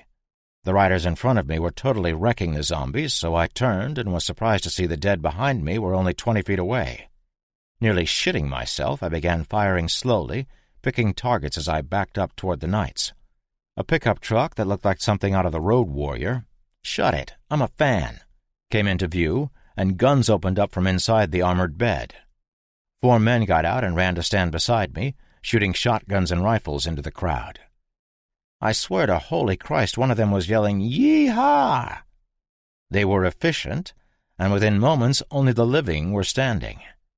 The dead never made it to within 10 feet of me. One of the 4 that had jumped from the truck, dressed exactly like a cowboy, with hat and chaps and spurs. He holstered one of his twin 6-guns and began to reload the other. "Mornin'," was all he said. Another one, a 15-year-old kid by the look of him, looked at his over-under shotgun and cracked it open, shoving fresh shells into it. "Saved your ass, didn't we?" Yeah, you were about to have a bad day. What the hell were you doing coming in here anyway?" He looked at me sideways as the horses came trotting over. "This is where they all came when Great Falls burned." "I needed—" He turned and looked the other way, and I could see that the right side of his face was covered with what looked like scales, and his right eye was a yellow color. He looked at the bag, then at the red shopping basket I had dropped, and he smiled. "Yeah, I hate it when Aunt Flo shows up, too." He started to chuckle, and so did I. He shouldered his weapon and stuck out his paw. "Name's Carter." I shook his hand and started to tell him my name when a guy in medieval armor carrying a gore-splattered double-bladed battle-axe got off his horse and raised the visor on his motorcycle helmet and looked at me hard. "You bitten?" "No, they never got close to me. Thanks." "Sure. You scavenging? Got anything good?" His eyebrows lifted. "Any beer?" "Sorry, just antibiotics and some painkillers." Carter stuck his face in the conversation. "And tampons." The knight took his helmet off, and a gunshot made everyone turn toward the south. "We can't stay here. I'm assuming you're with the folks in that armored vehicle a couple blocks over?" I really didn't want to answer that question, so I didn't. He smiled and snorted. "I don't blame you. Trust is a hard thing to come by these days." He looked back towards another gunshot from the same direction, and then a radio chirped on his belt. He picked it up, and we all heard through the radio that another sizable horde of dead were on their way. "Copy that, Mark. Stay high. We'll come back for you in 2 days. Out." He looked back at me. "We can take you to the vehicle if you want. They won't answer us or move when we try to talk to them. You want to go?" I nodded in the affirmative. "Carter, get him and his tampons on the truck and back to his vehicle." He got back on his horse and looked at me. "You're welcome to come home with us, or you can be on your merry way. If I wanted you dead, you'd be dead, so consider that. We'd love to have you, but if you want to stay, you have to contribute." He turned his horse and trotted off with the rest of them back toward the west. Carter looked at me sideways. "You're taking this well. Whenever we meet somebody new, they kind of freak out at our little group, at least at first." We moved to the pickup. "Well, it is a little odd," he finished. "Hell, I used to be the alligator boy, and we live in a world of walking dead people. I grew up a freak. I'm used to odd." He got on the back of the truck and reached a hand down to help me in. I hesitated, and he brought up the same point the guy with the axe had. "You see all the weaponry? If we wanted you dead, or if we wanted your shit, what could you do? Like your friend said, it's hard to trust people nowadays." I grabbed his hand, and he pulled me in the truck. "Yeah, but you should never look a gift lizard in the mouth." He seemed to get a kick out of himself, and we both laughed. We got back to the MRAP, the pickup at the back of the column of riders, and I hopped out. Dallas was smiling at me through the bullet-resistant glass behind the armored louvers of the driver's side window. I held up the bag of drugs. "Got them." His smile faded, and he pointed to all the folks that were around me. "They saved my ass, big guy. You can open up." He did, and Carter followed me over to the MRAP. "If you want some hot food, you can follow us back to our camp. You're all welcome. If not, best of luck. And don't get your asses bitten off out here." With that, he got back in his truck and drove to catch up with the horses. Eleanor hugged me, and Dallas looked out the window as I passed the drugs to Clara. "I seen some weird stuff, but, who cares? Can I drive?" "Yeah. Follow them. How's Tim doing?" Tim craned his neck to look at me. "It hurts, but I'm okay." Clara looked through the bag. "Oh, well done." She was reading off some of the names of the drugs. Augmentin, cephalexin, ibuprofen. This amoxicillin will need to get mixed. She opened a bottle and lifted Tim's head as she gave him 2 pills, which he washed down with water. "What was that?" he asked weakly. "Percocet. That should help you out with the pain. I need to check the expiration dates on the antibiotics, but this is what we have, so we'll need to use them even if they're expired." "Can I drive?" Dallas asked again. "Sure. I could use a sit-down." And that's just what I did. Dallas put the MRAP into gear, and we followed the ragtag group of weirdos that had pulled my fish out of the fire. Carnies and Tough Guys. A group of carnies and some folks from a Renaissance fair walk into a bar after a long day on the road. One of the Ren guys orders a beer and sits down at the bar, the other folks looking at menus or using the bathrooms. The fair guy begins a polite conversation with the pretty young bartender, food and drinks are delivered, and merriment ensues. The creaky tavern door opens, and the Renaissance guy doesn't even turn around because things are going well with the bartender. The drink slinger leans to the side to look behind the hot guy she's working up, who works as a knight in the show and is the hero of the fair. Her eyes go wide, and her mouth opens in the shape of an O. Naturally, the knight, who is not in his dress clothes, turns to look and sees this bloody, disheveled guy stagger in. Another member of the fair, the king, stands up to render assistance to the obviously injured man, and the man latches onto the king and tries to bite him. The king starts yelling, and the knight, true to his station, attempts to rescue his liege. The crazy man maneuvers in and takes a big chunk out of the king's forearm, so the knight sends a beefy roundhouse right crashing into the side of the offender's noggin. The biter is unfazed. Everyone keeps yelling at the man to let go of the now bleeding king, a couple of folks stepping in to help. They are bitten as well. Not seeing any way out of this, the knight realizes that this particular individual is either batshit crazy or on drugs and batshit crazy. He draws his knife, utters a threat to the man, who pays no heed, then drives the knife into the man's side. While the man is still unfazed, the rest of the bar is extremely fucking fazed, and they all realize there is more at work here than bath salts. Benny the dwarf, one of the carnival workers, decides he has had enough, puts down his cigar, pulls out his .32 pistol, and drills the guy in the forehead. Benny calmly sits down and says to the bartender, "Might want to call your sheriff for this one." The pretty bartender removes her hands that were covering her mouth in shock and replies, "That was the sheriff." Shitty punchline, I know. But there isn't a lot that's truly funny anymore. I was sitting around a campfire with a bunch of carnies and fair folk and people they had taken in. We were swapping stories about our time post-plague.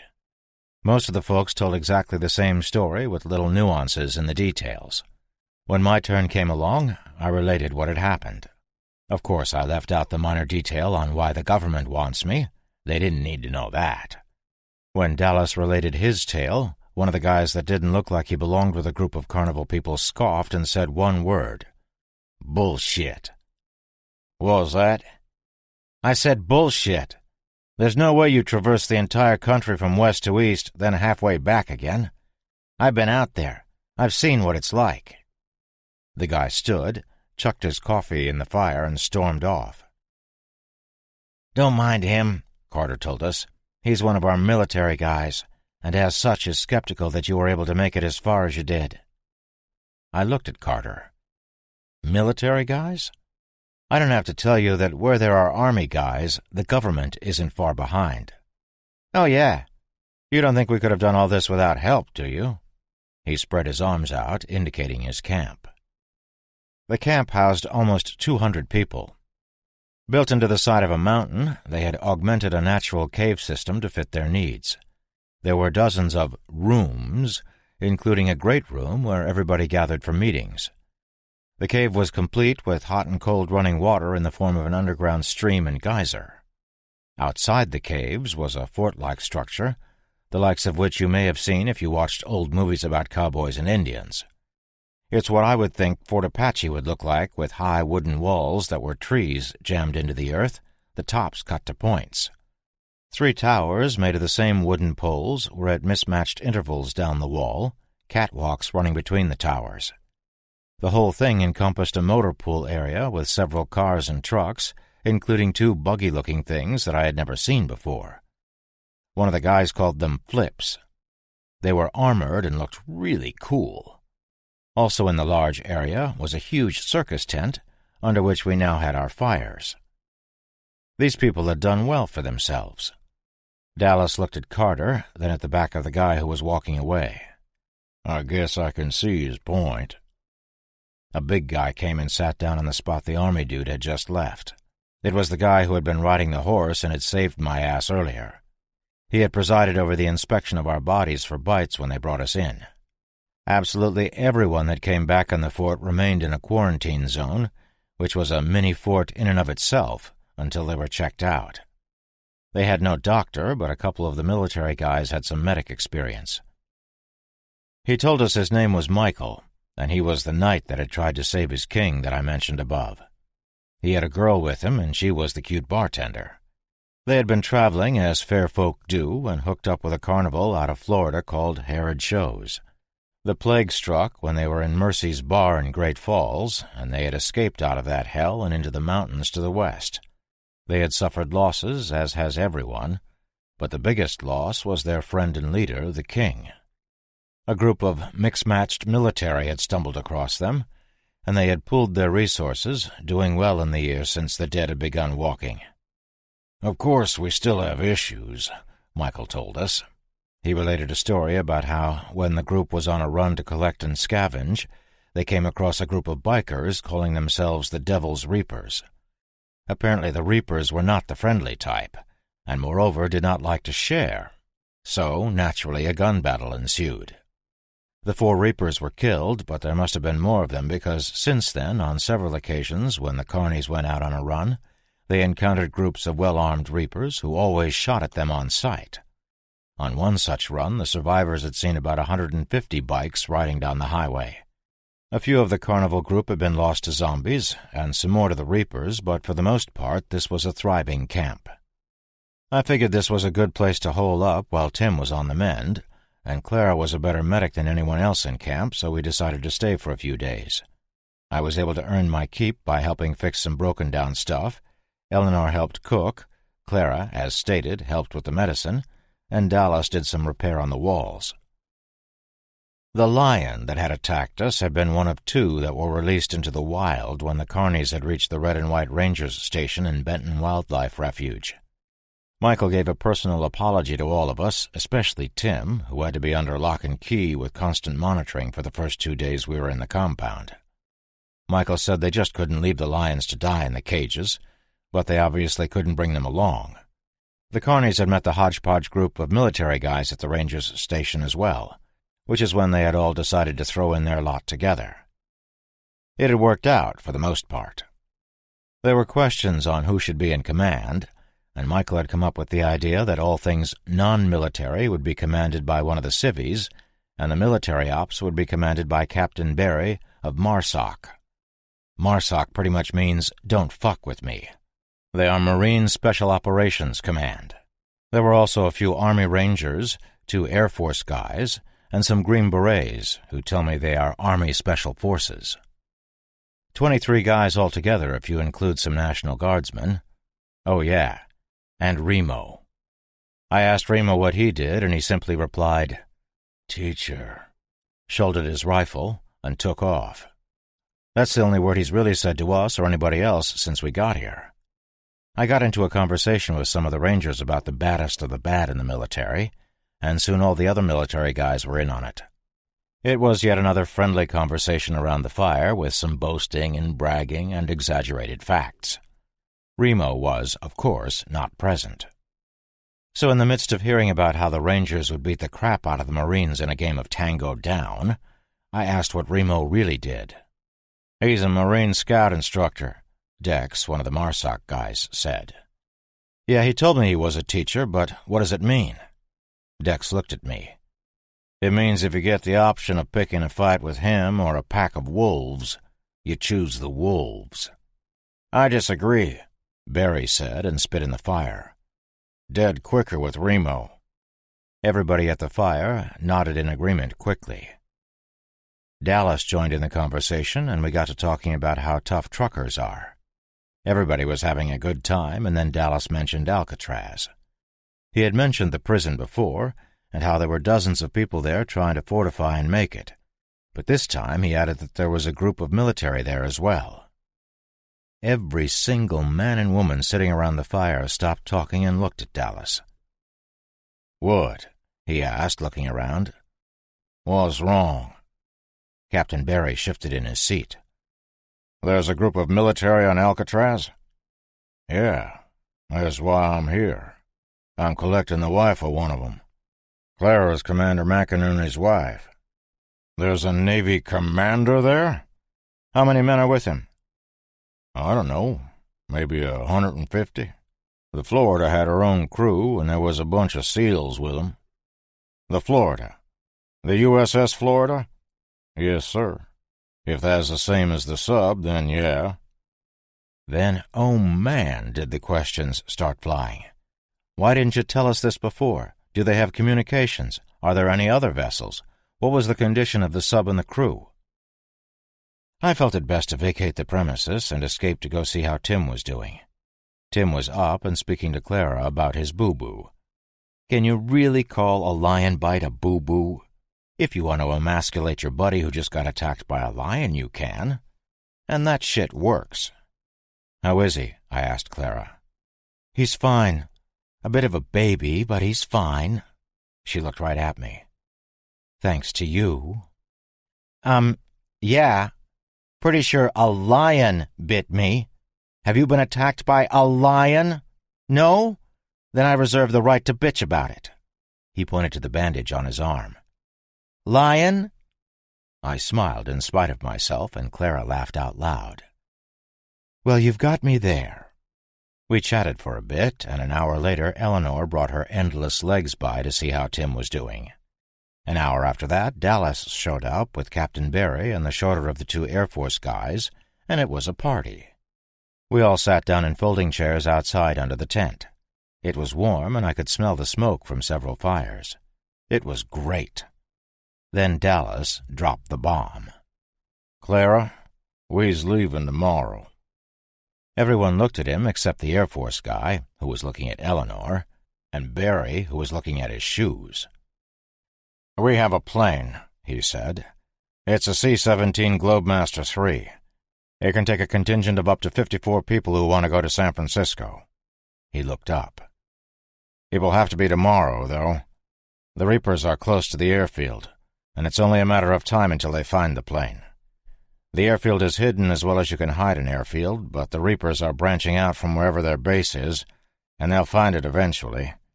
There are also 2 Black Hawk helicopters, but they can't make the trip. Fuel would be an issue. Then there's landing. We don't know where we could land safely." "I do," Dallas piped up. "I know where we can land." Everyone was looking at him again, and he shrugged. "I was on my way there in a different plane when we sat down to find a friend, and I come up here looking for Clara. I know where there's a perfect place to land." "Is it free of infected?" "Don't know." "Is there a clear runway?" "Don't know." "What do you know?" demanded the Air Force guy. "I know where the airfield is." Captain Barry shook his head. "All right, stop it. We have a possibility to link with U.S. forces, one of whom is a senior officer in a secure location." He pointed to Dallas. "And you need to get to Alcatraz. I will send a squad with you, and we can possibly get some communications going." Tim coughed and actually timidly raised his hand. "You will need a communications satellite." "We have several, but with no ground crews or codes we can't access them. We do have access to older ham radios in the ranger stations at Blackleaf and Ear Mountain." Like I knew where those places were. I looked at Tim, and he looked back at me. Would he keep his NSA-ness a secret, or would he pony up the fact that he had access to spy satellites? I have codes." Boom! Barry turned from Dallas. "What? Codes to what?" "I have access codes to the Sentinel satellites. I will need a transmitter capable of—" Barry cut him off. "Sentinel? You mean you can access ComSats?" "Well, they're not communications satellites per se, but they can piggyback any signal or bounce between if you need. But I still need the transmitter. Let me worry about that." He went off on how this camp would be able to communicate and coordinate with a West Coast complement of soldiers and sailors, and how it was of the utmost importance to establish links with them because we might be able to coordinate strikes against the infected and blah, blah, blah. Did I dare tell these guys that there was a manned destroyer anchored next to my house in the middle of the Gulf of Mexico? What would that mean to them? I didn't even know if the destroyer was still there or what their intentions were with my Atlantis friends. Shit. What's a boy to do? In the end, I thought about what had happened to me and why. I had been stolen from my friends because I might have some type of cure or vaccine from this plague inside of me. I also remembered thinking that I had to live. Not just to see my friends, but to work on this plague vaccine thing somehow. Fuck it. "Captain," I'd interrupted him from his tirade on saving the good old US of A. He looked at me, and I sighed. "There's a destroyer that looked like it was fully manned anchored off of an oil rig in the Gulf of Mexico." He opened his mouth to ask me a billion questions, but I held up my hand, forestalling him. "That rig is my home, and I don't know anything about the destroyer other than it's there." In the end, it was decided that the Montana group of military guys was going to split up into 3 squads, or groups, or platoons, or whatever you call a small group of military guys. Barry called them fire teams, and that was awesome. The news was brought to the attention of the general populace, and honestly, I thought everyone would want to go. But only 6 civilians decided to take the plane ride. Nobody wanted to come with me on my MRAP ride south, which was great as far as I was concerned. Nobody except 4 military guys and Tim. Clara and Eleanor would go with Dallas, and I found myself sad at the prospect of losing them. I'd only known them a few days, but they were all 3 great people. Plus, Eleanor was shit hot. I gave her a long, perhaps inappropriate hug when it came time to split up the next morning. Clara's hug was much more appropriate, and she thanked me and cried a little. I tried to give Dallas a manly handshake, but he enveloped me in a hug that would have made a grizzly jealous. He put his hands on my shoulders and looked me in the eye. "You saved my life, hoss. I ain't gonna forget that. You also got me to where I needed to be. Won't forget that neither. Be safe." I still couldn't friggin' breathe from when he crushed my lungs a moment ago, but I squeaked out a weak "good luck," and we parted. I liked that guy. With so many dickheads in this post-apocalyptic nightmare, it was great to meet some nice folks. Tim and I were sitting in the MRAP, nose pointed toward the gate, when our detachment of badasses showed up. We got 3 MARSOC guys, and to my utter surprise, Remo. Each of the jarheads had a bag of gear and a bag of supplies, but Remo, who was also technically a jarhead, but his jar was made out of awesome, had 2 bags of gear and no supplies except for a water bladder attached to his tactical vest. I asked him why he wanted to come, and he told me that the main force of the Reapers had been seen moving south. Actually, what he said was, "Reapers are south." That was 4 words I had now pried out of him. I would have pressed for more, but honestly I believe that he could have melted my eyeballs with just a look. I really wanted to see a steel cage match with this guy and Lynch. I would have no idea who to bet on, even though I hadn't seen Remo in action yet. Except Lynch was dead. They opened the wooden gate, and we were off. I saw the 2 buggy-looking things go left with Dallas and company, and we went right. I surely hope I see them again. We drove for a while, talking back and forth, the occasional pus bag in the road. We were in central Montana, coming out of the mountains, and there was really no way past either Butte or Helena, 2 of the larger cities in this godforsaken state. Taking Route 200 southwest, it was our plan to turn south on 141 and hook up with Route 1 south. From there, we would wing it. As it happens, we never made it to 141. Lincoln. We passed the turnoff for Hooper State Park at just before 10 in the morning. We had gone over a small river, and yes, we used a bridge, if you could call it that. The river was called Grofield Ditch, and that's pretty much all it was. A small ditch in the ground with a trickle of water running through it. The bridge wasn't a scary bridge loaded with zombies. It was a 2-lane piece of road laid over a concrete culvert. The streets in Lincoln, the town we were about to pass through in less than a minute, were all numbered as they had been up by Great Falls. So much for originality. Lincoln hadn't escaped the plague, as there were signs and evidence of it everywhere. The abandoned vehicles, broken windows, scattered bones, and burned buildings were a testament to how powerful this epidemic had been. Even a tiny, and I mean tiny, town like Lincoln had succumbed to the evils of the undead. The growl of the MRAP was like ringing a dinner bell, and soon we found the town's entire population of zombies. They came at us with that shambling stagger. Both of them. One was a guy in ragged business suit that was as rotten as you can imagine after a year. The other was a teenage girl, and she was fresh. Didn't make a lot of sense. This whole town didn't make sense. If everybody was dead, where were they? Why didn't they come out? "Stop," Remo said, and that was enough because I couldn't get my foot to the brake pedal fast enough. We slowed, and he shouldered a bag of gear. "Pick me up on the other side of town in an hour." WTF? Complete sentences? He popped open the back hatch and was gone from sight before I knew what was happening. Brick, one of the MARSOC guys, shut the hatch and told me to keep going. The two zombies hadn't seen Remo either, and they plodded along after us, reaching. We drove for a full 4 minutes before we came over a hill and saw First Avenue running perpendicular to us. It was a road like all the other roads, with trees on each side and a small structure to the right. The odd thing was there was an electrical truck with a cherry-picker bucket on it and a tow truck across the road, nose to nose.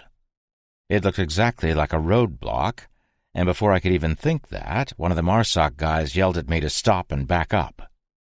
I jammed the brakes and threw the MRAP in reverse. Before I was able to step on the gas, a guy in jeans and a black leather vest stepped through the gap in the vehicles, with a tube on his shoulder. Two guys popped out from behind trees on the left with rifles and ran toward us, and I could tell by Ray-Ban's, another Marine, sitting in the passenger's seat, expression, that some were coming from the right as well. "Fuck," was all Ray-Ban said. "Is that?" "Yeah, that's an RPG." I heard engines and saw in the rear view that 4 motorcycles were coming in fast behind us. Brick was looking out the back windows. "Contact rear, 4 bikes." Ray-Ban didn't take his eyes off the guy in front of us. "RPG up front." "They all have military gear," Brick informed us, and flipped the safety off his M4. "We can take the ones in back, but that RPG will waste our MRAP, and it's a long fucking walk to Texas." Our MRAP? Whoa. Just whoa. Ray-Ban got up and joined Brick, the other Marine Kinga, and Tim in the back of the truck. "What's up, boss?" They were all checking their weapons, even Tim. "Business as usual. We kill them all. That RPG is a game changer. Doesn't change the plan. Those are Reapers. Come out shooting and don't get shot."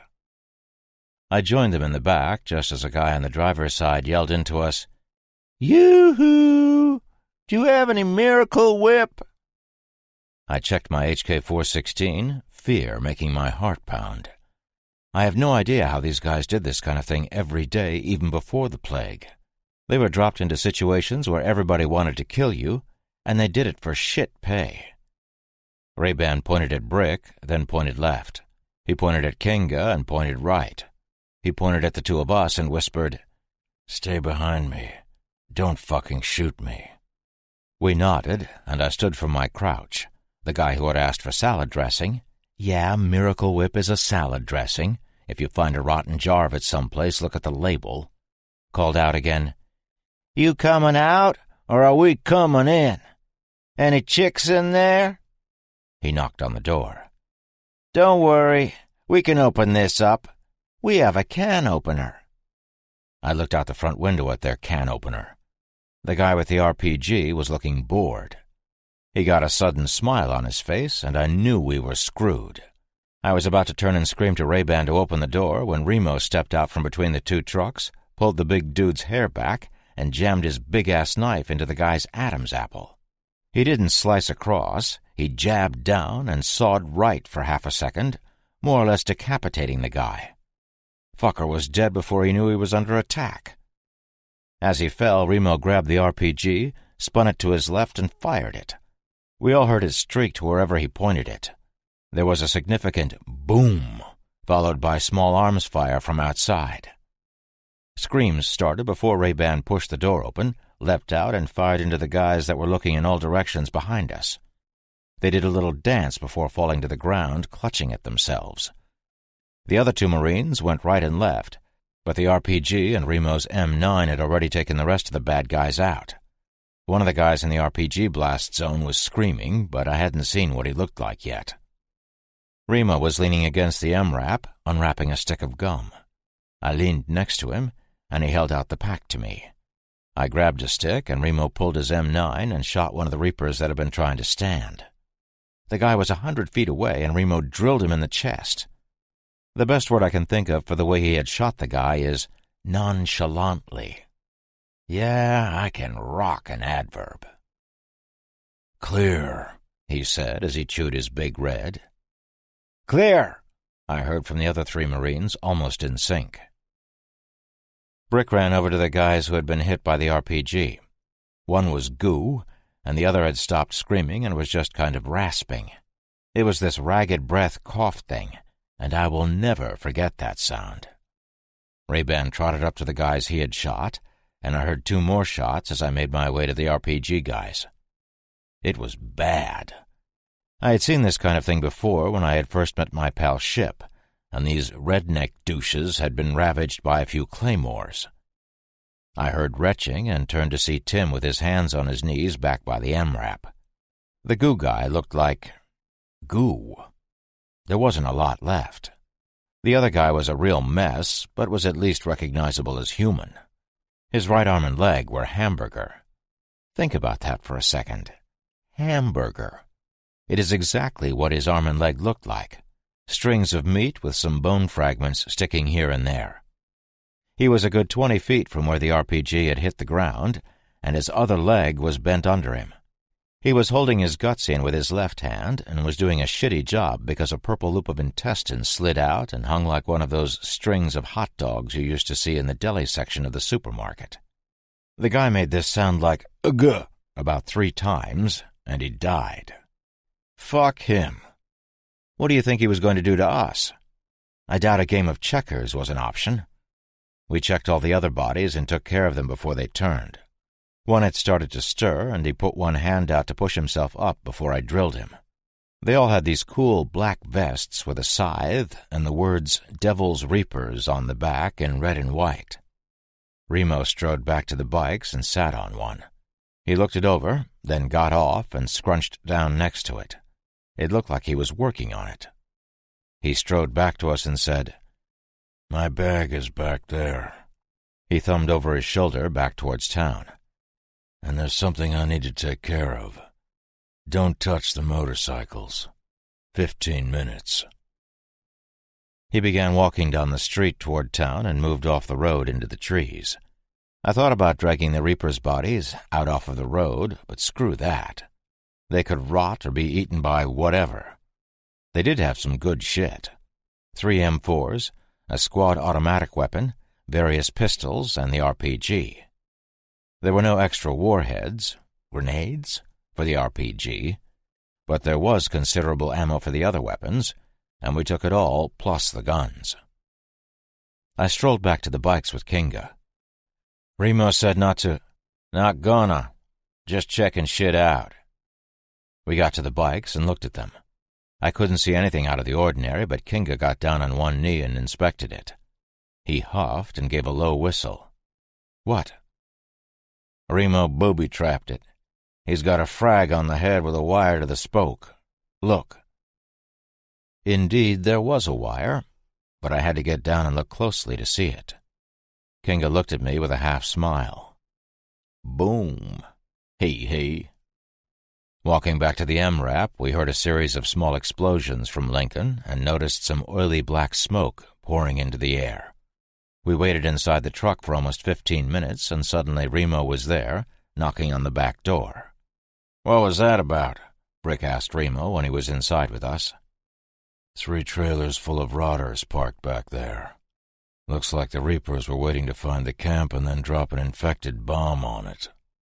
"Well, screw them, then." "Yup." I went to get in the driver's seat, and Brick stood up, getting in my way. "I was thinking I might take a stab at driving." "Think that? And you might just get stabbed," I told him, and brushed past. He was looking at me wide-eyed when I looked back into the cabin. "Buckle up, jarheads. This train is rolling." Remo wasn't looking at me, but he did have the slightest hint of a smile on his face. When you've got to go, you've got to go. Brick was under the impression we should take the heads of the Reapers and put them on posts for their buddies to find, with a note that told them to fuck off. Ray-Ban thought it would just incense them instead of scare them, and Remo said it would take too much time.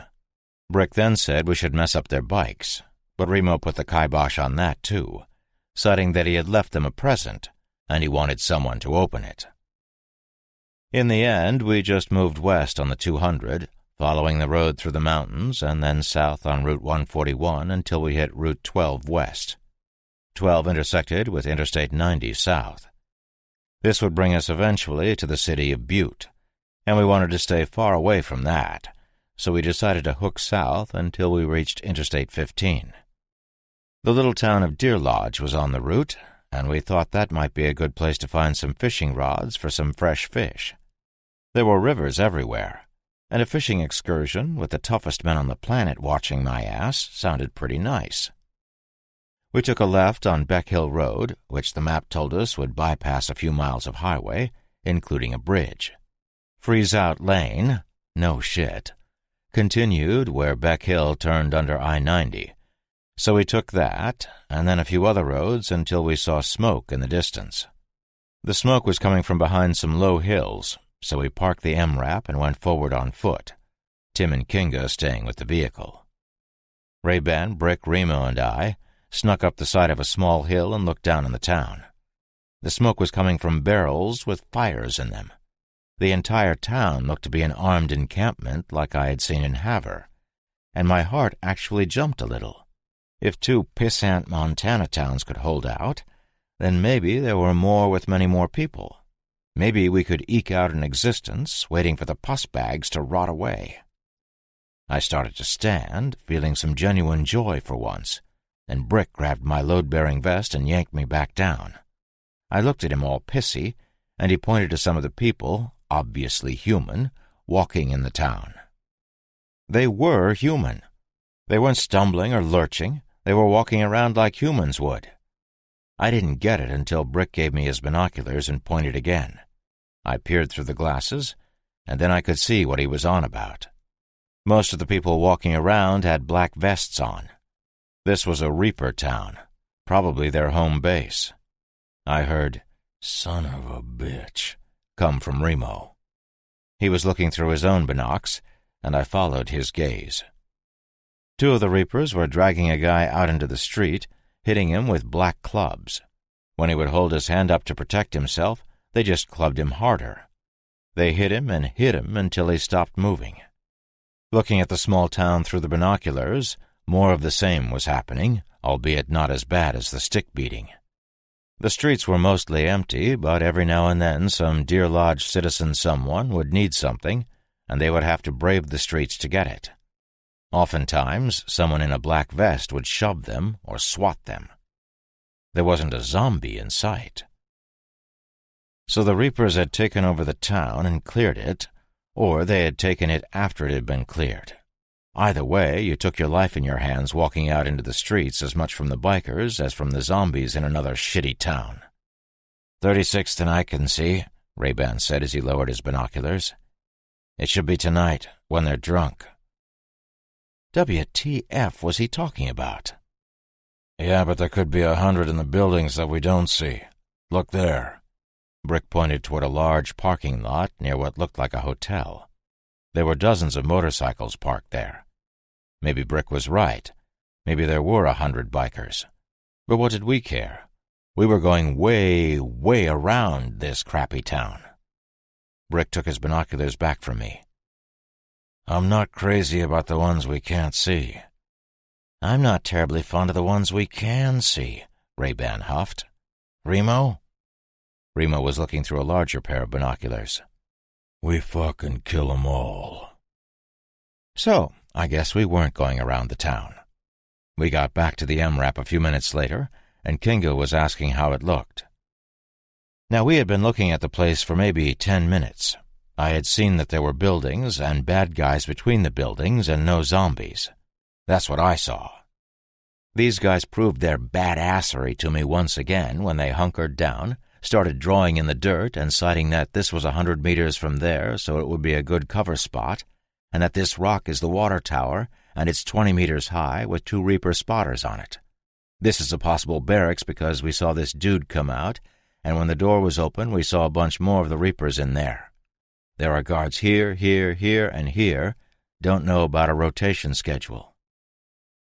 These Marine dudes were legit. I looked at Tim, and he at me, and we must have looked a little nervous because 3 of the tough guys told us not to worry about it at the same time. Remo was shockingly silent.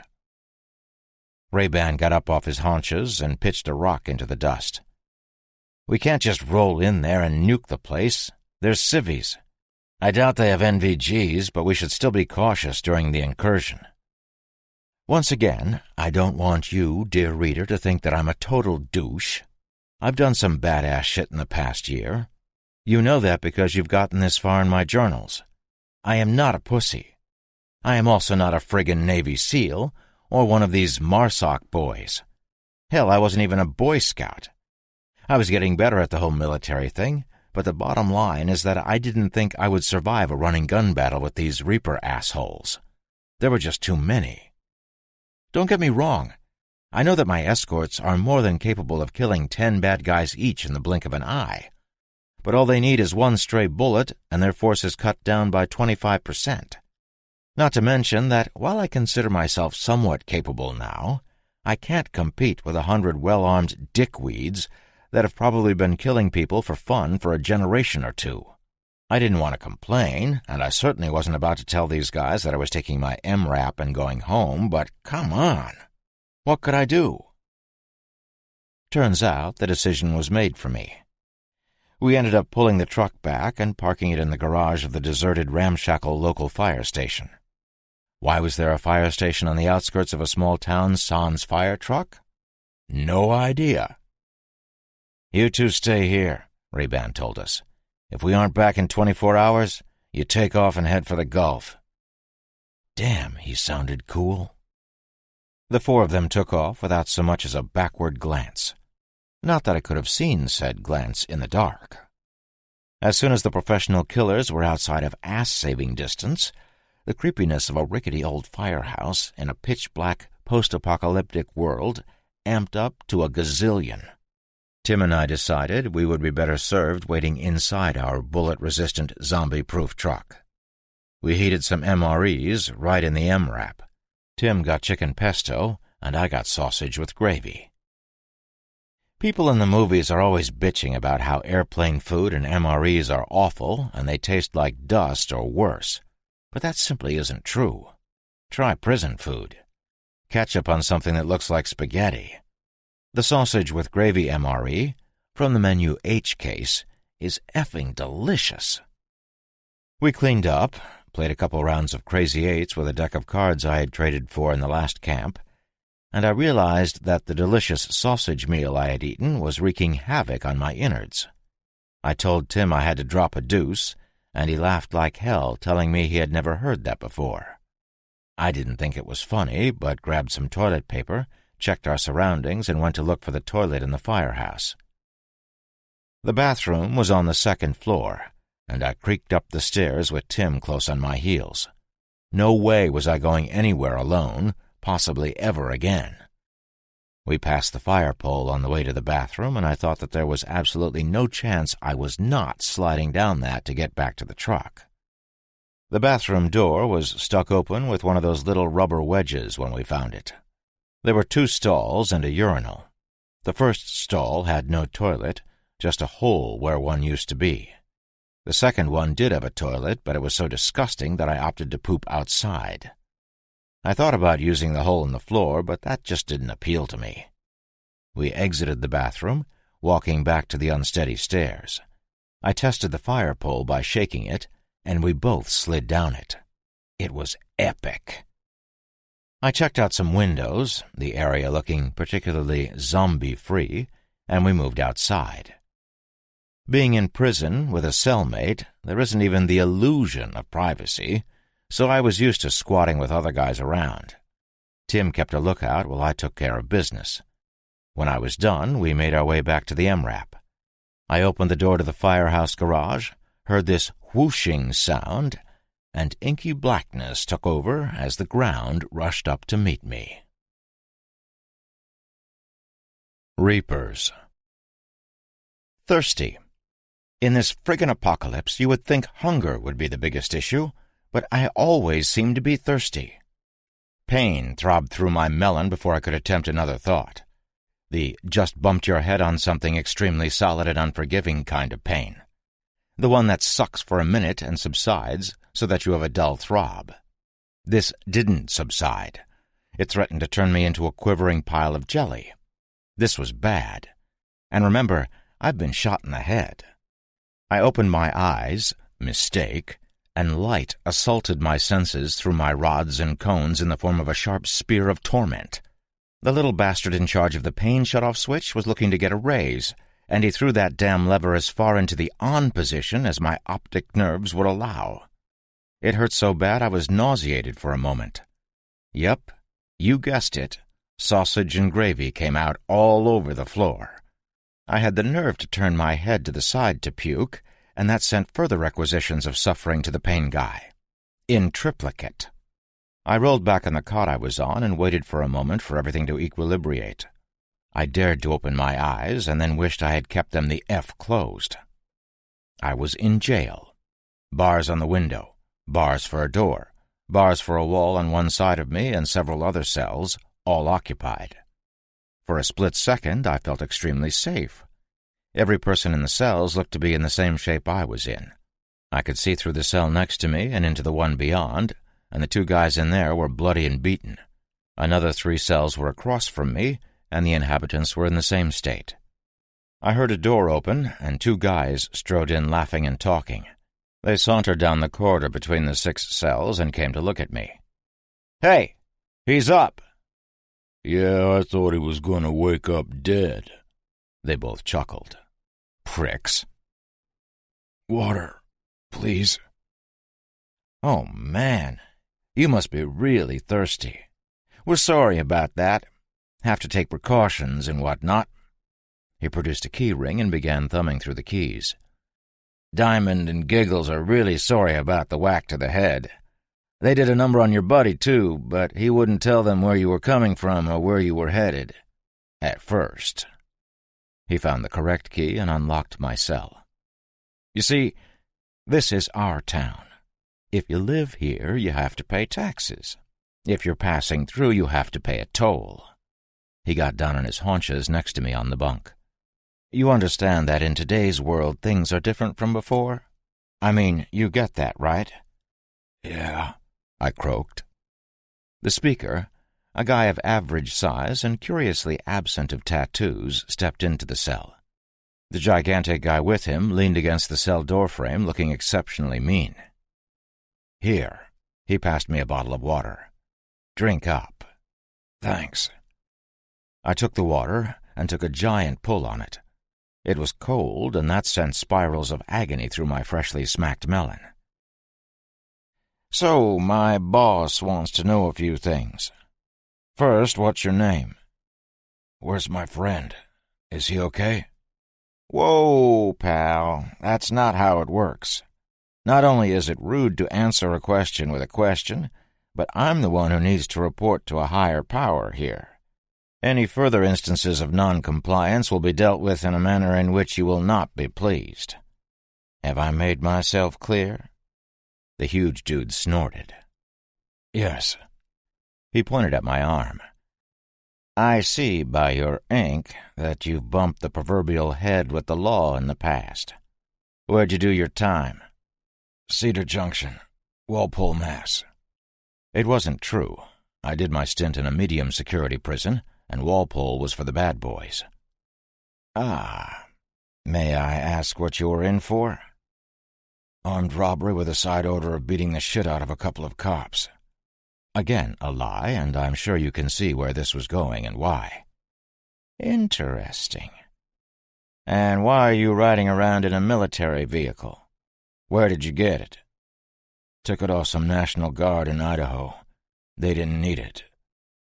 "I see." He continued with the questions for another 10 minutes or so, never once asking me about Lincoln or dead reapers up there. He never asked me about Tim, either, and as he got up to leave, I asked him where Tim was. "Ah, yes, Tim. You see, I was a litigator in a previous life, a defense attorney. The Devil's Reapers were my largest account. When the dead came, I kind of ran out of clients, and food, and safety.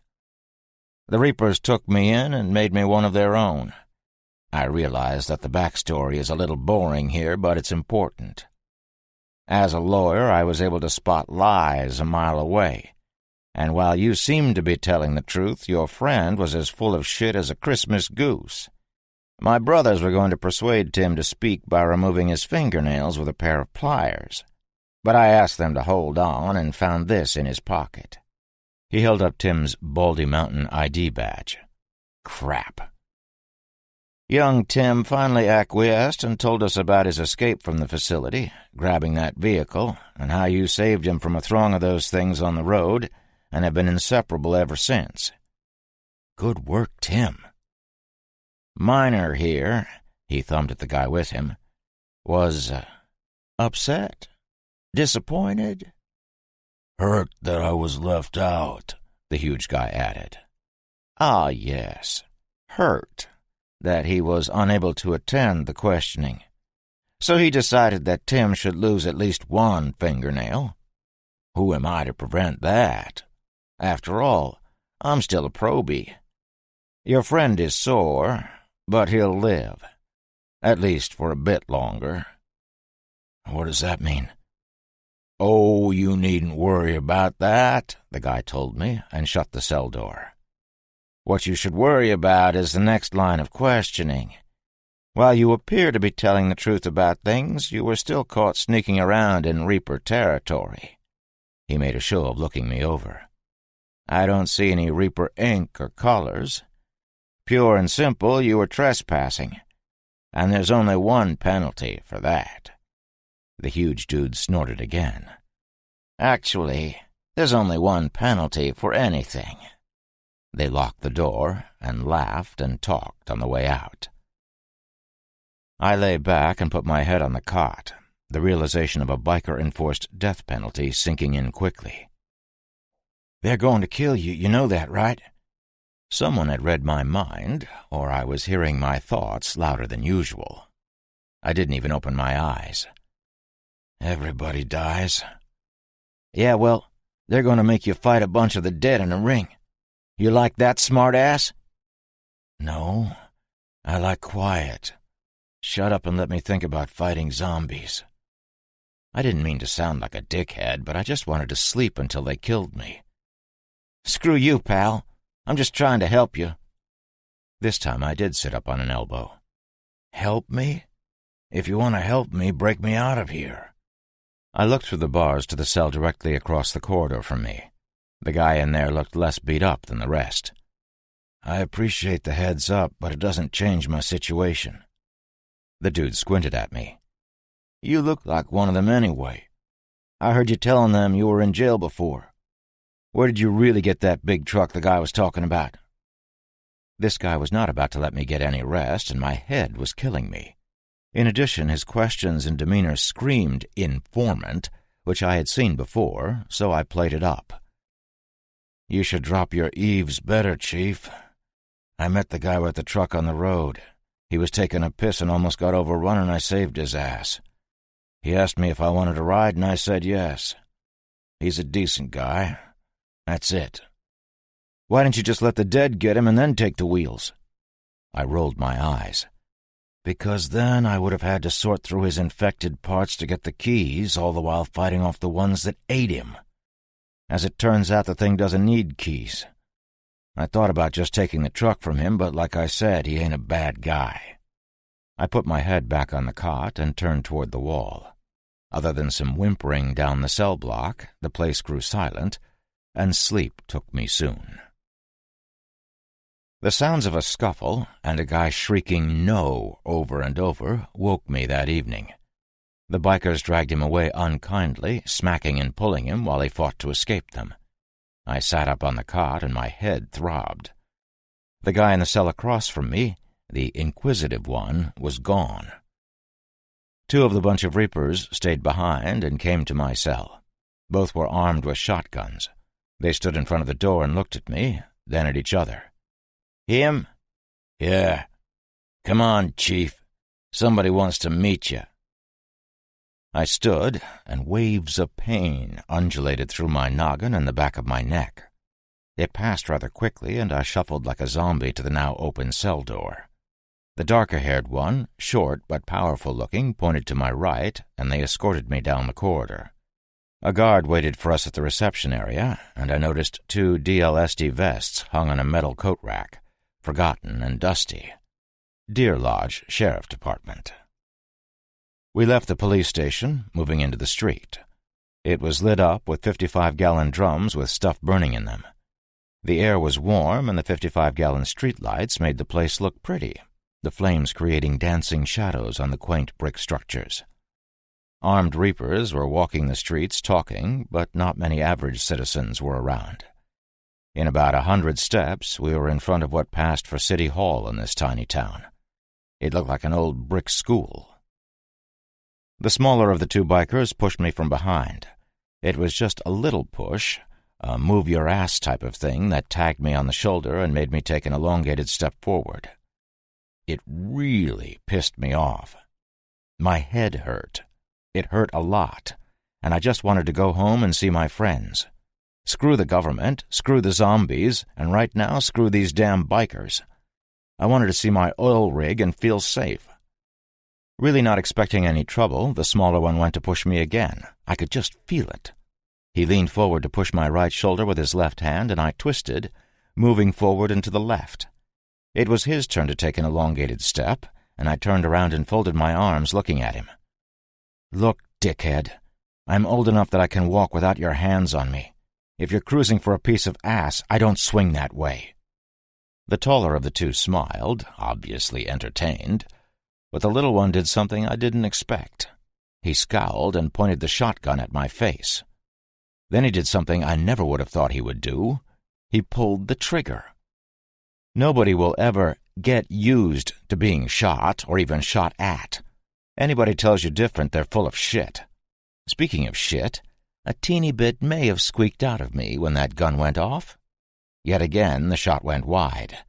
This time because the big dude saw the murder that I had failed to see in the little dude's eyes, grabbed the side of the shotty and pushed it to the right so I could keep my noggin.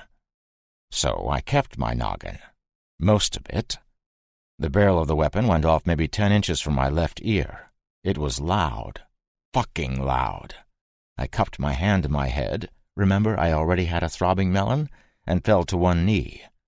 A colossal ringing noise made me think there was a jetliner touching down on my forehead, and then the pain stabbed through harder. Feeling something sticky and wet, I pulled my hand away from my ear, and you guessed it, it came away bloody. "You out your friggin' mind?" the big one asked. "You kill him and chains'll cut your nuts off." "Fuck that. Brick was trying to escape." I thought I had misheard him, what with my screaming head and newly screwed-up sense of hearing. I hate assholes who can't say escape. It's pure laziness. For Christ's sake, didn't his mother slap him when he said escape? Or nuclear? Or axe, like ask me a question? Evil murdering biker assholes are one thing, but being grammatically lax is inexcusable, especially if it's on purpose. I tried to stand, and the little one gave me a shove with his boot. I fell on my ass and rolled to the side, immediately nauseated. Damn, my head hurt. I retched. It was a very manly retch. I looked up, and the little one was on his haunches looking down at me. "Aw, little pussy gonna puke?" The big one nudged his buddy with his boot, using his chin to point to a group of 3 guys coming toward us. The little guy stood, and as an afterthought, spit on me. You know, I keep calling him little, but he wasn't. He was short, but the kind of short that you know is tough. He just had that tank-like build to him, even if he was only like 5'6". I sat up, my palms in my throbbing temples. The other 3 Reapers had arrived, and they were wearing actual leather jackets emblazoned with the Devil's Reaper's insignias and colors. The 2 douchebags that had brought me out of the cell only had leather vests. That said something to me, but damn if I could figure out anything with my melon in its current state. The bigger of my 2 escorts said nothing, but Shortstack said, "Chains, this is the guy, right?" The man he had addressed shuffled forward with a jab cross that knocked Shorty down. It was like lightning. My dulled senses picked up on the fact that this guy was the leader. In total contradiction of what I wrote moments ago about not being able to think straight, I admit that I instantly reckoned this guy, in addition to being in charge, was also extremely fit, a fighter, and brooked no bullshit. He reminded me of the Marsoc guys. He reminded me of Remo. Then my mind exploded with shitloads of thoughts, synapses firing willy-nilly. Where were the Marsoc boys? Why hadn't they rescued me? Why wasn't this town a smoking ruin with bits of Reapers scattered liberally about? Was Ship okay? Was Tim okay? Was I correct in hating Lynch like I did? Would I ever eat those little cocktail weenies in bourbon barbecue sauce again? All I heard was, "Alive." I looked around for the speaker. It was the boss, Chains. Turning my dome had been a mistake, though, and I leaned over and dry-heaved. "I need him alive, Petey." He shook his head. "Dead is as useless as you." He kicked the guy on the ground, formerly known as the Little One, in the balls so hard I was fairly certain Petey would be coughing them up soon. In a fetal position, Petey did cough, but nothing resembling a testicle came out of him. He just kind of moaned, and I thought immediately of zombies. Cut me some slack, this is a zombie story. "Get him up." I was hoping they were talking about Petey so I could just hang out and collect my myriad of broken thoughts, but alas, it was not to be. The bigger of my 2 escorts and one of the new guys each grabbed an armpit and yanked me to my feet. It was my turn to moan like an infected. I nailed that shit, too, even though I tried like hell to come off tough. I managed to squeeze out a question through my throbbing dome. "What do you want with me?" I sounded like some movie douche that would be in this exact situation. Not tough. Chains didn't even look at me, but he got down on his haunches and looked at a writhing Petey who was cradling his nuts and looking miserable. "That's 1. Petey looked scared, but he nodded. Chains turned on his heel, walking into the building we were in front of. The 2 dudes dragged me in after him. Boom. They sat me in a chair across a beautiful oak desk from Chains. He was engrossed in a file folder, some of the contents half spilled across the wood. He put some in a pile, the others he would look at and then put them face down when he was through. He didn't look up when he said, "Get him some water." One of the dudes came back after a moment and tapped me on the shoulder with a bottle of water, which I graciously accepted. "Thank you." The dude shocked me when he told me I was welcome. I didn't feel welcome. The boss came across something in the folder, looked at me, back at the folder, and nodded. He stood and came around to my side of the desk, leaning against it and folding his arms. He reached behind him, grabbed one of the items that was on the desk, and showed it to me. It was a picture of me with a bandage around my head. I was in a makeshift triage area, one that looked familiar. I swallowed my water, probably a little too hard. I remembered where that picture was from. The photo had been taken in Tennessee, probably more than a year ago now. It had been taken by none other than my favorite spy prick, Lynch. Chains raised an eyebrow. "Is this you?" "Nope." He looked at me with simultaneous expressions. One part looked like he was my dad and had caught me lying to him. The other part was undoubtedly the spider looking at the fly in the web. I could see this guy's hunger. He stood, moving his hand slowly toward me. I thought for sure he was going to slap or punch me, but I didn't want to appear the pussy, so I let it come. I was surprised when he used 2 fingers to pull my T-shirt to the side, exposing a healed wound on my collarbone. He looked me in the eye, a half-smile appearing. I looked right back. "It's you."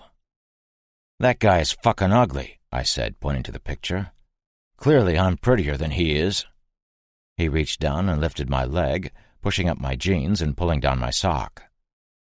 "Definitely you. Don't fucking lie to me again." He held up his right index finger. "That's 1. It's not like I can claim I couldn't help it. It didn't slip out. 1 second I was processing "that's 1" from Chains, and the next I was on the floor cradling my melon in even fiercer agony. I couldn't believe he had hit me in the head. Maybe he didn't know how damaged my noggin was. Maybe he did and wanted to exacerbate my pain. A thought ran across my mind. It was a memory, a recent one. Realization hit me like a thunderbolt. I had said something.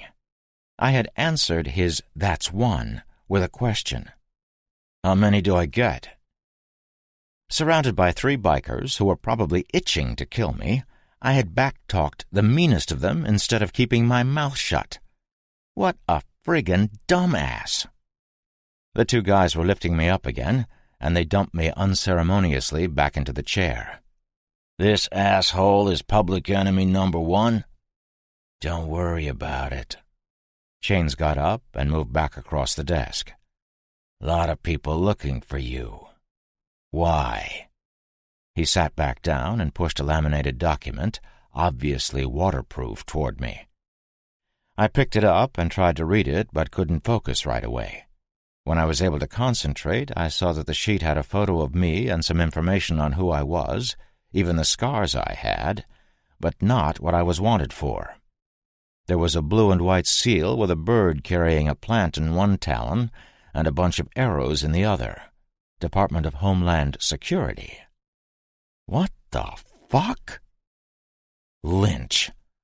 That spook asshole had reported me. To who?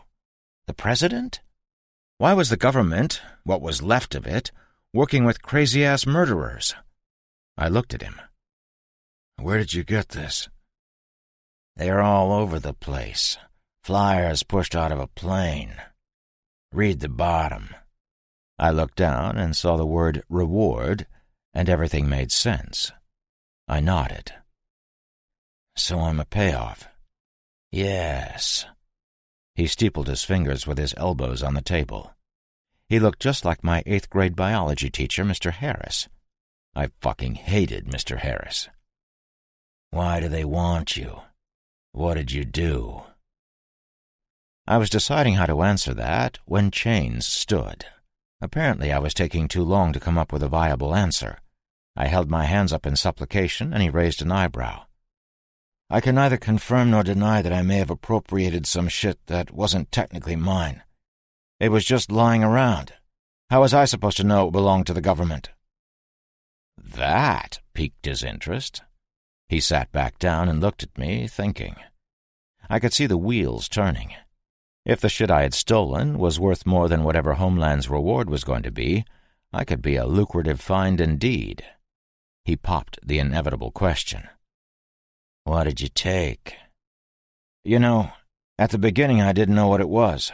I mean, I got some guns and ammo, yeah, but there was this computer hard drive, and that's what they wanted most.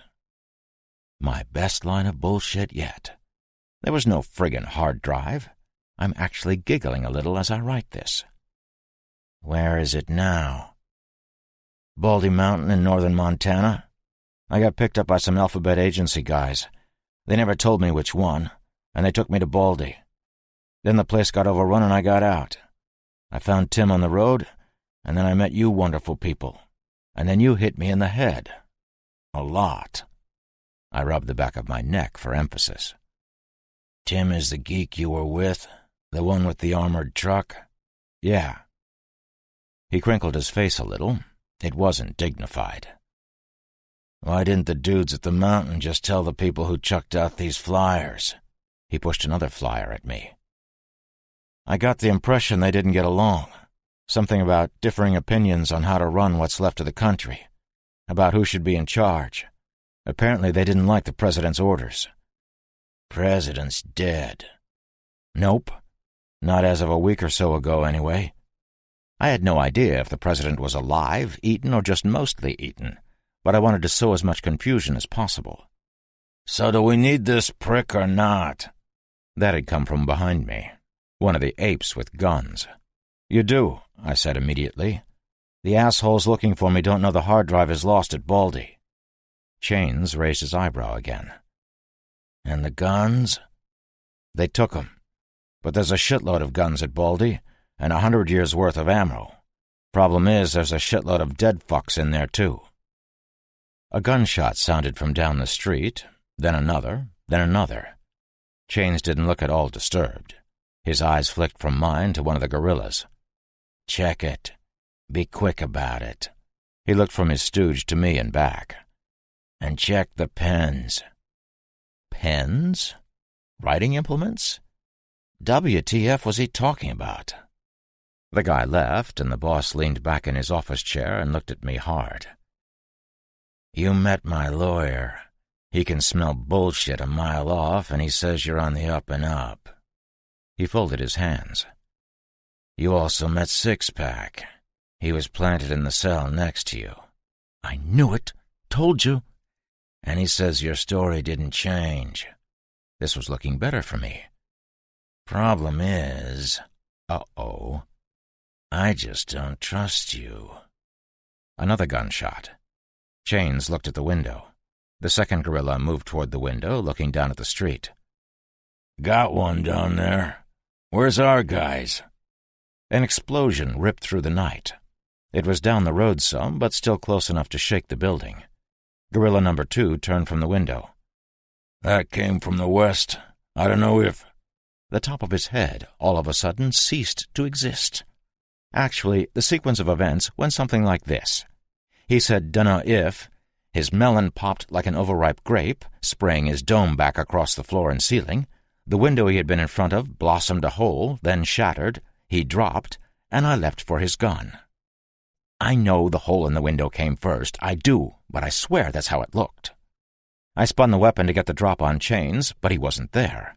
He was on his belly on the floor, a huge pistol pointed at me. Don't. What the fuck is happening?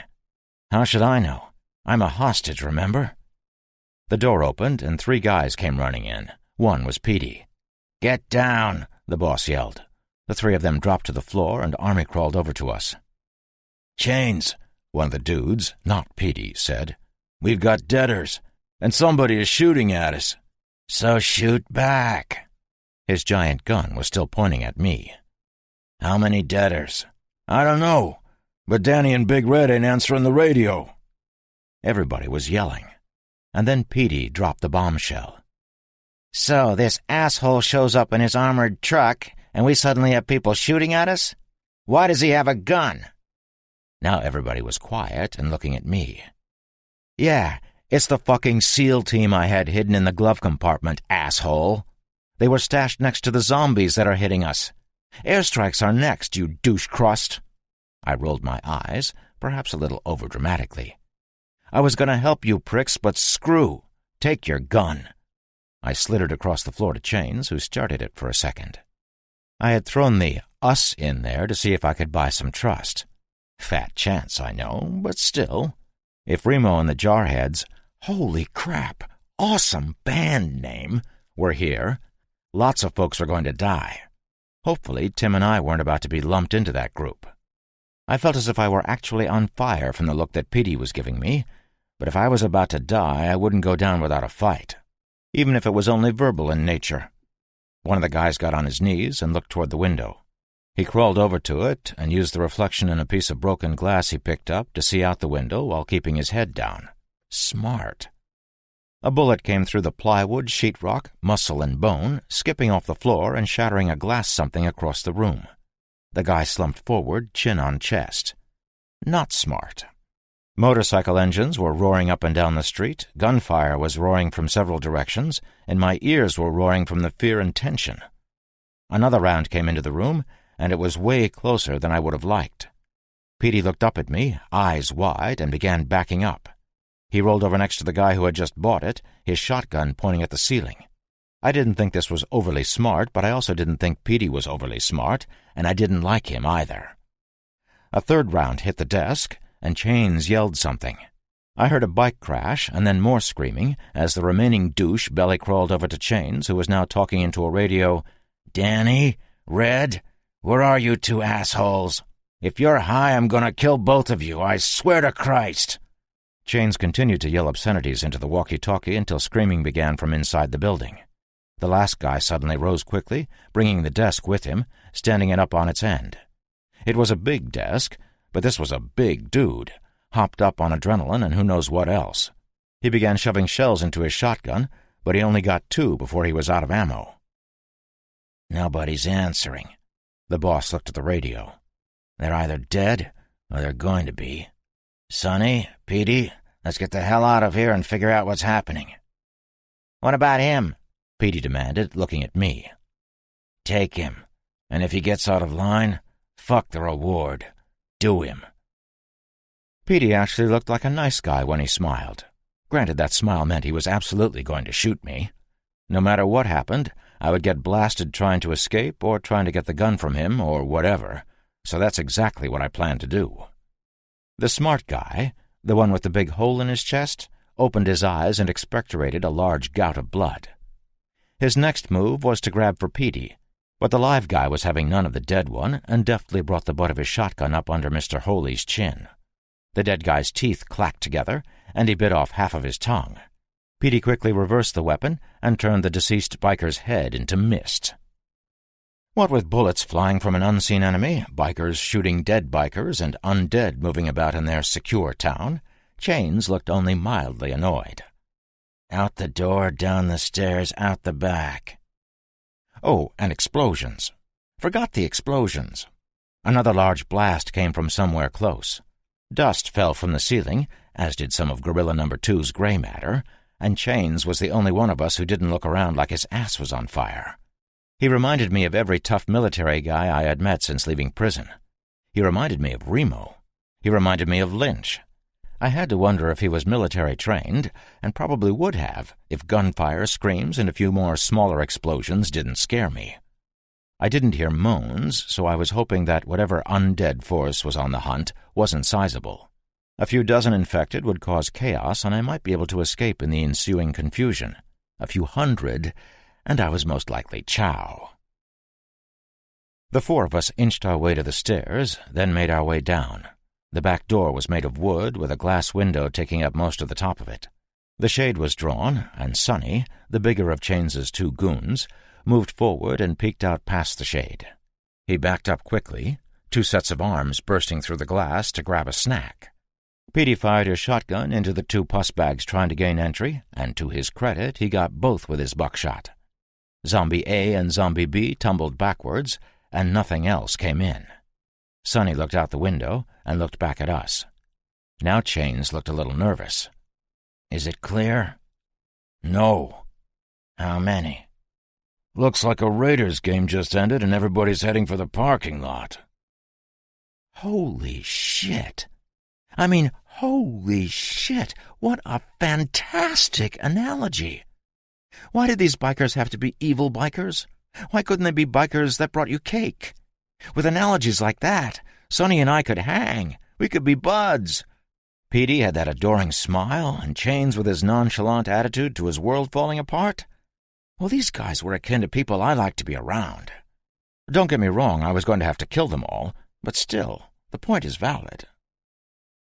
Well, we can't stay here. They'll tear this place down around us. Chains moved past us and out the door. He looked right and shook his head. Not that way.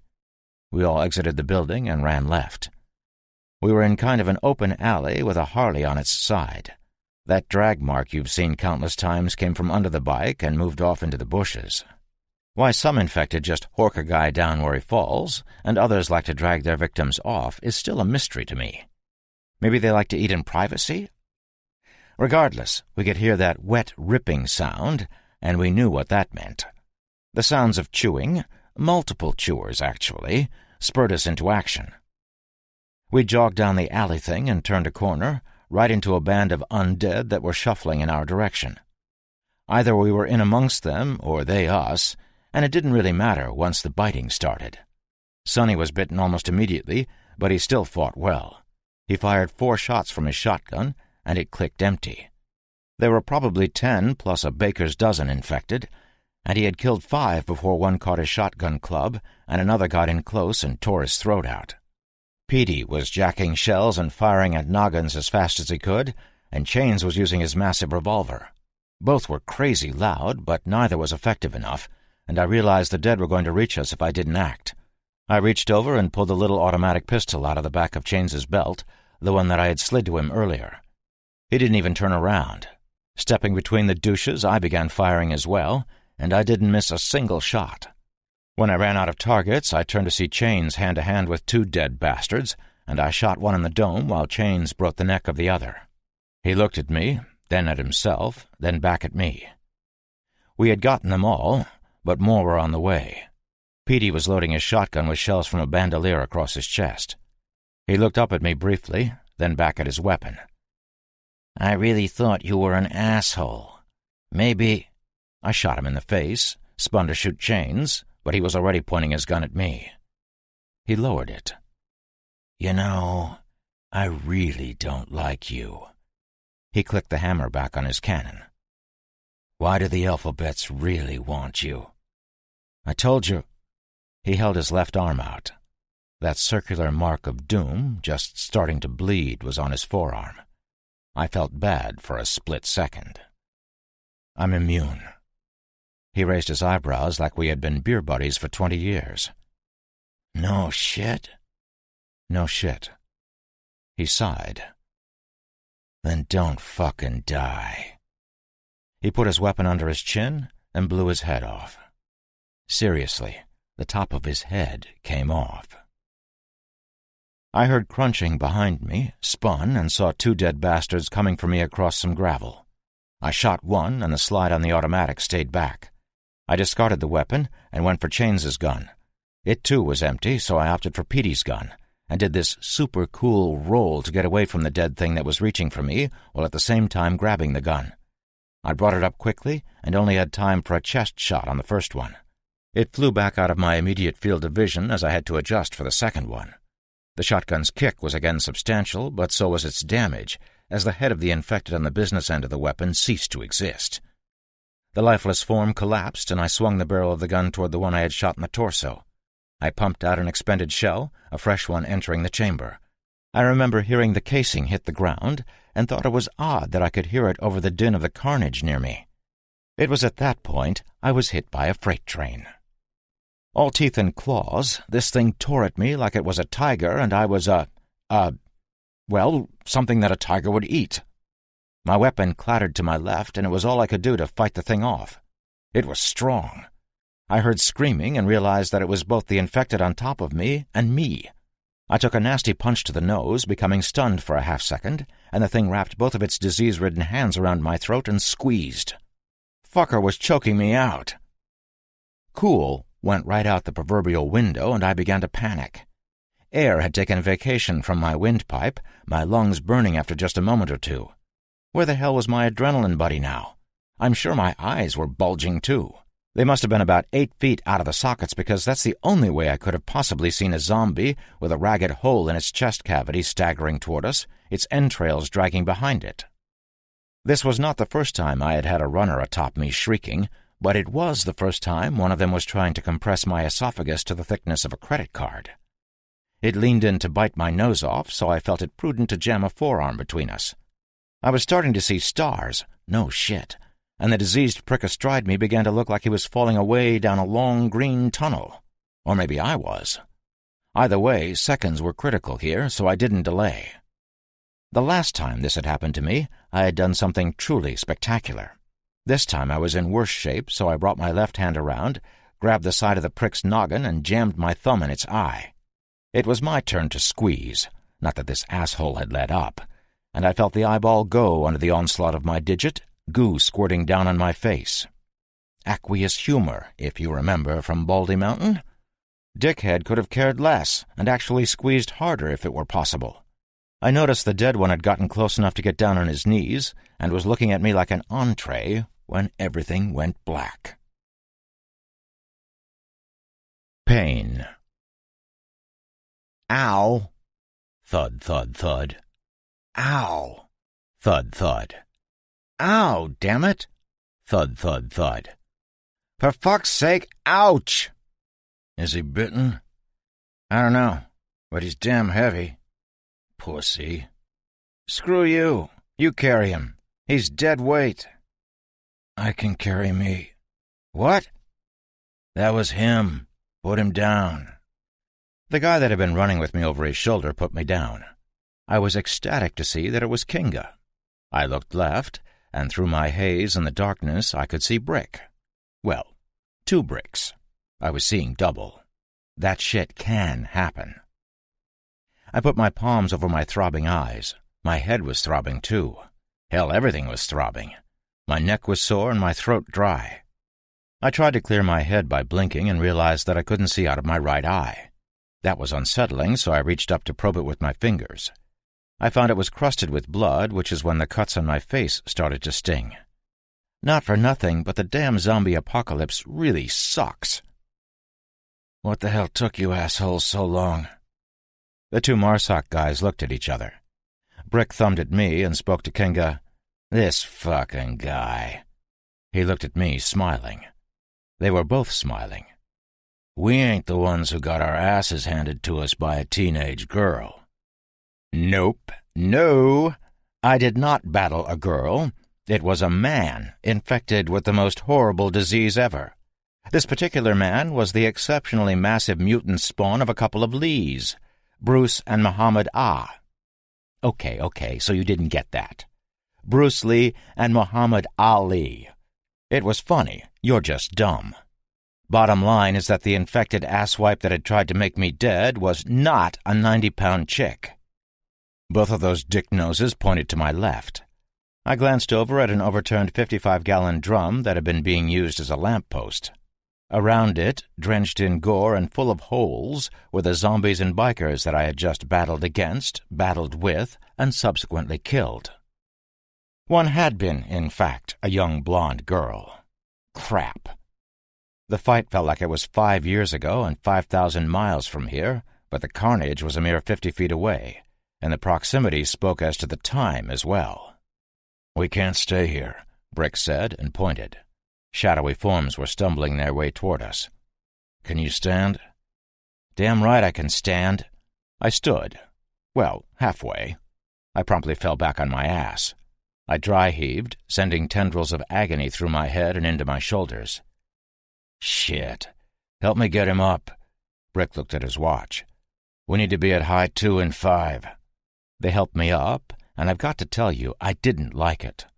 I would probably have enjoyed being eaten less, but this still sucked. Where's Tim? Remo and Ray-Ban have him and a bunch of the townsfolk. Townsfolk? Ha! He sounded lame for a professional killer. We crept along a low stone wall near a pharmacy, my arm over Kinga's shoulder. Brick looked in all directions at once, and it still awed me how these guys were so calm. My cracked melon had a thought, and it was that these guys aren't afraid because they don't know how to be. They're true heroes, and if whoever finds this journal, and is undoubtedly standing over my eviscerated corpse, was ever in the military, I would just like to say thanks. Thanks for everything, and I hope you make it. A small group of stumblers shuffled past us while we were crouched in the shadows, and I decided that I had been carried enough. I removed my arm from my date's shoulder, and he nodded, passing me a pistol butt first. There were plenty of dead roaming about, but we seemed to be running low on bikers. Apparently the reapers had been reaped. We crossed in front of a few of those big green recycle bins when Brick, moving like lightning, grabbed something, beating the shit out of it with about 3 quick punches. A gun went off, not in our direction, and then the thing was on the ground. It had been the thing's gun, and it was now disarmed. Brick simultaneously aimed his weapon at a new noggin while checking the new weapon. Kinga looked around. "They'll have heard that. Let's bug." Brick made to shoot the man on the ground, but he put his hands up in supplication. "Please, I'm not one of them. I'm not a Reaper." It was obviously true. He wasn't a badass biker. We were looking at a skinny guy who had never been in a fight in his life. He had probably never held a gun before the one Brick had taken from him. He had been a lawyer, though, in another life. "He's not a Reaper," I told them. The guy stood and looked at me. "He's worse." I shot him in the leg, and the bastard screamed loud. Brick and Kinga looked at each other, then at me. The douche I had just ventilated was back on the ground holding his thigh. I got down on my haunches and stared at him, almost losing my balance. "Maybe you can litigate yourself out of this one, counselor." I looked over his shoulder at the cluster of pus bags on the way to investigate the shots. He made a desperate grab for my pant leg, but was woefully short. I hadn't even moved. "I'll tell Tim you said hi." The 3 of us left him there, us slinking away in the dark. "That was some cold shit right there," Kinga told me. "He deserved it." I heard him pleading as we passed another dumped motorcycle, then that high-pitched screaming started from where we left him, but it was brief. Fuck him. Should have covered him in marinade. My head was really hurting as we made it to a bank on the east end of town near the water tower. Ray-Ban met us at the door, and Remo popped up from nowhere. He was chewing a toothpick and looked me over. "You look like shit." The Marsoc guys had enough gear to supply a flotilla of naval units. Remo had his rifle, a sidearm, and a black T-shirt. "Yeah? Well, you need a knife." I surprised him. He looked surprised, and thus had shown emotion. He also pulled a big-ass knife out of a sheath that I hadn't seen. Then he smiled, I shit you not. "So do you." I made an automatic reach for my chest, and then my hip. My sog. Those biker douche canoes had taken my knife. Ray-Ban told us to get inside, and we did, except Remo, who was gone when I turned around. Guy was an actual ghost, and I have no doubt that video games were based on his past exploits. The bank was full of people. There must have been 30 of them. Townsfolk, as Brick had said. Someone wormed their way through the crowd toward me. It was Tim. He had a bandage on his finger, and I suddenly felt no shame about shooting that prick lawyer. Not that I had shame aplenty up to now. He must have just had a poop sandwich because he was wearing a shit-eating grin. "You look like crap." I get that a lot. Then he did something I didn't expect. He hugged me. I've been in prison. You know this. The hugging they wanted to do in there was a tad different than what was happening to me right then, and in the joint I was able to assert myself in such a way that nobody came near me. I'm not huge, but I'm big, and my particular prison was medium security, but you still had your tough guys. Tim was not tough. Actually, you know what? Tim is one of the toughest sons of bitches I know. I'm ashamed I just wrote what I wrote and would like to take it back. See? There's shame. Anyway, I didn't fight him off. That was the point I just strayed from and took too long to explain. I hugged that little dude right back. It was good to see him alive. We sat down. I really needed it. Tim and Brick telling me their portions of what had happened to them. Tim's story was the same as mine, except without the head trauma. Nobody had thumped him on the dome with a wrench. They did question him and pull out his fingernail, though. That couldn't have been fun, and having all my nails right now, I don't want to try to compare my headache to his finger pain. Both suck. They were taking Tim to the pens when Remo found him. I'll get to the pens in a minute, and as you can imagine, it went bad for the bikers with Tim. Brick's story was way better. Nobody hit him in the head or tore out his fingernails, and he got to smoke a bunch of bad guys, so it was win-win. They started by doing recon. True recon, not the take a peek over the hill for 3 seconds shit that they excelled at. They grabbed a biker and got the Reaper's story, too. Apparently, there had been some kind of motorcycle rendezvous for all the chapters of the Devil's Reapers out here at a ranch when the pandemic decided to rear its ugly head. Everybody was dying, but the bikers sat back and watched it on TV and listened to it on the radio.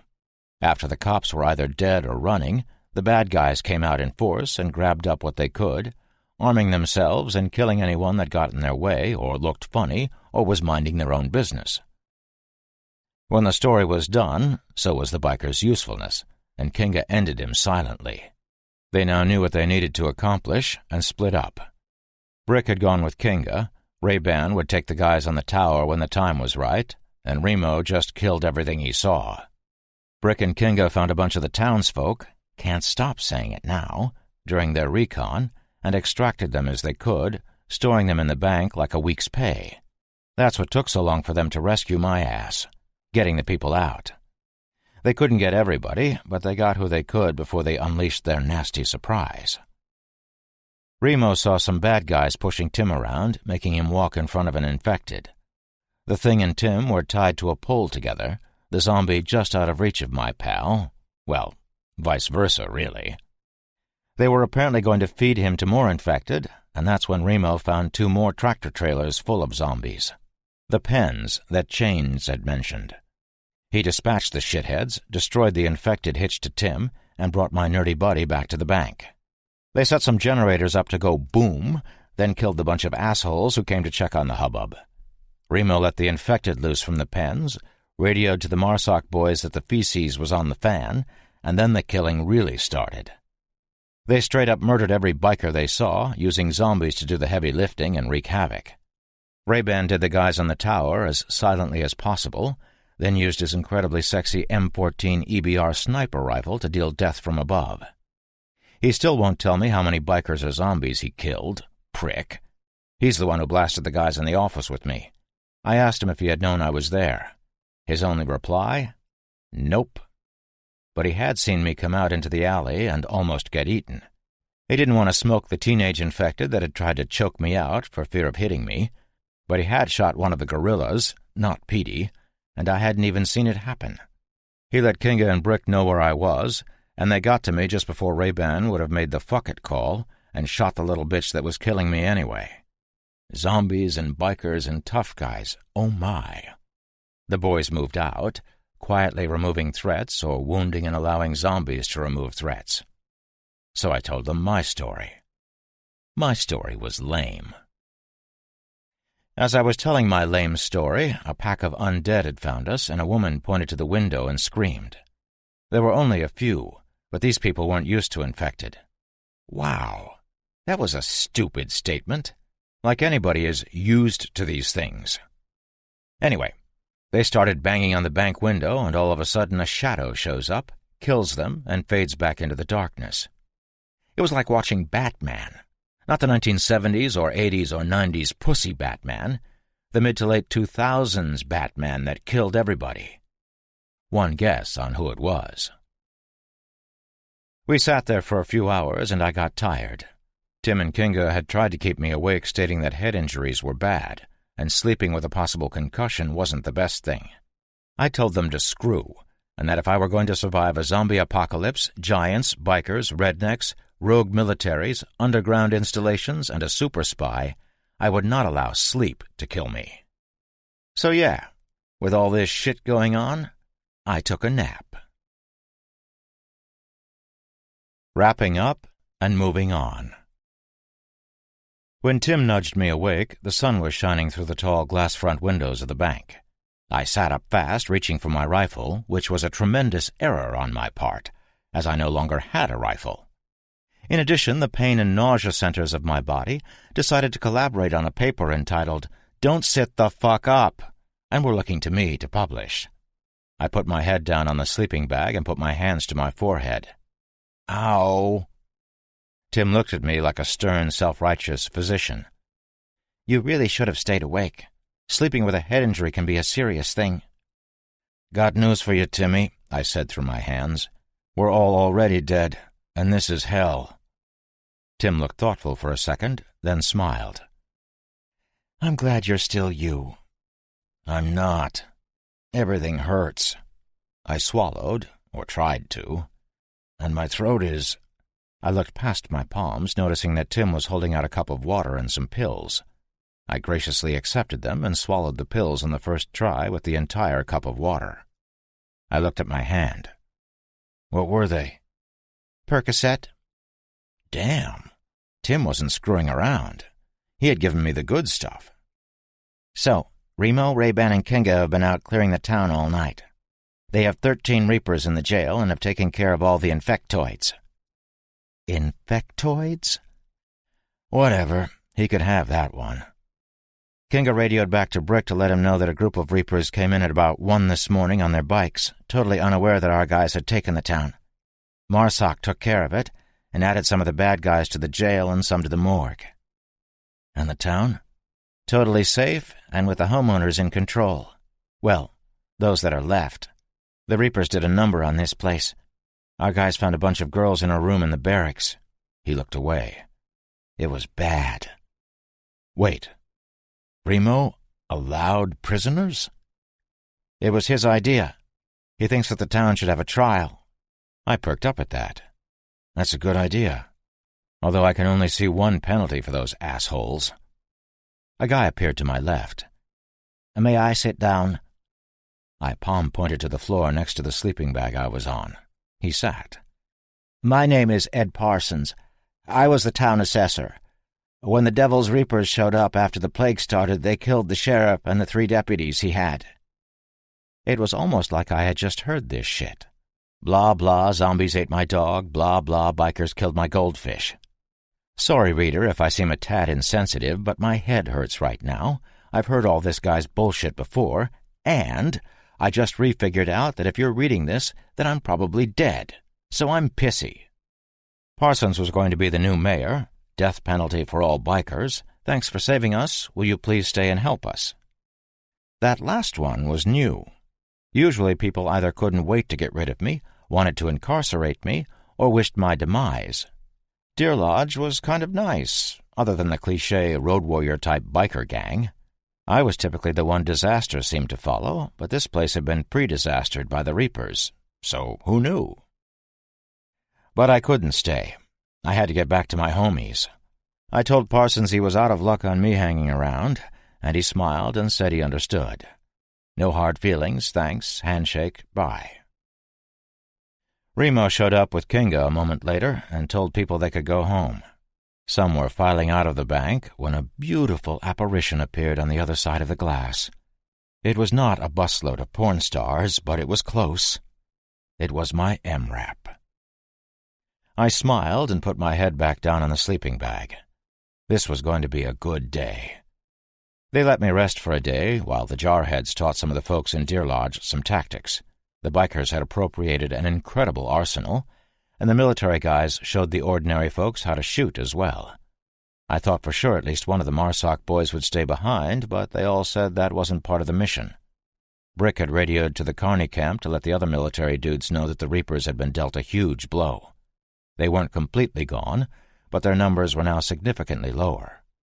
Brick wouldn't tell Deer Lodge where the camp was, but he told the camp that Deer Lodge could use some help. My noggin felt better the next day. Kind of like a bad hangover, but not the throb session it had been. Baldy Mountain had seemed like 1,000,000 years ago, but it had been only a few weeks past. All those people, all the people here, the death just kept coming. Our gear and weapons had been stored at the sheriff's office, so I got most of it back. My .416 was fully loaded with my extra 6 magazines. I laid her out on the sleeping bag and cleaned her before it was time to leave. All the stuff from the MRAP was still in it, and the grateful folks of Deer Lodge gave us some more supplies, and we now had a shit-ton of ammo. I was sad I didn't get my SOG back. That was as important to me as my rifle, or even the truck. I didn't really know anybody, as I had slept while the Leathernecks schooled the townsfolk. Damn, hard not to say that now. So I didn't really have anybody to say goodbye to. That was good. I waved and got in the truck. Remo was on one bench chewing a piece of gum. Ray-Ban looked back from the driver's seat, not a little chagrined when he saw the look I gave him, but I smiled and told him the driver's seat was all his today. He nodded, and when the door slammed behind us, he fired that mother up and we drove off. I-90 sunk south through the map for about 20 miles. I wanted to sound cool and write clicks right there, but I don't know what a click is. I will have to ask the boys. Then hooked to the east, and in another 10 or so miles went right through Butte. Butte once had a population of about 35,000, the atlas told me, so we decided to head south on I-15 prior to heading into that particular nightmare. I-15 had been bombed. Nothing else could have accomplished the destruction we were seeing. The highway was simply gone. We saw the occasional car and the occasional stumbling corpse, but no crowds. Passing signs for Beaverhead National Forest, we saw a group of about 30 live people. They were heading down the forest road on foot and hid in the grass when we drove by. We left them alone and within the hour passed into Idaho. We stopped the first night after Deer Lodge about 15 miles north of Idaho Falls. It was dark, and we decided to eat outside with a real fire, as there wasn't anything around us but the flat landscape for miles. We were tired of the MRE heaters, and had some of the provisions that the folks in Deer Lodge had given us as a going-away present. We pulled a big log, which had no business being anywhere around here, as there wasn't a tree in sight, over onto the side of the road and sat on it. Brick built a fire out of some trash and a few choice pieces of wood hacked off the log. Remo was chewing on a piece of jerky when he sat down next to me. He looked at me and nodded, then reached into his webbing and pulled something out. He handed it to me, and even in the firelight I knew what it was. It was my SOG. This jarhead bastard had had my knife the whole time. Everybody, even Tim, started chuckling. Sons of bitches! Of course, I started laughing too, and soon we had a great guffaw. Then we talked. Not about our current world, but about shit before. We talked. It was great. These guys were guys I would have hung out with prior to this little tiny undead issue, except I had been in prison. Brick told us about his surfing buddies in California. He told us about endless parties and tanned legs before he left for the Navy. Kinga was on the opposite coast and was at Holy Cross in Massachusetts before serving. Ray-Ban had joined the military right out of high school. He's 21 years old. Tim told us what I already knew. He had worked for the NSA as a computer nerd for 10 years now. We were all laughing and joking when I caught Remo staring at me. "What?" I asked between chuckles. Everybody stopped talking and looked at us, the laughs slowly subsiding. Remo reached into his vest, pulled out something and passed it to me. It was a laminated piece of paper. I looked at it, and then at him. He put a toothpick in his mouth, an elbow on one knee, and a hand on the other leaning forward. Then he raised his eyebrows. Crap. The other 3 Marsoc boys and Tim remained silent, expectant looks on their faces. I handed the card to Brick. He looked it over, then passed it to Kinga. When it at last made it to Tim, Tim looked scared. Everybody was looking at me. "I'm immune." Remo stood. "I need a piss." He strode into the shadows. Explanations. "Wait," Brick asked. "Immune to what?" It was his turn to raise his eyebrows. "The plague? Bullshit." "Been bitten 3 times. I pulled my pant leg up and put my leg closer to the fire. Kinga, Brick, and Ray-Ban all looked at my bite, then at each other. It was an unmistakable bite wound. I pulled the collar of my T-shirt down and showed them the scar there, too, but that looked like I had lost a battle with a belt sander. Kinga took the laminated sheet from Tim. "What the hell is this? Why is Homeland looking for you?" I may have mentioned that I'm immune? He did, Tim added quickly. Thanks for the support there, Tim Oldsock. A CIA spook found out, tracked me to Atlantis, and carted me to Baldy Mountain at gunpoint. Baldy fell apart, I escaped, and then I met you wonderful people. Remo came back and sat on his log. The three Marsoc guys looked at him, and Ray-Ban popped the inevitable question. What do we do now? Remo held his hand out to Kinga, who gave him the laminated paper with my mug all over it. The tough bastard didn't even look at it before he threw it in the fire. Then he spit. We finished the mission. Ray-Ban thumbed at me. But he doesn't change the mission, interrupted Remo. What I want to know is how you let 3 of them get close enough to bite you. He hadn't asked, he just said it and expected an answer. Now everybody's eyes, except you-know-whose, he was poking at the fire with a stick he pulled out of somewhere, were on me, even Tim's. Well, I started, the first time I was working on a broken-down truck and the fucker was underneath it. You didn't check first? Demanded both Brick and Kinga at the same time. No, I'm not a fucking SEAL. I wasn't trained to look under vehicles for undead cannibals. Besides, it was like day 2 of the outbreak, and nobody knew shit yet. Anyway, that thing did the calf biting, and the group I was with decided that I was a liability and left me to die. Assholes, Tim blurted. You know, I said sympathetically, I thought about that as I lay dying in a decrepit Airstream trailer. Initially, I agreed with you, but after careful consideration, I came to an understanding of what they did. I could have turned at any time. They had kids. I shifted on my busted log and scratched my ass. So after the first thing bit me, I got really sick. Like super gonna-die sick. I'd only seen a couple bites, but after day 1, everybody knew a bite was a death sentence. Tim looked really intrigued. I had told him that I had been bitten, but we had never had a detailed conversation about it. Then what happened? I got bitten again. These 2 enormous undead bitches tried to eat me when I began to die on the highway. I passed out, and the heifers were on me in minutes. The first one got me here, I pointed to my collarbone, before I blasted her. The second one got close, and I put one through her dome. Then I walked off into the woods, found the trailer, and climbed in to die. Then I got better. I met my buddy's ship a bit later, and the rest you know. You said you were bitten 3 times. I don't know who said that. It was either Kinga or Brick. Yeah, I got another one here. I tapped the one on my side. In a struggle another time. I got sick every time I got bit, and when I was incarcerated at Baldy, they actually injected me with zombie goo to see if I would die. Things like those bastards and fuckers and assholes blurted out from everybody. Even Remo stopped his fire poking and looked up at me. He looked pissed. Well, I didn't die. But are you a carrier? Demanded Tim. Apparently not. The Baldy doctors, and there were a lot of them, told me that none of my fluids, and they took them all, had any trace of whatever this is.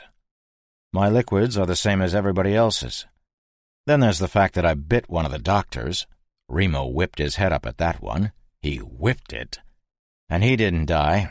Well, at least not from my bite. Tim's eyes were the widest, but it was Brick that asked, What did you bite him for? He was a dick, and he was talking shit. All that stuff is in here. I pulled out my first journal, and then the one I'm currently writing in. Read it if you want, but I need it back. Tim looked at me funny. You're keeping a log? Yeah, why not? I'm still having a hard time believing the whole immunity thing, Kinga said. Everyone, absolutely everyone dies from a bite. He was shaking his head. Sorry, brah, not everyone. Do you think I made those damn laminated wanted posters up myself, then littered the countryside with them so some military dudes would think I was cool? Don't brah me, bro.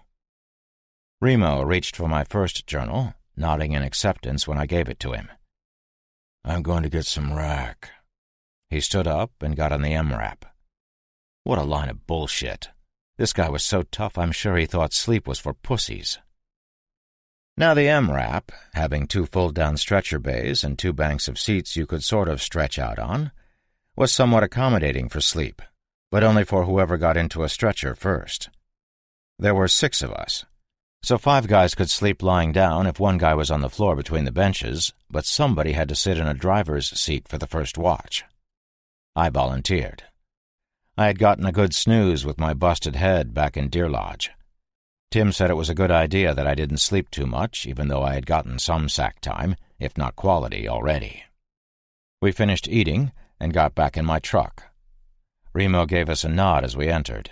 He was stretched out and reading on the left side bench seats with a small light.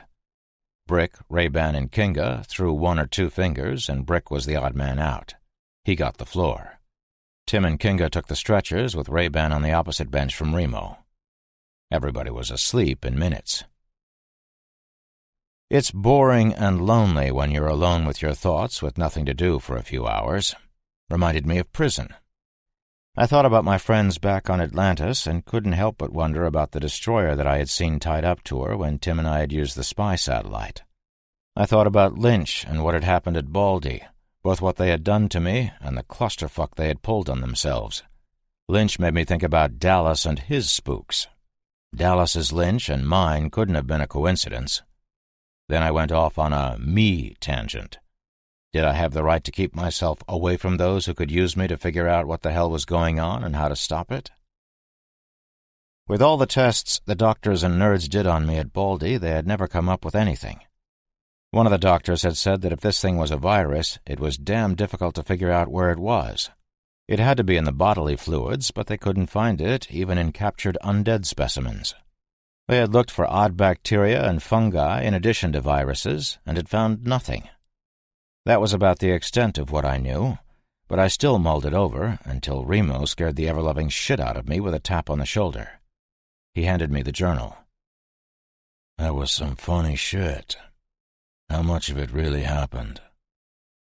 I was groggy, but I got what he was asking. All of it.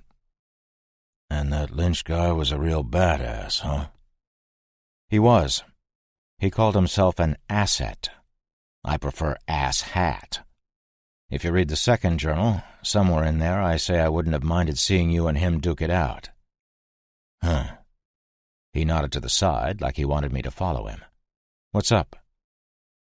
Time you learn some shit, he said, and moved to wake up Brick for second watch. I got up and followed him out of the MRAP as Brick woke up with alarming alacrity and took my seat up front. Nobody else even stirred. We closed the door and it locked behind us. He pulled his giant knife and handed it to me hilt first. "Kill me," he said. Planning. I lifted an eyebrow and looked at him in a no-way manner. I may be dumb, but I'm not stupid. I try to stick you with this thing, and shortly thereafter it resides in my anus. Exactly. Don't you want to learn how to do that? Guy had a point. How had I lived on Earth so long without learning the skill to put a big knife in some dude's pooper? How would you come at me? Do it slow. I held the knife so I could come at him with a downward stabbing motion and did just that. He put his hands up in a sort of an X and caught my wrist.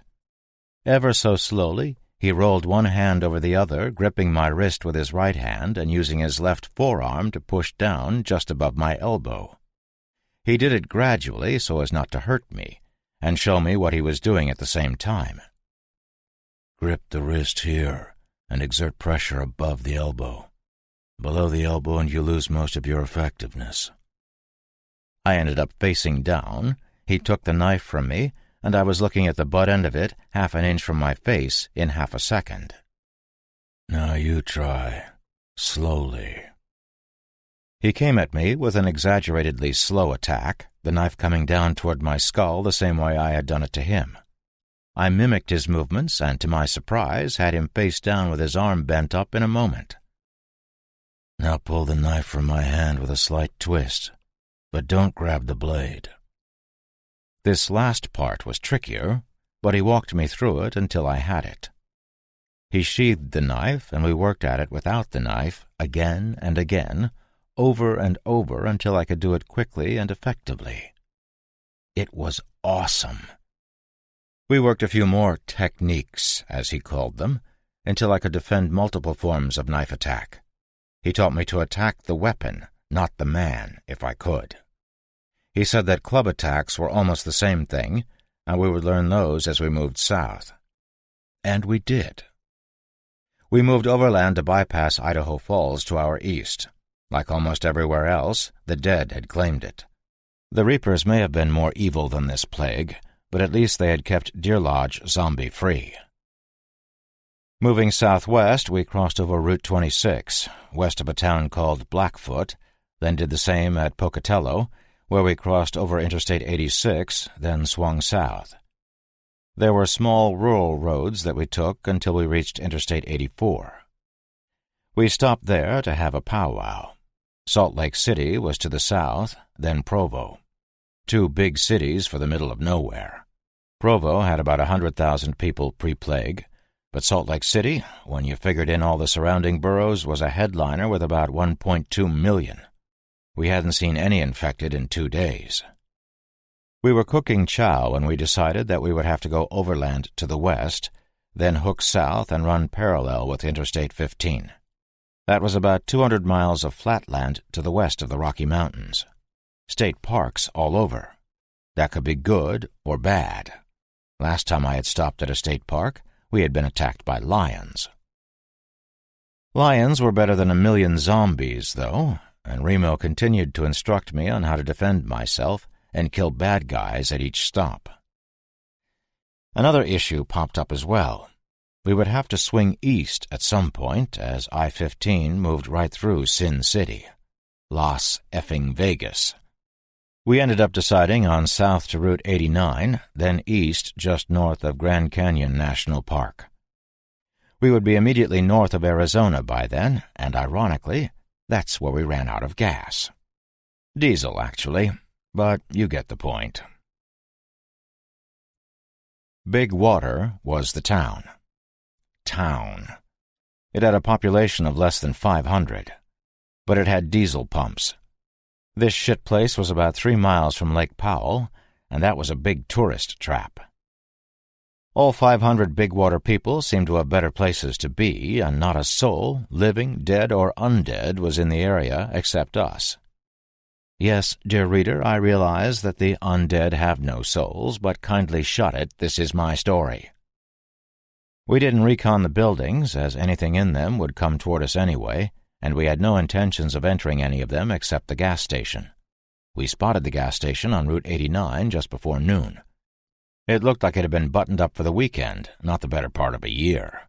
No signs of distress, no signs of anything. We did a quick circuit of the joint and pulled over. Remo was the first one out of the MRAP, and we all followed him except for Kinga, who remained behind to charge the batteries on 3 of the spare ANPRC 152 radios, using the in-vehicle charging station. I busted out the map, and Tim helped me spread it across the asphalt. The wind was such that we couldn't keep it on the ground, and we opted for a quick recon of the station itself.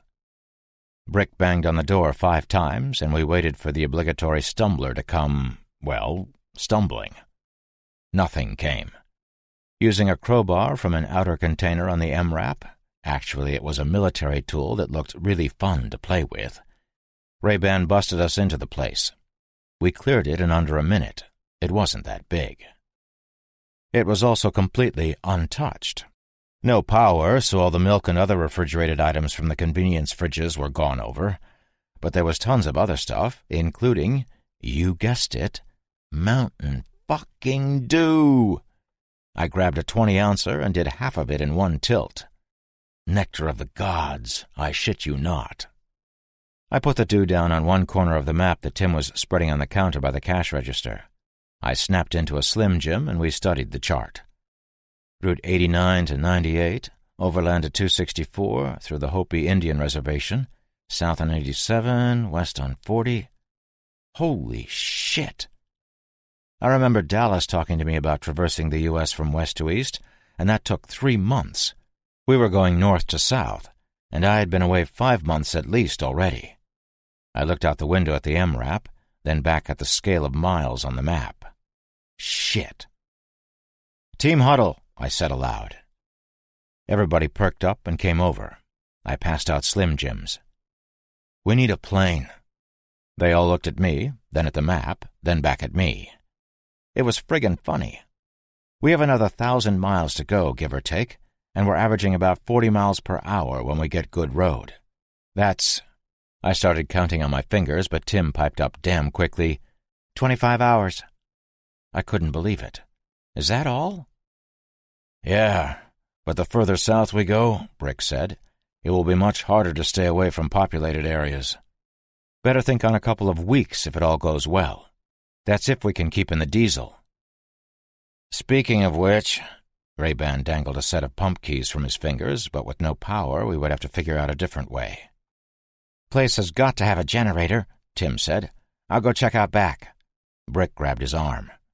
"Not alone. Actually, even with the wind, it's quiet here. I don't want to start up a generator and tell anyone or anything we're here unless we have to. Let's see if we can find some hand pumps." Tim nodded, and he and Brick moved off to look for a pump. "Hey," I said. "I wasn't done." They all looked at me expectantly. "We should think about flying. In fact," I looked out at my MRAP again and let loose with a tremendous sigh. "We have to fly. Brick's right when he says that the population is going up as we go south. It will explode." They all looked thoughtful. "Besides, what happens when we get to the water? We're hoping there are boats, and there probably are, but what if there aren't? We need a plane." "Nope," Remo said, and spit out his toothpick on the floor. He looked exactly like Clint Eastwood in the outlaw Josie Wales. It was uncanny. "How are you going to land a plane on an oil rig?" "Fine. A helicopter, then." Brick began looking at the map, drawing lines with his finger. "There's 5 of us. Better be a strong bird. No sightseeing news choppers." A thought came to me. "You Marsoc guys can all fly helicopters, right?" "I played Call of Duty a couple times," Ray-Ban volunteered. "I was pretty good." I blinked. "Wait, none of you guys can fly?" "Why would we," Brick asked, emphasis on we, "know how to fly a helicopter?" "You're badass military dudes. Don't they teach you that shit on day 2 of basic or something?" I don't think anybody caught it except me, but there definitely had been the flicker of a smile on Remo's face. Microsecond time frame, but it hadn't been my imagination. I looked at him hopefully. "Don't look at me." Brick, Ray-Ban, and I began to get into a heated discussion on why I thought they should all know how to fly at least something. A single-engine prop plane, a military helicopter, a fucking kite, anything. Nope. Remo tapped me on the shoulder, and I turned to face him. He was pointing over my shoulder, and it was my turn to whip my head around.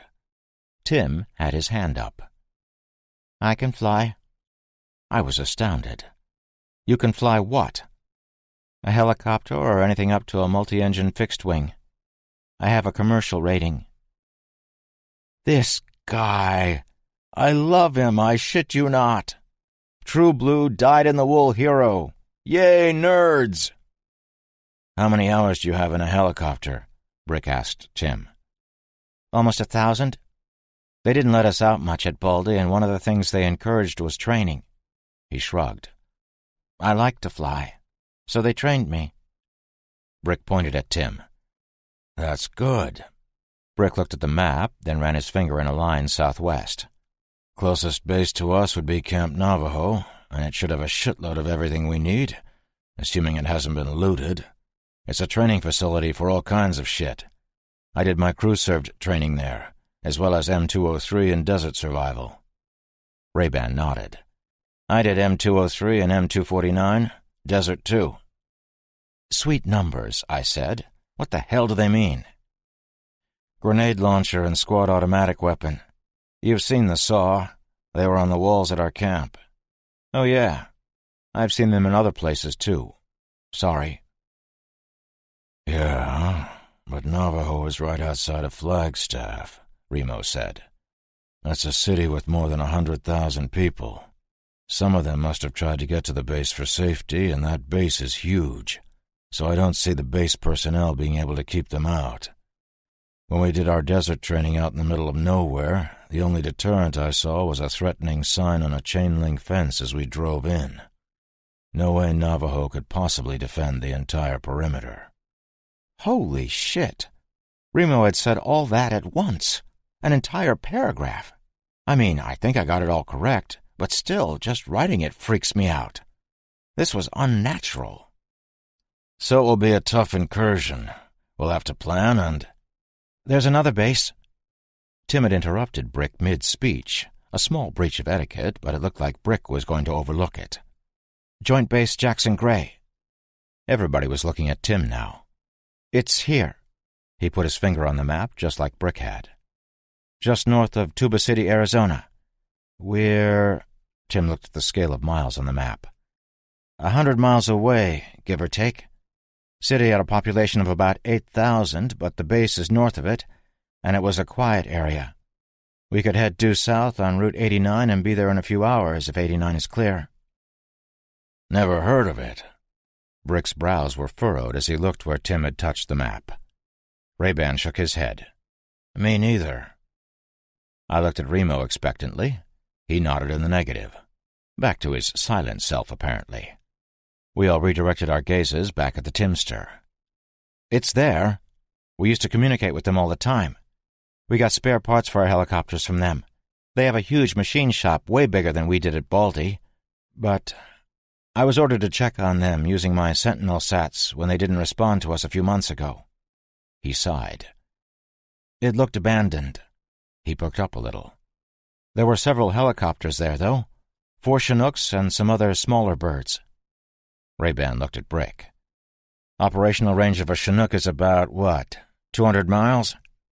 "Yeah, easy. And," he looked at me, "it can carry your pimp-mobile." He thumbed at my MRAP. I got an instant stiffy. Not only would we be flying over hostile infected territory, but we would be taking my baby with us? Best day ever. "Yes, but carrying that," it was Tim's turn to thumb at my MRAP, "will seriously, and I do mean seriously, deplete the fuel. The Chinook is a transport helo and can carry up to 28,000 pounds including cargo and crew, but heavy loads should only go for short distances. Also, I've never flown with a slung load."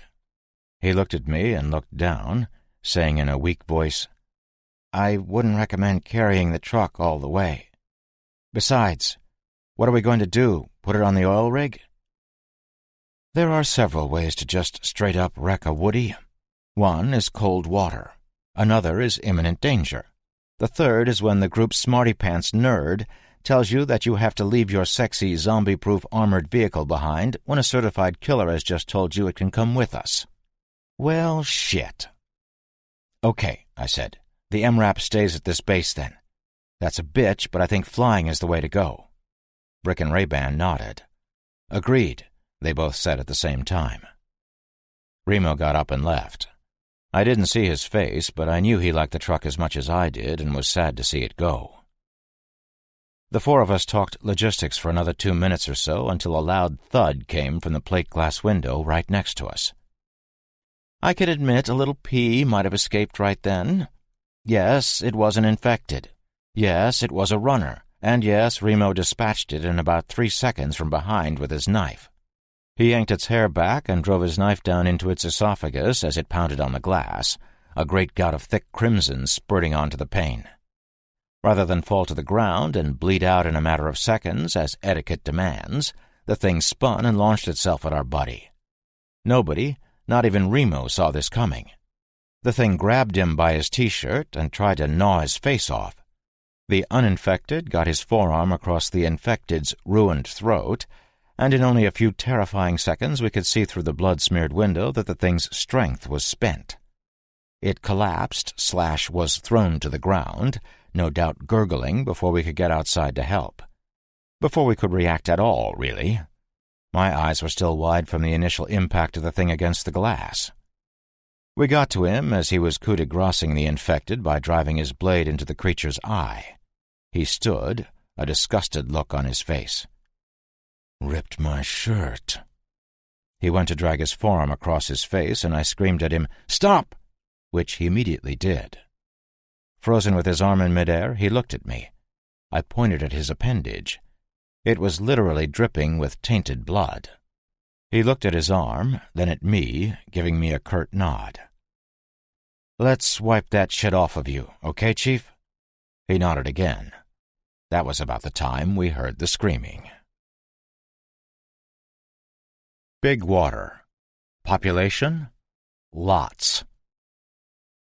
When I was a kid, maybe 8, I went to stay with my grandfather for a week in Maine. It was a great trip. He lived alone on a lake in the middle of nowhere. We went fishing and hiking. We swam in the lake, and he showed me how to make a fire and which plants were edible. I got to see some great wildlife that you just don't see in Massachusetts. Round about 9 o'clock on night 2, we're sitting around the campfire, just he and I, cooking the fish we had caught in the lake earlier that day. Not a lot tastes better than landlocked salmon and largemouth bass that had been swimming around not 5 hours before, especially when you had caught them with your granddad. So I reach over to grab a Coke out of the cooler, and I hear this caterwauling scream that scared the ever-loving shit out of me. I looked around as a terrified 8-year-old does when confronted with something that unnerves them. I half expected some horrible apparition to come crashing through the woods to gobble me up. Grandpa put his rock-steady hand on my shoulder as I searched and pointed to the tree across the fire from us. Perched on a branch not 30 feet from where we sat was a bird about the size of a beer can. It let loose with another scream, and I thought it impossible that such a loud noise could come from so small a critter. That was the year I learned about screech owls. The terror I felt as an 8-year-old hearing that screech returned as I stood looking at Remo's dripping arm. The scream I was hearing now was not unlike that screech owl, but this time I knew what it was. Even though I had access to what was basically a tank against infected, and was surrounded by 4 of the toughest guys on planet Earth, my oversized nuts shriveled up into my stomach. I was again scared shitless. I wasn't the only one either, as everybody searched quickly for the source of the sound. The scream was answered by another, then 2 more. It seems we were surrounded by invisible runners. The really scary thing is that, up to right then, I had thought they were mindless. The calls they had just made certainly seemed like coordinated hunting calls, and answering hollers as well. But how could mindless infected be smart enough for that? I didn't have time to contemplate this, as the first of them came sprinting around the garage side of the service station and headed right for us. Good thing Tim hadn't gone looking for a generator. 1 came from the other side and 2 from a house down the road. More shapes were loping toward us from the distance. Brick dropped the first one with his HK-416. Single shot, center mass. Then Remo and Ray-Ban started firing as well. They moved into a triangular formation with Tim and I in the center. The MRAP isn't overly loud, but it's still a big truck. So why hadn't we been attacked instantly upon arrival? They must have heard us. In addition, we have all figured out that runners aren't dead. They're infected humans that have lost the ability to reason or think rationally at all. Moreover, if these things weren't dead, that meant that either they had recently been infected or they had been eating steadily. I instantly remembered the runner that had taken a bite out of one of the dead ones back in Havre. Thing had chewed and swallowed, and that had been new. All interesting topics to discuss with the boys if we made it out of here alive. We hadn't even gotten the gas yet. I know, diesel. My 416 was brought to bear, but I had been trained in the past few weeks only to fire if the MARSOC boys didn't see, something, or when they were reloading. Oddly enough, even though I felt my nuts clench with every runner's scream, I didn't feel that panic I usually felt creeping in. A group of 6 of them were dashing toward us from town, and Ray-Ban picked that moment to shout, "Loading!" I stepped up next to him, took aim, and fired at an older woman with running gear on. She had been prepared, I guess. I could see her blood-red eyes from 200 feet. I missed the first shot, but got her with the second. She fell, but got up and started back toward us much more slowly. She wasn't dead, but the round had fucked her up. I fired twice more, nailing another woman in the shoulder and spinning her, and missing with the last round. Ray-Ban shouted, "Ready!" and got back on the line. The dead ones were beginning to come out, and I had to wonder again why they hadn't attacked when we first pulled in. "Negative," I heard Brick shout. "Stay inside. If we need a quick out, we can fall back to you. Cover the back." He must have been shouting into the radio to Kinga, who was still in the MRAP. "Loading," Remo said almost casually, and I stepped up to his position. He did this tactical reload that was so fast it was almost done before he had finished speaking. I hadn't fired a round. Tim was standing in the center of us with his pistol, and to his credit he looked as not terrified as I felt. In about a minute, all the runners were down. Not all dead, but hurt enough that they could no longer run. Brick switched magazines. "Pack it up and let's refuel before they get here." Several dozen undead were on the way, and it was then I realized that Big Water was as dead as every other place we'd been to. It just looked better. These dead things had flair. Kinga had pulled the truck up to the pumps, and it was then we grasped the fact that we hadn't had the chance to get any hand pumps. Remo and Ray-Ban ran off to find a generator, Brick, Tim, and I setting the jerry cans out and removing the caps. The vanguard of the dead would be on us in 30 seconds. Brick grabbed an entrenching tool off the side of the MRAP, passing it to me, and he hefted his crowbar-like apparatus. Tim grabbed a piece of pipe that was lying next to one of the pumps. "Don't get too close," Brick told us. "They're damn fast when they get near you," I reminded him. He nodded. The first to reach us, a fat guy and a thing so mauled I couldn't tell what sex it had been, received equally as deadly thumps on the noggin from Brick and I. I'd used the side of the shovel end of the tool so as not to get it stuck in Fat Dude's head. We got through about 6 more before we realized that this wasn't going to work. There seemed to be many more undead coming from the surrounding area than the 500 or so that were supposed to make up this town. The 3 of us heard shots, and soon Remo and Ray-Ban were running back around the side of the station. They both skidded to a stop when they saw what was shuffling toward us. "We are leaving," Brick yelled.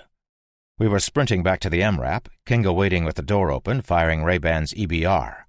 With the sound of the .308 rounds, he couldn't see the dozen or so stumblers that were right on him. I did the only thing I could think of. I shot at him. Well, I shot at the glass window with fresh runner goo on it. It imploded, and he jerked his head to the left. Seeing the pus bags that were already reaching for him, he fired into them and was able to get the door to the truck closed after a brief but victorious tug-of-war with a dead girl wearing only a bikini bottom.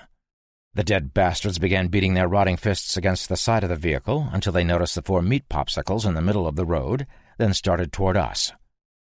At the same time, dead began to flood around both sides of the station.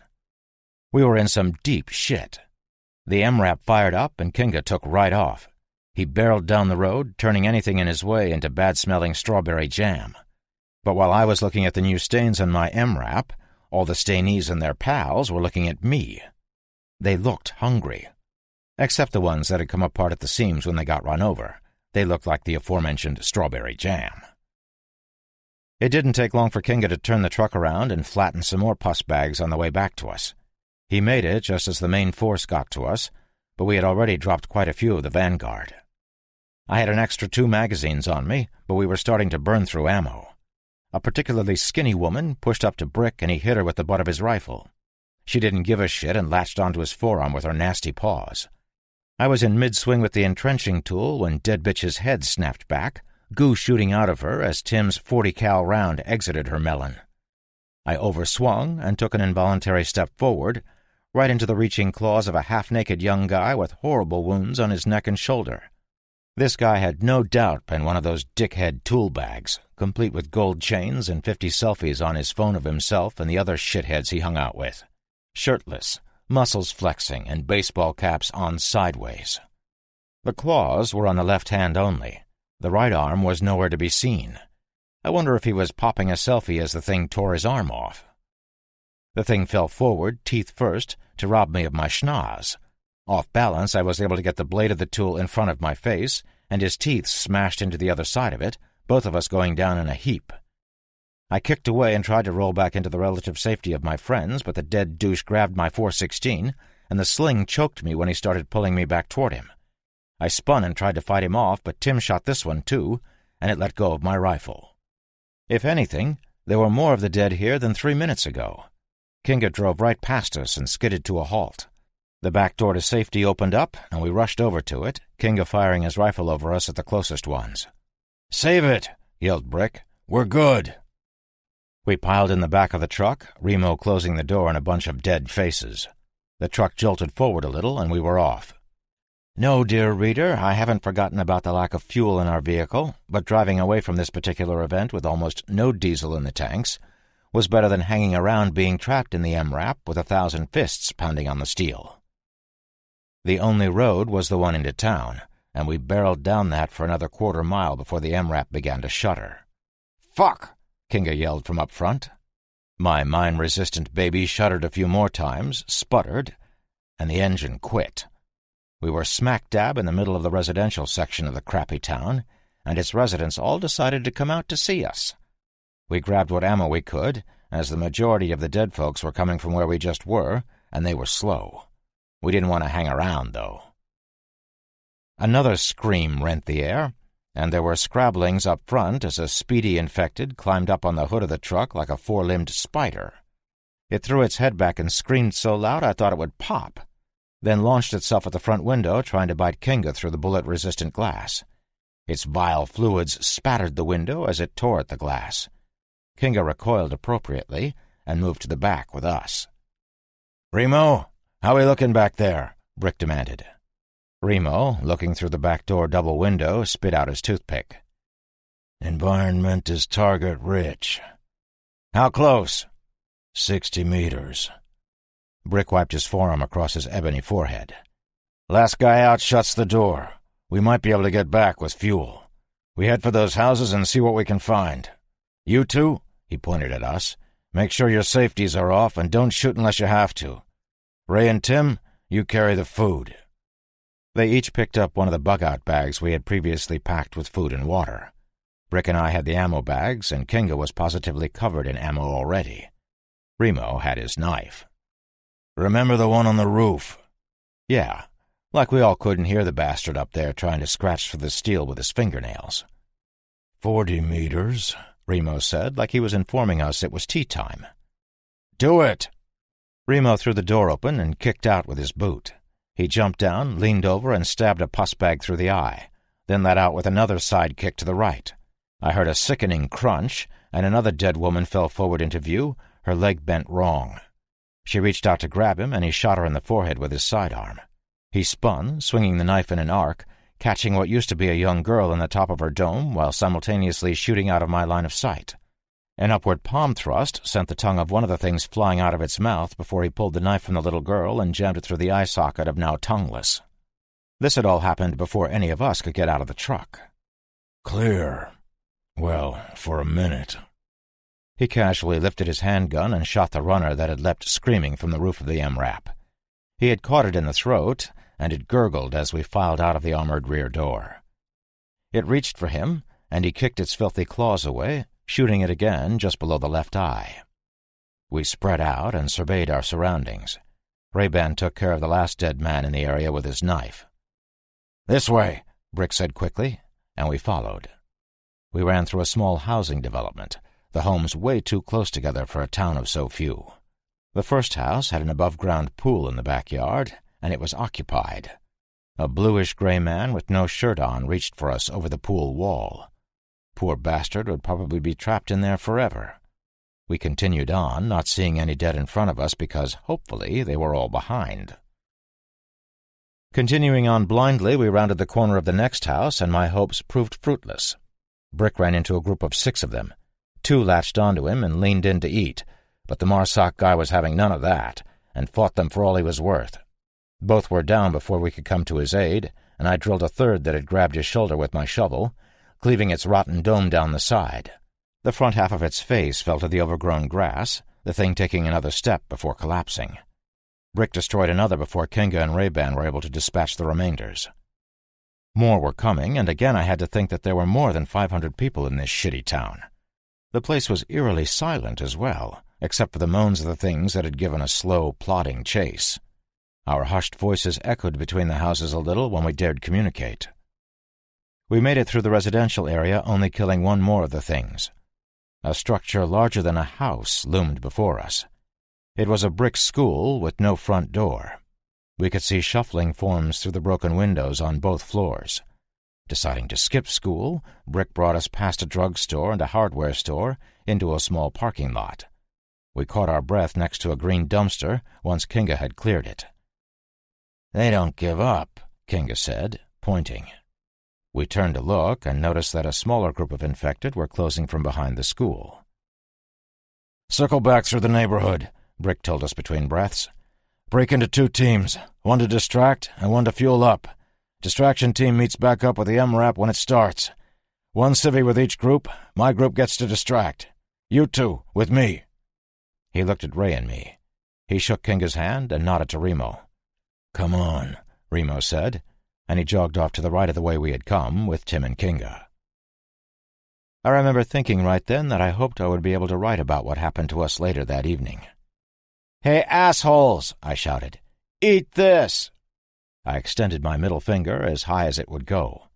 I totally pulled something in my shoulder when I did it, too. "Did it now?" Brick shook his head, and we moved double time in the opposite direction of Remo's team. We took a right between 2 houses, one with aluminum siding and the other a brick frontage.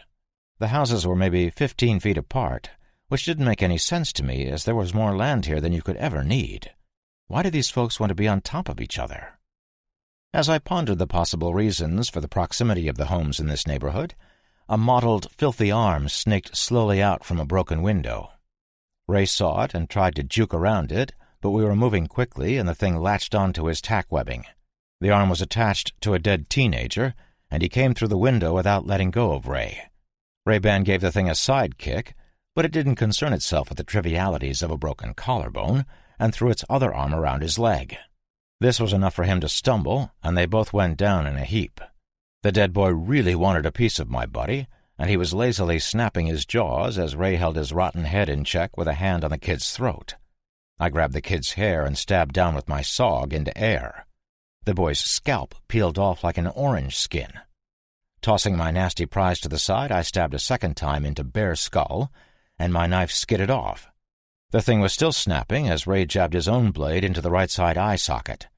The dead teen stopped moving immediately. I looked up and noticed that in the 10 seconds the last paragraph took to transpire, 50 or so undead had shuffled close enough to the front of us that we wouldn't be able to make it between the houses to safety before they got to us. Ray pushed the kid off him, and I reached down to help him up.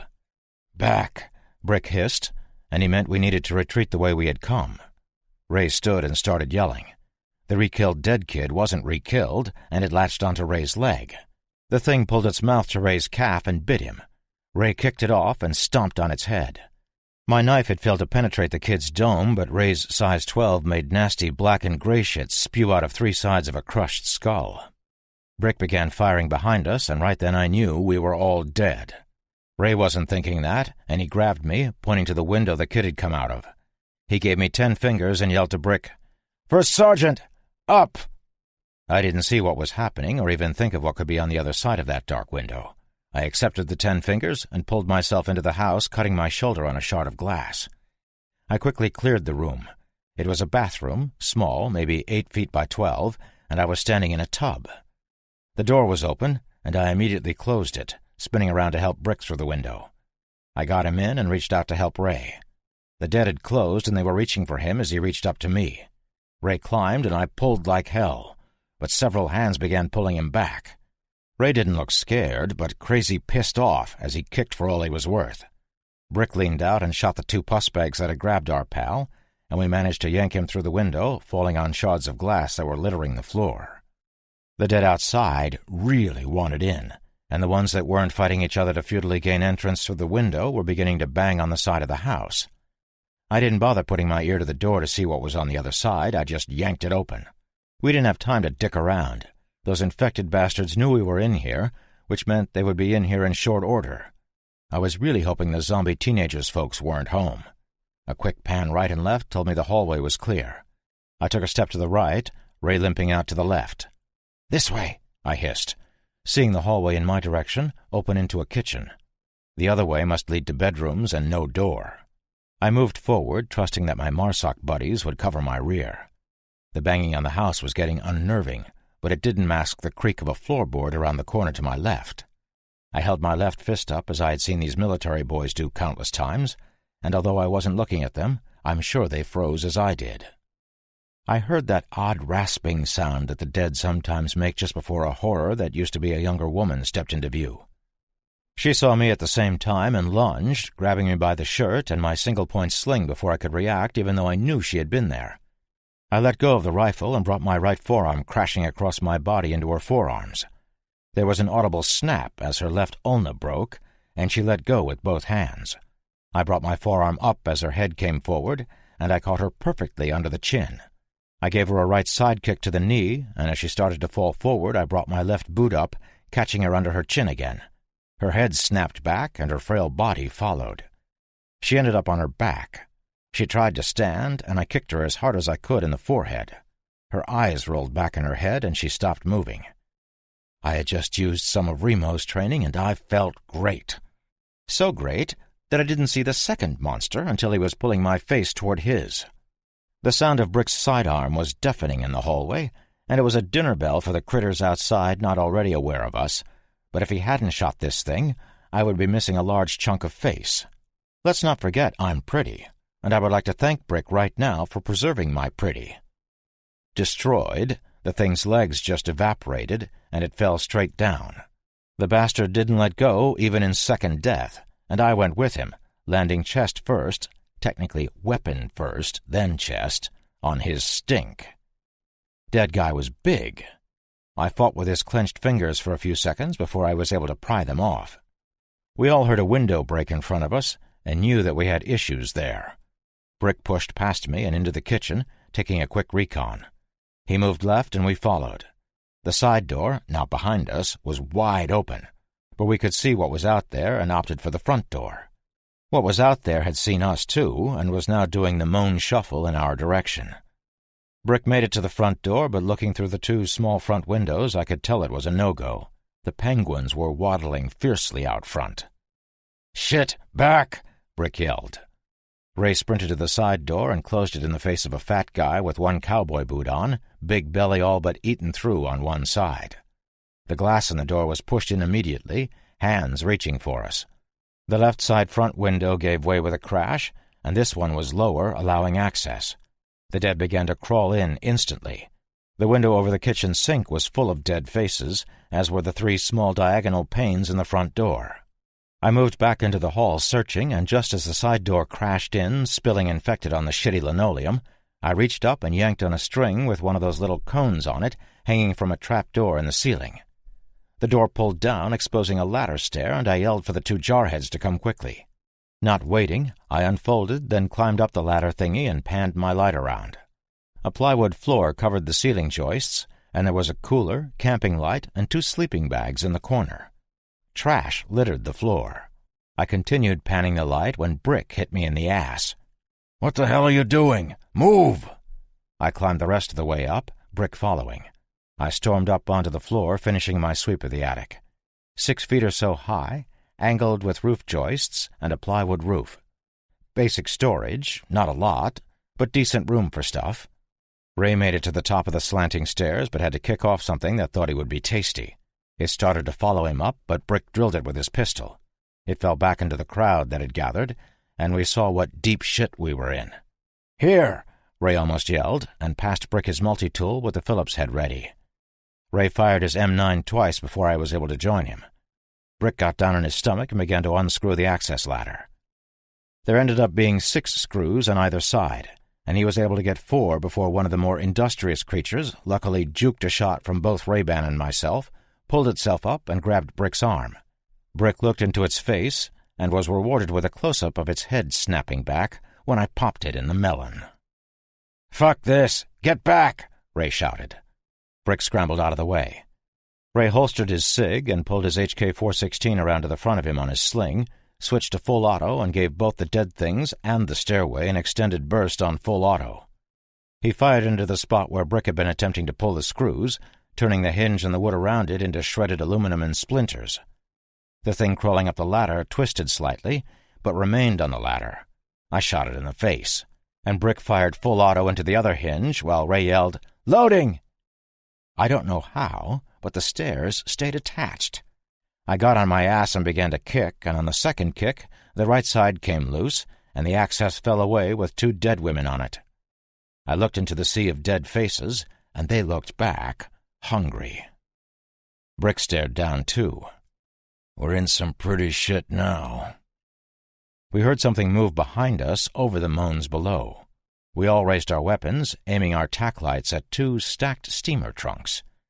Something definitely had moved behind them.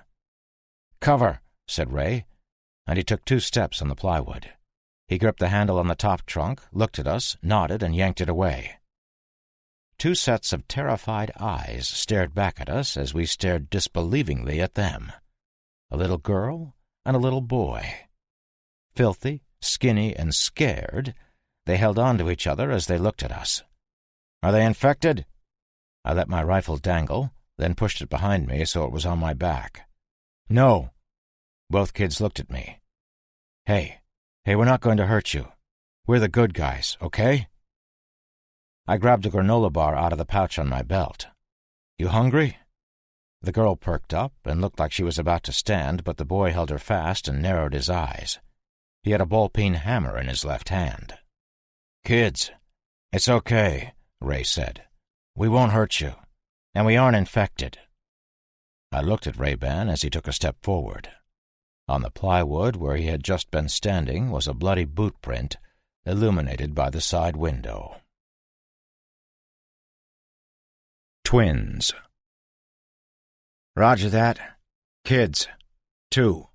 Boy and a girl." Ray looked over at Brick, who had just put away his small med kit and was checking the bandage he had put on the boy's hand. "They're getting checked now." "Negative. They'd be dead or worse." "ETA?" "First light confirmed. Rogue One copies, all out." Damn, he sounded like some dude from Star Wars. Ray sat on a steamer trunk and put the radio down. He rubbed his calf. I pointed at it. "Want me to have a look?" "Would it help?" I looked at the floor. "How long?" he asked. "How long what?" "You've been through this. How long till I'm useless?" "I'm a different case." Ray froze me with a glare, and I sighed. "You'll start to get sick in about an hour. You should feel something is off sooner. In 5 hours you'll be wishing for death, but it won't come for another 3 to 5 after that. You won't be able to do much in about 6 hours. I looked at the floor again. Nobody makes a day. Except you. Except me. What's so special about you? I harumphed. Dunno. Been asking myself that since my night in an Airstream trailer a year ago. If there is a God, he sure as shit picked the wrong guy to make immune. I pointed at his leg again. Want me to have a look? Brick stood, ruffled the boy's hair, and smiled. He came over quickly. Sit rep? Ray started to stand, but Brick put his hand on his shoulder, forestalling him. Ray nodded, drawing his wrist across his forehead. Kinga says they have the fuel. They took out several tangos, but almost got overwhelmed at the pumps. That was the gunfire we heard earlier. They left the gas and bugged out to a house just like we did. But they lost the hostiles that were in pursuit. Most of them were on us. They can see the fuel cans from where they are, but they're going to wait until 2000 before they go get it and fuel up. Should be dark enough by then. They'll hole up in the MRAP until first light, then make some noise to draw the meatheads. Swing back, pick you all up, and ride off into the sunset on some unicorns. Brick smiled, his hand still on his buddy's shoulder. Want me to do it? Only if I puss out. Ray thumbed at me, says I have a few hours yet. Ray broke out in a smile that would have made a piranha proud and pointed behind us. The boy was standing in front of the open trap door, pissing on the infected. His sister let loose with a giggle. Richie, stand back from there, okay? Brick asked him. The boy nodded, shook off, and sat back down with his sister, who punched him in the arm. "Gross," I heard her whisper. The kids, Richie and Chloe Joseph, were 11 years old. Twins. Their story was the same as everybody else's.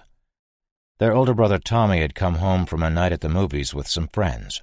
He had gotten into an altercation with a drunk in the theater parking lot, and the drunk had scratched him on the neck. He and his friends had pushed the guy away and run for the sheriff. They never did find the drunk, but that night there was something terribly wrong with Tommy, and Tommy's mom, Lucy, took him to the hospital in Page, Arizona. The next morning the neighbors were trying to break in the house.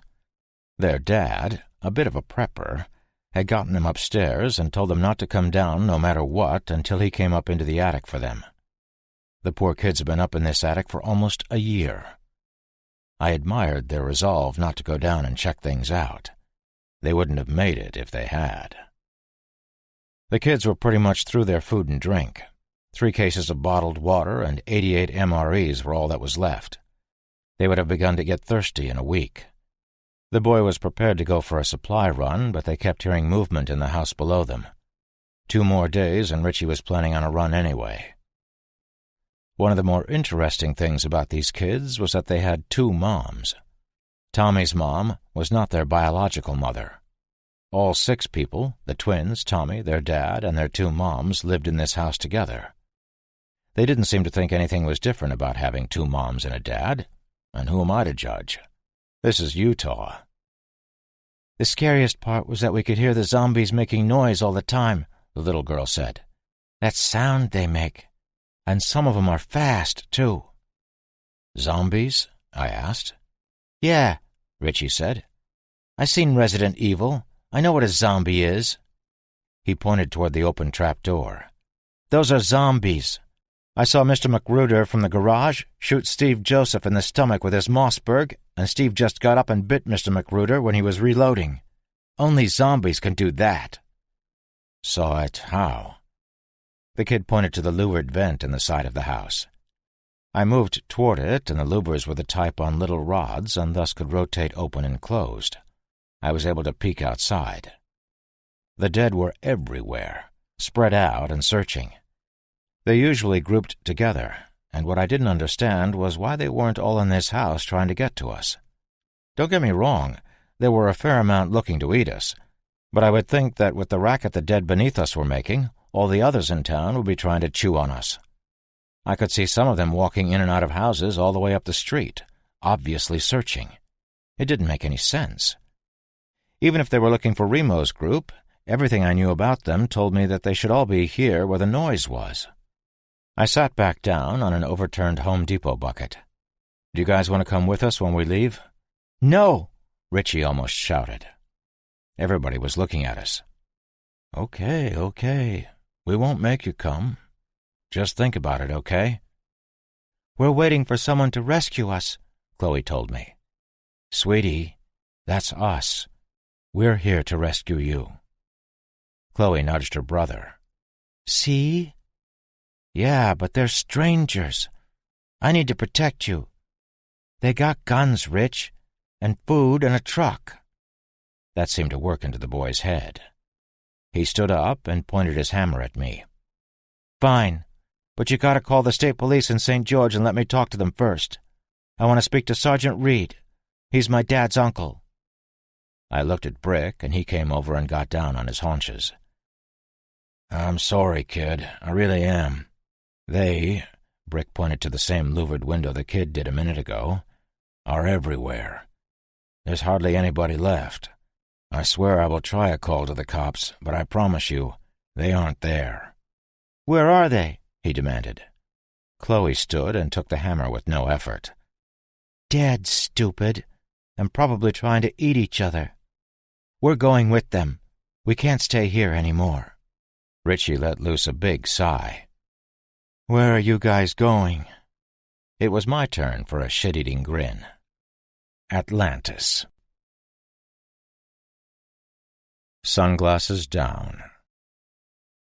The kid reached for his hammer, obviously thinking that I was a liar. "Bullshit!" "Rich!" his sister Whisper yelled, pulling the tool out of reach and looking back and forth from him to me. The boy took a half-step back and looked both chastised and menacing at the same time.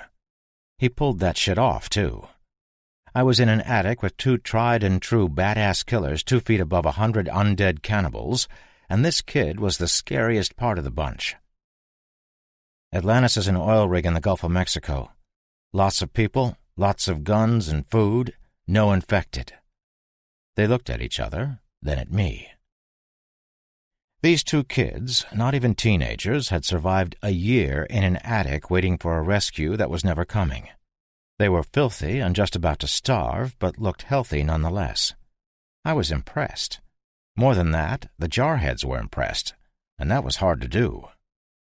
Brick inspected our surroundings. He asked pointed questions to the kids. "How did you keep warm in the winter?" Richie showed us his array of sleeping bags and 2 tents that were folded and put away. "It got pretty cold," he told us. "We had to stay in the tent together all the time unless we had to—" Brick furrowed his brow. It was hilarious because I knew what he was about to ask. "Where did you—" The kid pointed to the same louvered grill we had peeked out before. "We dumped the buckets out there." I smiled, and so did the kid. Brick saw us and smiled too. Even Ray, doomed as he was, smiled at the thought of dumping poop out the window. It isn't even that funny as I write this. Had to be there. Brick had found a 4x8 piece of 5/8 plywood and put it over the trap door. 2 skylights let in light, but it was still fairly dark and shadowy in the attic. The kids sat back down, and we let them know what was happening. "A year?" Chloe asked. "We've been up here for a whole year?" "I think so." I hitched my bucket a little closer to them. The noise from the infected below was beginning to get loud. "It was about a year ago that this started happening. I can only assume you came up here pretty quick once things started to fall apart." I looked around, marveling at what these kids' dad had done. "If you hadn't come up here quickly, you'd be dead. Actually, you would have been dead anyway if your dad hadn't had all this stuff up here. You're luckier than most." She began to cry. The boy stood. "Knock it off. We finally get some help and you're going to cry about it?" "Stop it, Rich. Everybody's dead. Everybody we ever knew. Nana, Grammy and Gramps, all our cousins, all our friends." She looked up, tears in her eyes, and I swear to Christ I began to get misty. "Mom, Dad, and Tommy, too." He got down on her level, took her hands in his, and looked her in the face. "Yeah, well, we're still on this side of the grass." She smiled at him, and I realized that I was in love with these kids after being with them for less than an hour. I would kill 100 rednecks, 1,000 bikers, and 1,000,000 puss bags before I let harm come to these children. Another realization hit me right then, smacked me so hard I moved my head back a little. Lynch would have done the same to protect me. Was I him? Were a certifiable psycho and I the same core person? I was prepared to force these kids to come with us just as Lynch had done to me, for their own good. Were that prick Spook and I the same? No, we were not. I can't think of any good reasons that don't end up biting me in my hypocritical ass as to why, but no. I'm a nice guy, damn it.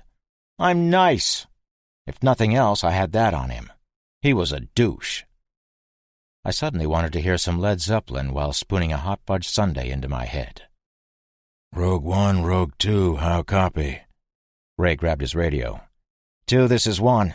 We're green, over. "Smoke 'em if you got 'em, 2. Be there in 6 hours. Be ready, over." Rogue 2 copies all. Out. 6 hours until evac, Ray said to all of us. Brick sat down, leaning back against 2 crates of stuff. "Get some rack. It won't be fun tomorrow. Kids, get whatever you want to come with you ready and get some sleep. We're leaving in a few hours." Each kid had a Condor assault pack already kitted out, and they pulled them close, each using it as a pillow. They were out in just under a minute, sleeping soundly. How they pulled that shit off I will never know. Probably from being in an attic surrounded by undead for a year. I got up off my bucket and moved to sit next to Brick. I looked at Ray-Ban, who was looking at me. "What do we do about him?" I asked. Brick looked at Ray. "We shoot him in the head if he tries any monkey shit." Ray looked away and chuckled. "Screw that. Blaze of glory for this operator. First watch is mine." Brick was loading some spare magazines. "Let's share it." I saw him run out of shells, 3 into the second mag. I woke to the familiar sounds of retching. Ray was wiping his mouth when I spied him. "I'm good," he said. Brick was looking out the louvers, and both kids had their backpacks on. I stood and stretched, checking my SOG and ejecting the mag from my .416 for inspection. Brick shut the louvered grill. "Sun's coming up." We heard the guttural rumble of salvation over the noises from the pus bags. It came from the west, and we couldn't see that way out either attic vent. The kids looked nervous. "Relax, you two," I told them. "We do this stuff all the time." I pulled the charging handle on my rifle for effect. "Walk in the park."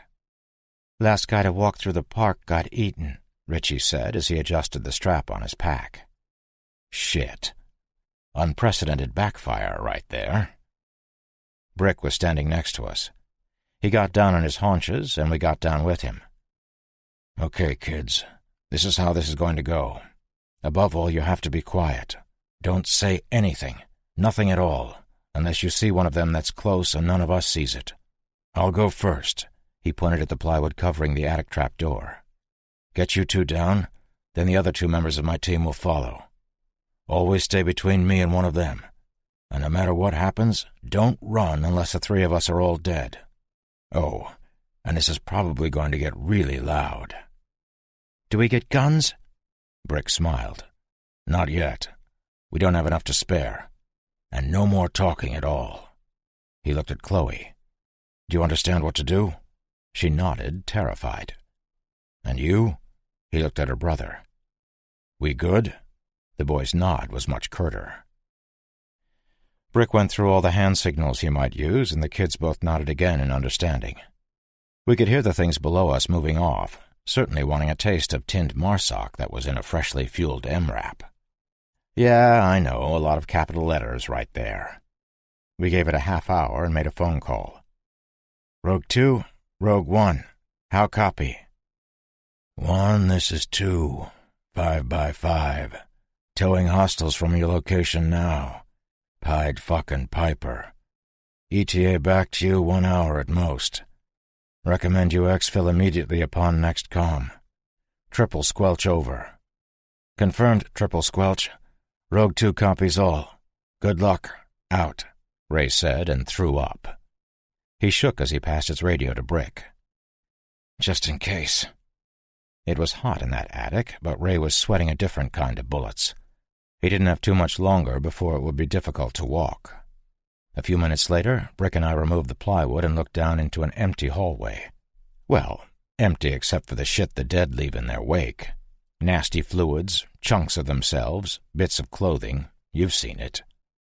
Brick snapped his fingers 3 times, and we waited. He looked at his watch and did it again in 1 minute. 1 minute after that, he pulled his telescoping mirror from his tack webbing and checked the hallway. He nodded in the negative, and I had no friggin' idea what that meant.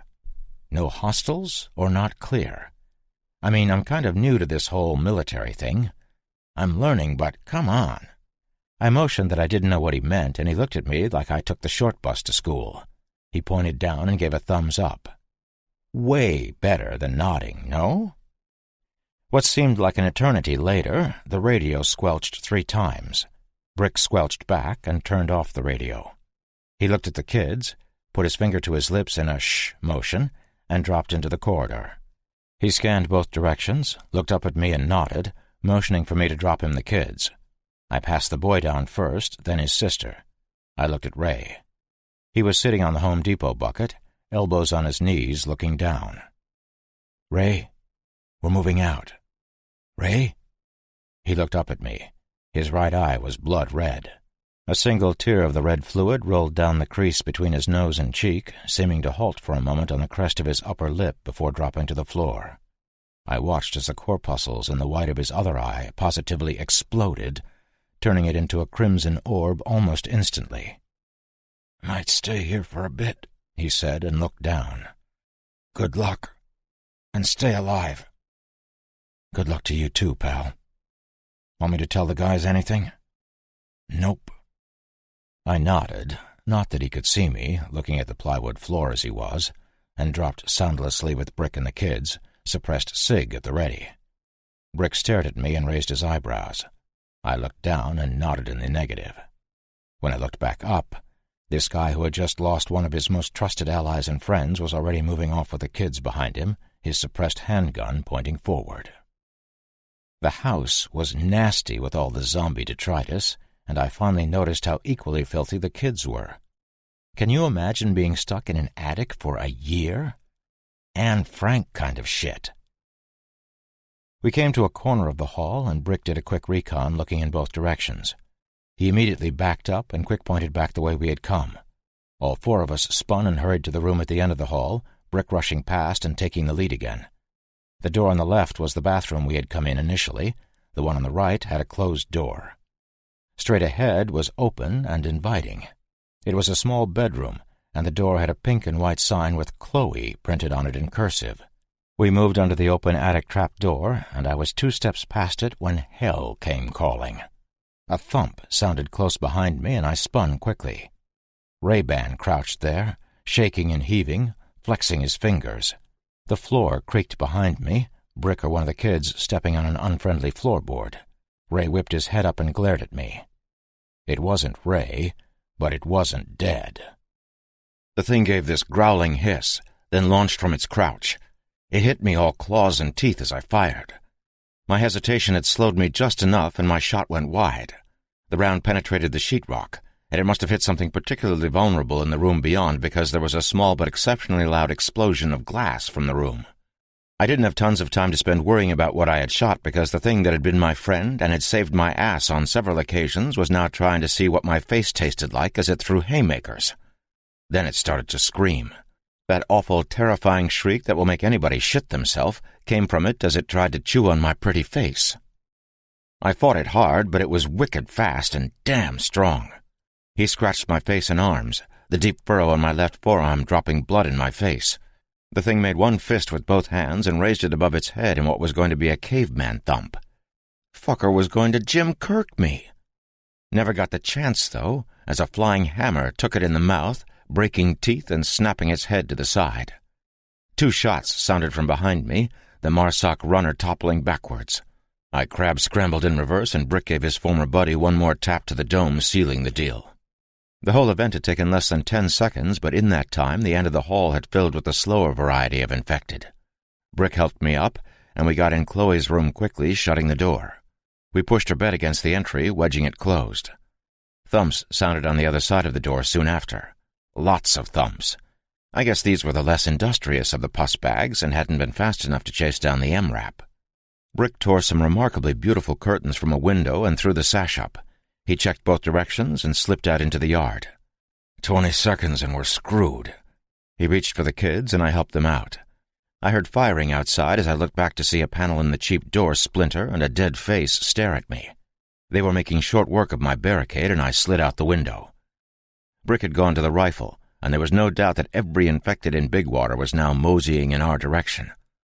"Rogue 2, exfil ASAP, east side of the development. We're on foot and moving fast, over." We ran for it, listening to Remo tell us my truck was 30 seconds out. 30 seconds was 20 seconds too damn long. Trapped.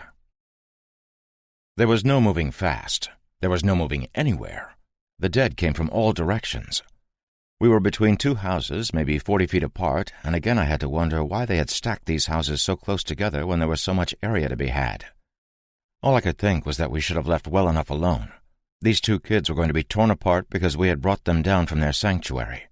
I have no doubts that hunger would have forced them out in a few short days anyway, but still I felt this was on me. I looked at the 2 of them as the dead closed.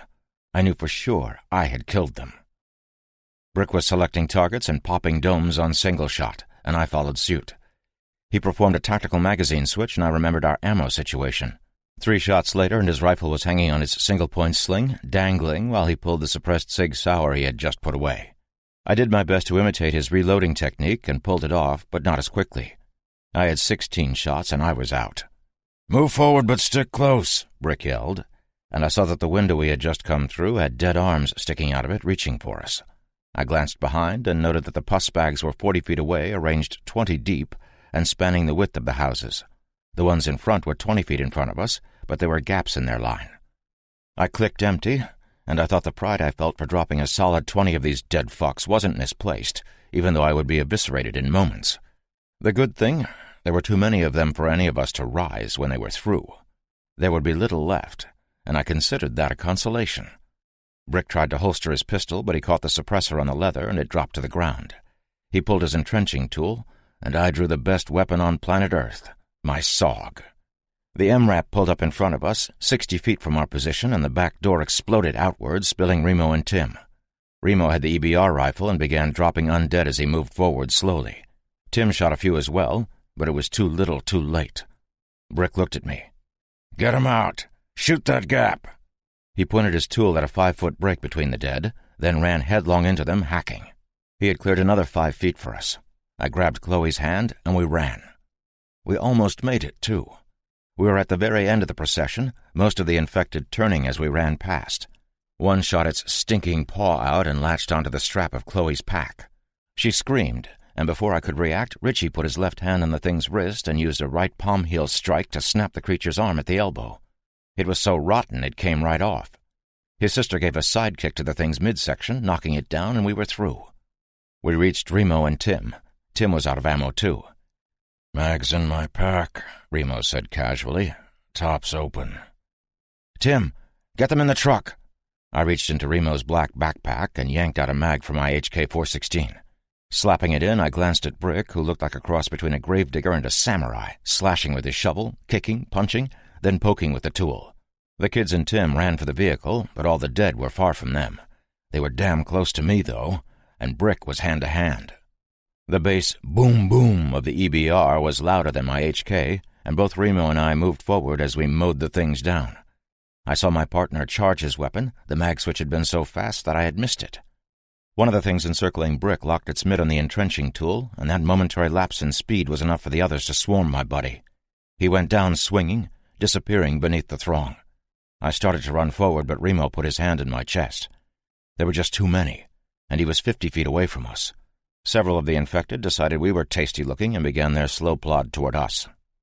Remo passed me the EBR, and I took it by the shoulder sling. He pulled something from his tack webbing, and it made a ting sound. "Frag out!" He tossed a black baseball in an arc into the fray of them, right where Brick had gone down, and he pulled me back toward the truck. We made it all the way to the back door before the grenade detonated with a mighty whoomp, tossing infected like rag dolls and blowing in the unbroken windows of the houses. The blast knocked the ones stumbling after us over on their faces, but they immediately began to get up. "Get in," he said, and I did. He followed, and I looked at the kids, who were hugging each other, sitting on one of the benches and crying softly. The door slammed, and Remo shouted for Kinga to go. I sat down next to Chloe, and Tim sat next to me. "Brick and Ray-Ban?" I looked at my boots, nodding my head side to side slowly. Tim put his head in his hands and sobbed. "All we wanted was gas." It occurred to me that this was the first time Tim had lost anyone he really cared about since this thing had started. Sure, everybody in Baldy was Chow, and his family were undoubtedly gone, but this was the first time a comrade that he had spent time with had bought it. The first time someone who he'd saved the life of and had been saved by had been claimed by the dead. He hadn't even seen a zombie up close until a few weeks ago. Remo sat down across from us and pulled something out of his shirt pocket, offering it to Tim. It was an individually wrapped toothpick. Tim took it. Boring. Joint Base Jackson Gray was not as deserted as Tim's Sentinel satellite would have led us to believe. At least, not now. Several corpses were shuffling towards us from an open hangar as we pulled in. Kinga took them out with the MRAP. We got there just as the afternoon cool began to hit us.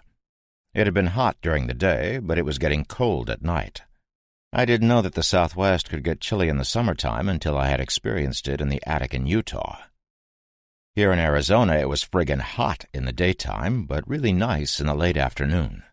The heat of the day must drive the zombies inside as well as the humans, because when we showed up at JBJG, there were no zombies, or strippers, waiting for us at the gate. There was no gate, either. It had been smashed down from the inside. Whoever had left in a hurry, driving something enormous, as the tube steel gate was crushed and bent like a pretzel baked in the crazy factory. This did not fill me with confidence, but we needed an aircraft. We had also decided to bag the idea of a helicopter in lieu of a large plane. The helicopter would need to be a flying gas tank in order for us to make it the 1,400 or so miles to Atlantis, and there was still no guarantee of making it. We would have to take too much fuel, and then our operational range would drop because of the weight of said fuel. Tim calculated 160 miles per tank instead of the 200 we thought we had if we took a gassed-up Chinook helicopter. He didn't know how big the fuel tank was, or the miles per gallon the bird averaged. He only knew the range of a full tank. JBJG had a bunch of planes, though, and while Tim could only fly a couple of them, he had been training in a C-130J, which the base happened to have. It had two, actually, but one was in pieces in an open hangar. The other one was very much not in pieces, and very much not in a hangar. It had two very undead SOBs in the back of it when we got there, though. They stumbled down the ramp when we pulled up next to it. Kinga backed over them with the MRAP, which was becoming one of our best zombie dispatching tools. When we cleared the area from the safety of our truck, we got out and stretched. "We're going in that?" Richie asked, pointing into the back of the empty plane. "Yeah," said Tim. "Yeah, I hope so." He looked nervous. "Cool." Kinga and Remo walked the perimeter of both our vehicle and the aircraft. They both went up the ramp and checked the rear area out, too. Then Kinga got back out and told us to follow him. We came to the nose of the plane, and there were 7 truly dead people and sporadic spent brass on the tarmac. The dead looked like they had been infected by the wounds on them. They also had holes in their heads. Somebody had shot them. Kinga pointed to the plane. "Look." He nodded at an open window, hinged out on the top side of the nose. "Somebody was in the cockpit and fired on these ones." Chloe looked at the glass panels when she leaned toward Kinga. "What if he's still in there, but, less alive?" "We'll have to check. We can't get in through the cargo hold. The bulkhead door is locked. We're going to have to go in through there." He motioned toward the window that everybody was now staring at. He cupped his chin, feeling his stubble. "How are we getting up there?" Richie actually raised his hand. "Drive your truck around," he said to Kinga. "Climb up on the roof and look in." Yeah, it's my truck, but good idea." I took a swig of my water. The kid thumbed at Kinga. "But he was driving." I burped. I let him. We followed the kid's plan, and it worked out with a little finagling. There's a detachable ladder on the side of the MRAP, and we were able to get on the roof and use that to get up to the window. I held the ladder while Kinga climbed up and peeked in the window with his flashlight. Remo stayed with the kids. Kinga banged on the fuselage 3 times and waited a moment. "Clear." "So I guess the shooter made it?" "He made it out of here, at least. Hold the ladder tight. I'm going in." "Check, check," he said into his mic. "Green," was Remo's one-word answer. Guy had found his pithy switch again. Kinga made it in and called for us to come through the back to meet him. I passed the ladder to Remo and climbed down using the non-detachable ladder on the rear. We made our way up the ramp and looked at Kinga as he waved us in. Tim sat in the chair on the right and began fiddling with stuff. "See if there's a manual in there, please." He pointed to a small locker. Inside was a plethora of shit, including several manuals, all of which I passed to Tim. He began to read, and he didn't stop for 6 hours. In the interim, we backed the truck near the plane. Tim had figured out how to close the rear ramp, and we had 2 fortresses to spend the night in. The kids and Kinga in the MRAP, Tim, Remo, and I in the plane. I didn't think we needed a watch, but Remo woke me up at about 3 a.m. for mine. "Last watch is yours. Get us up at first light and we'll walk the runway. I had no idea what walk the runway meant, but I was not about to tell Remo that. Actually, now that he's reading these journals, he'll find out, so sorry, Remo. I moved up front to the cockpit. Tim was asleep in the pilot's seat with a manual in his lap. He woke up and smiled groggily when he saw me. "You'll be able to fly this, yeah?" "I've already flown one. I've taken off with an instructor and sort of landed." I looked at him hard, and he let out a sigh. "I wouldn't worry about landing. We're going to have to bail." What? "Do you think I'm going to be able to set this thing," he spread his arms wide, "down on an oil rig?" Wait, "You mean like jump out of the plane? Skydive?" "I don't think the MARSOC guys will call it that, but yeah." I swallowed hard. what about the kids? "Both certified skydivers. I already spoke to them. They have over 100 jumps. I was thinking we'd jump at about 40,000 feet. He looked at my nervousness and laughed out loud. "Relax, Mr. Airborne. I'm just kidding." He frowned. "I mean, they could be certified. I don't know. But I didn't ask them." Bastard actually shrugged. "The plan is easy. We fly in at about 40 feet above the water, as slow as possible. Open the rear ramp, pop a chute, it catches the air, and we drop to the water safe and sound." I visibly relaxed. Good plan. I glanced out the window and saw a couple of things shuffling around on the runway in the moonlight. If they let us leave. Tim followed my gaze. "Afterthought. I don't want to hit them if possible, but I don't think they would do much to us if we're taking off. We'll just turn them into strawberry jam, as you're so fond of saying. We will have to check the runway for anything that could pop a tire before we take off." That's what Remo meant. Tim picked up a clipboard and passed it to me. "Someone, probably the guy who shot the dead on the runway, already completed a pre-flight check. It's dated about 4 months ago. At least, I think so. I'm kind of unsure of the present date. The plane is good to go and already fueled. There are a couple of things I want to look at, but I think we're good. I'm a little uneasy at why the clipboard is here, as is the aircraft, but the pilot didn't take off." Yeah, me too. Now. "Thanks for that. Get some sleep, then. Tomorrow should be interesting." He stood, cracked his neck, and strode to the fold-down bench-style troop seats in the cargo area of the plane opposite Remo, who was on the deck of the plane. Tim looked at the lawn chair-type seats and also opted for the deck. Stretching out, he gave me thumbs up, rolled over, and went to sleep. When I was alone, I thought about Ship. I thought about Kat. I thought about all my other friends on Atlantis and how I desperately wanted to get back there. I hoped they were all okay. I couldn't wait to call them on the radio when we were in range. I really couldn't wait to see them. I wanted to introduce my new friends to my old ones and tell everybody what the country looks like a year into this mess. I wanted to fix stuff again. I wanted to feel safe. I heard a thump outside and looked to see if it was one of the dead ones. It was. There were a bunch of them out there now, 8 or 10, and they were just milling about. I couldn't see what they looked like, just shadows, really. I could see a brightening in the east and knew it was almost time to rock and roll. I thought about the folks we had lost. I wondered if my family and friends went fast, or if they were still alive and fighting the dead. The sun peeked over the horizon and hit me right in the face. It was pretty, and I felt its warmth immediately. I sighed and went to wake Remo. He was sitting on his bench rubbing his neck. "We've got company," I told him. "How many?" "Just a few that I can see." "Rogue One, this is 2, he said into his mic. "How copy?" Kenga's tired voice replied instantly, 2, 1, 5 by 5, over. These guys could carry on a conversation using nothing but numbers, apparently. Remo said something unexpected right then, and it was hard for me not to smile. "How are the kids, over?" Let's pretend, reader, you understand that every communication these guys or any military guys have via radio ends with either over or out when they are done speaking.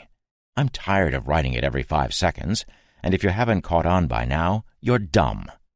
For a great demonstration of this, See the 1950s movie Them, if you can find it and have power. Great flick about giant ants in the New Mexico desert. Up and rearing to go. We had some hostiles knocking for about an hour. Nothing to worry about yet. Copy that one. We see and hear them. Actually, I could hear them now. We'll reveille and get on mission. Call you back in 10. I woke Tim, not knowing what the hell reveille was. He sat up immediately, rubbing his arm where the lion had tried to relieve him of it. I must admit I never thought I would write a sentence like that. Tim looked rested, even though he had only gotten a few hours of sleep on a floor. We prepped the inside of the plane as best we could, but that was just trying to clean up the shit the zombies had left behind. I didn't want the kids sitting in any of that crap or having it get on any of us. There was a push broom stuck between two metal braces, and I used that. It was still a bit messy. I was sitting down on one of the foldouts, finally noticing that the plane had a bit of a death odor to it, when Remo tapped me on the shoulder. Time to make the donuts. WTF? Did he just say that? The guy had made a joke? Right then, the weirdest thing happening was not that there were dead people trying to eat us.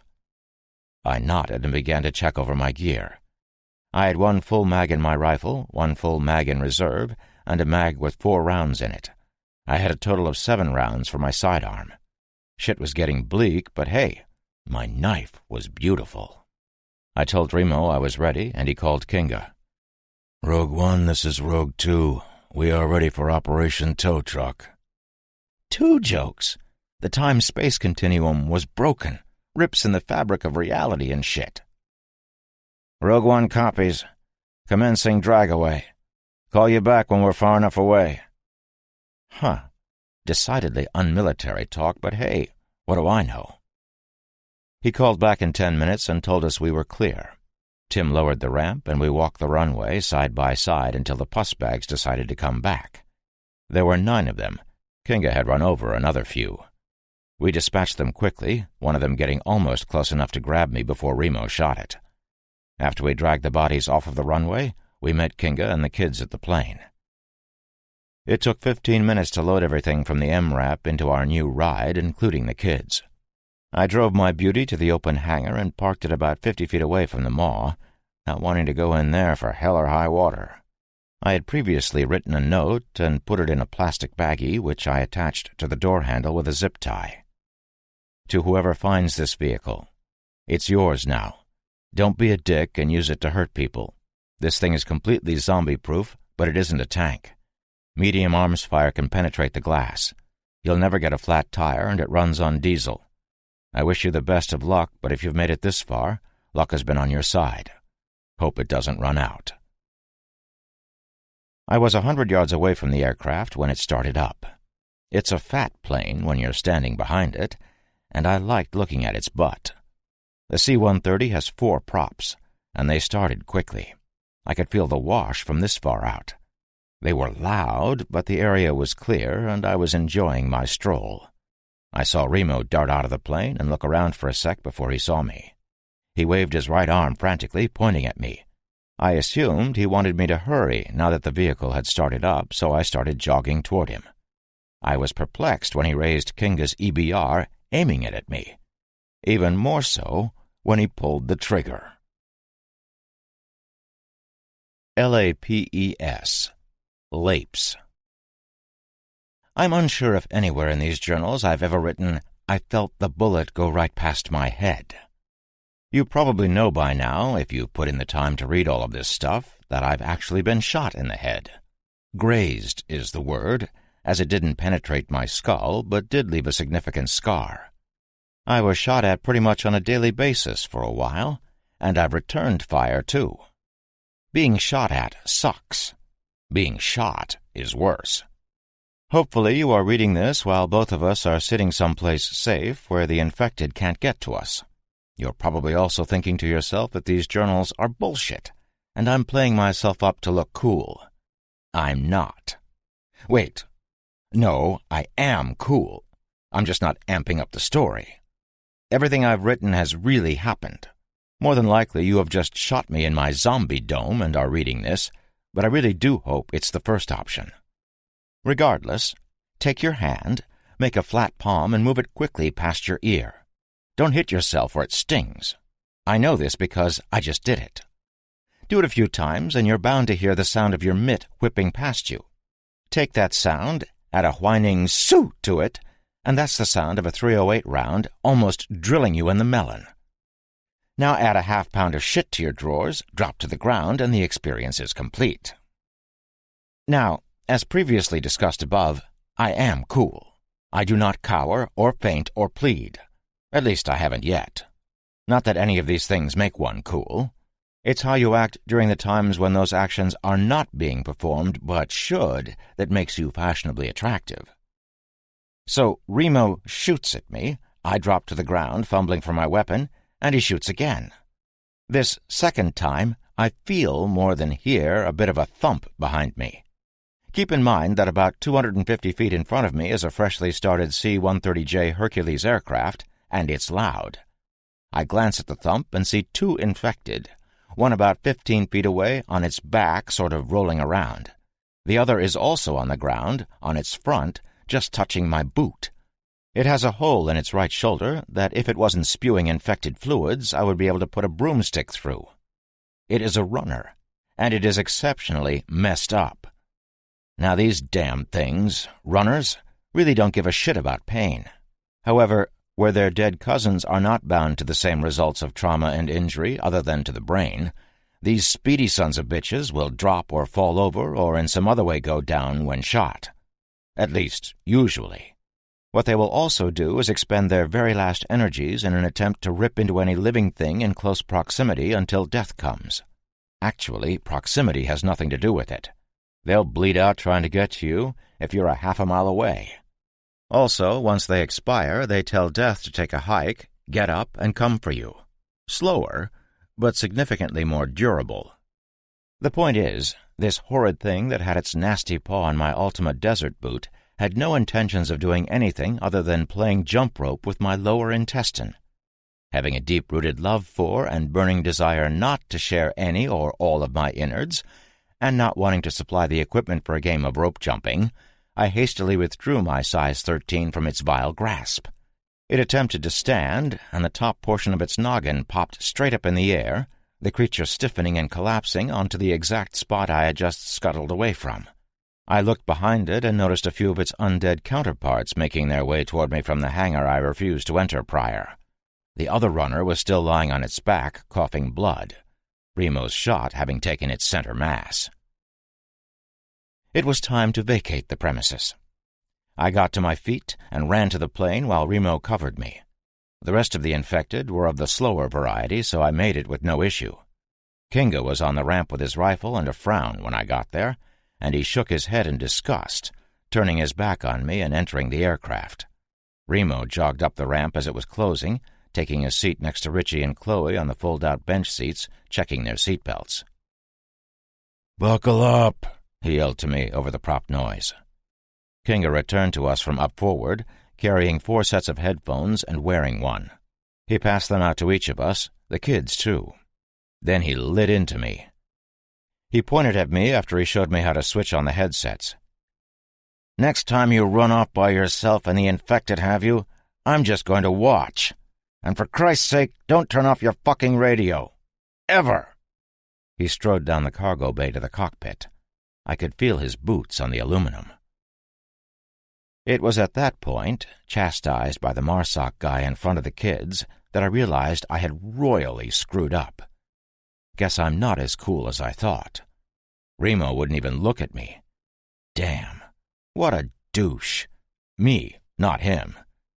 I had wanted to leave a message with the MRAP, and it had almost become a banquet. I should have taken one of the boys with me, or better yet, just left the truck where it was. Cool to fool in under 10 seconds. We felt the plane lurch forward a little, then it began moving slowly. The nose turned to face a different direction, then we all heard the engines speed up. I heard Tim's tinny voice over the radio. "There are a few newcomers on the runway in front of us, and we seem to have gathered a bit of a crowd behind. We're taking off in 30 seconds, so make sure your seat backs and tray tables are in their upright positions." True to his word, the plane shot forward, jerking us a bit. It sped down the runway, and suddenly there was a small thump, followed by 2 more, then 1 more. In no time we felt the ground disappear beneath us, and we were airborne. The angle on this takeoff was like nothing I'd ever experienced. It was crazy steep after such a quick departure, and I was a bit nervous after Tim had just told me the day before he was a newbie with this aircraft. The steepness continued for a solid 2 minutes, then Tim leveled us out. Kinga came back to speak with Remo, and I shamefacedly moved to the cockpit to talk with Tim. I sat down in the right side seat. "Well, you got us in the air, buddy." "I did." "Yeah?" He sounded distant. "Aren't you happy? You're flying this giant plane." I looked around. "Which we're going to jump out of." He looked at me. "You're a dumbass. We get this far and you go and try to get yourself killed." "You're right." I totally disarmed him. He had been expecting a fight. Knowing Tim, he had probably gone over 50 different conversations in his head, but he hadn't accounted for instant acquiescence of dumbassery from me. Yeah, so quit being dumb and stay alive. We need you." "Aw, shucks, buddy." I punched him lightly in the arm. It was the lion arm, and he gave me death eyes while he rubbed his boo-boo. "Sorry." "Jackass." I smiled. "Jerk." At least it wasn't my idea to jump out of a perfectly good airplane. He took in a huge breath of air and turned to face me again. "Yeah, about that. Remo says it's a bad idea. He says the landing will be much harder than I thought, even in the water. He changed the plan." I was quizzical nervous, and he picked up on it. "So what's the plan now, Captain Tim?" "A water landing." "A water landing? You mean like we land in the water?" "Yes." "Dude, what the fuck? Your plan was great. What do these jarheads know anyway?" He put his finger to his lips, like they could hear me over the noise of the plane. "Remo said that a tapes extraction could kill us." "Lapes," Kinga said over the radio.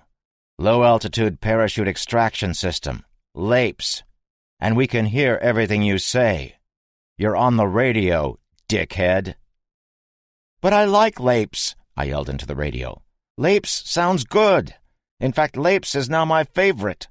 Do you know why it's my favorite? Because it doesn't involve crashing a goddamn airplane that I am now on into the ocean." Tim coughed. "A crash would indicate the pilot isn't in control. I will be performing a water landing." "Water landing," Kinga repeated. "It's our best option. We exfil through the top hatch and pop the rafts." It was my turn to repeat. "Pop the rafts? Pop the rafts? Do you have any idea how dumb that sounds? Pop the rafts?" "Technical term. You don't like it? Stay in the plane." Holy shit. They were serious. I stood up and looked back at Kinga with my hands out as if to ask WTF. Kinga looked at the twins. "You kids okay with a water landing?" Both kids gave a thumbs up. Kinga looked at me. "Pussy." Chloe giggled and Richie smiled as they looked at me too. Remo was asleep. Splash. "Our economy speed is about 340 knots, Tim told me. "Yeah, like I know what a damn knot is. Give me that in miles per hour, homie." "Just under 400. 390, I think." I blinked. "But if we were about 1,200 miles away and we're going 400 miles per hour... "Yeah," Tim looked at me. "I know. We've been in the air a little more than 2 hours. We'll be there in under an hour." I was both excited and terrified. Excited to see my friends, terrified to be an integral part of a plane crash. Hey, if I had survived all the shit I had survived, a plane crash would be cake, right? Besides, it was going to be a water landing, remember? When we were 60 miles out, I made a phone call. Okay, so it was a radio, but you get it. "Atlantis, this is Hercules, come in." They came back immediately, and I almost cried. "Read you, Hercules, this is Atlantis. What can we do for you?" Ted? Ted, is that you?" "Yeah," the voice said. "Who's this?" "I've been known by many names, Teddy. Last year you bastards on board all of those floating asylums were calling me Captain." "Cap? Holy shit! We thought you were— Wait. What's your best friend's name? You mean that friggin' Sasquatch I call Ship? His name is Douche, capital D, if you please. I've got some new friends I want you to meet as well." Tim smiled from ear to ear, mirroring me. I heard the tail end of Ted yelling for everybody to come into the radio room. "Got some people here that want to talk to you, buddy." The next guy to come on was Austin. "Afternoon, young fella. Heard you've been away. Screw you, old man. You know you've missed me." I heard a young girl in the background yelling for "you assholes to get out of the fucking way." And for the second time in 2 minutes, I almost burst into tears. "You," she yelled into the mic, "you dick! We all thought you were being experimented on in some damn government lab." She was crying, I could tell. Yeah, we'll talk about that when I get there, kid. You okay?" We continued talking for a while, and then I asked for Ship. Kat said he was okay, but unavailable. I had to admit, at least to my own dumb self, that I didn't like the sound of that. We got the Marsoc boys up front with us and discussed the best way to crash a plane into the Gulf. It was decided that we would set her down 3 miles to the northwest, as there were no boats in the vicinity, and the sinking plane wouldn't hit any of the suspension cables on any of the rigs from that far a distance out. Atlantis would have 2 rescue vessels and a full crew of scuba divers just in case.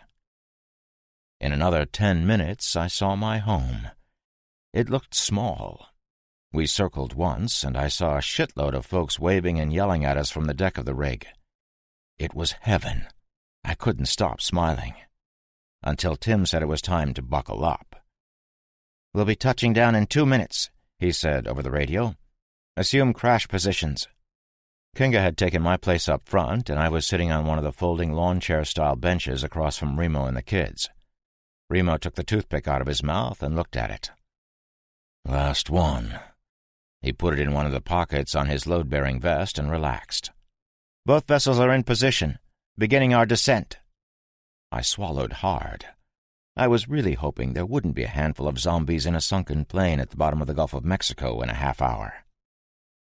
You know how when you're on a plane and they tell you to put your head between your knees? There was none of that on this plane. We all had these X-style harnesses as seat belts that came over our shoulders and met in the middle with a round buckle. Remo tightened it so much I could barely breathe. The plane began to get lower, and we slowed down. We could all feel it just like a jetliner. Unlike a jetliner, there wasn't one friggin' window to look out. 10 seconds. 9. 8. We hit the water at 2. To this day, I don't know if Tim did that on purpose or if he just miscalculated his altitude. The ass of the plane hit, and the nose jolted down. Then there was a tremendous splash, and our nose spun to the right a bit. I felt like I was going to tear in half for a couple of seconds, and it was over. I looked at the kids, and they were both smiling. Remo was already out of his harness and opening a small compartment near the exterior door by the cockpit. He pulled out a small orange cylinder. "Let's go." "Let's go?" That's all he had to say? The cockpit bulkhead door opened, and Kinga got out, followed by Tim. Kinga was bleeding over his right eye. I was still nervous, but I asked in the most uncaring way possible, "How long do we have before this thing sinks?" Kinga wiped his eye with his forearm. 3 hours, maybe? He looked at Tim, who shrugged. The sun streamed in when Remo opened the door. We all jostled for a glimpse, and it was beautiful outside. Winds looked light and variable, with almost no chop to the water. I heard, before I saw, the first rigid inflatable boat come zipping around the nose of the plane. 2 more showed up shortly after, and I looked down into the face of my friend Greg, who had a grin so wide on his face he must have just eaten a fecal sandwich. "Yep, you're still ugly." His smile got so wide I thought his face would rip. "I lost the pool on you by a damn month," he yelled. I realized I was mimicking his face splitter. "Pool?" "Yeah. Get in the damn boat and we'll talk about it.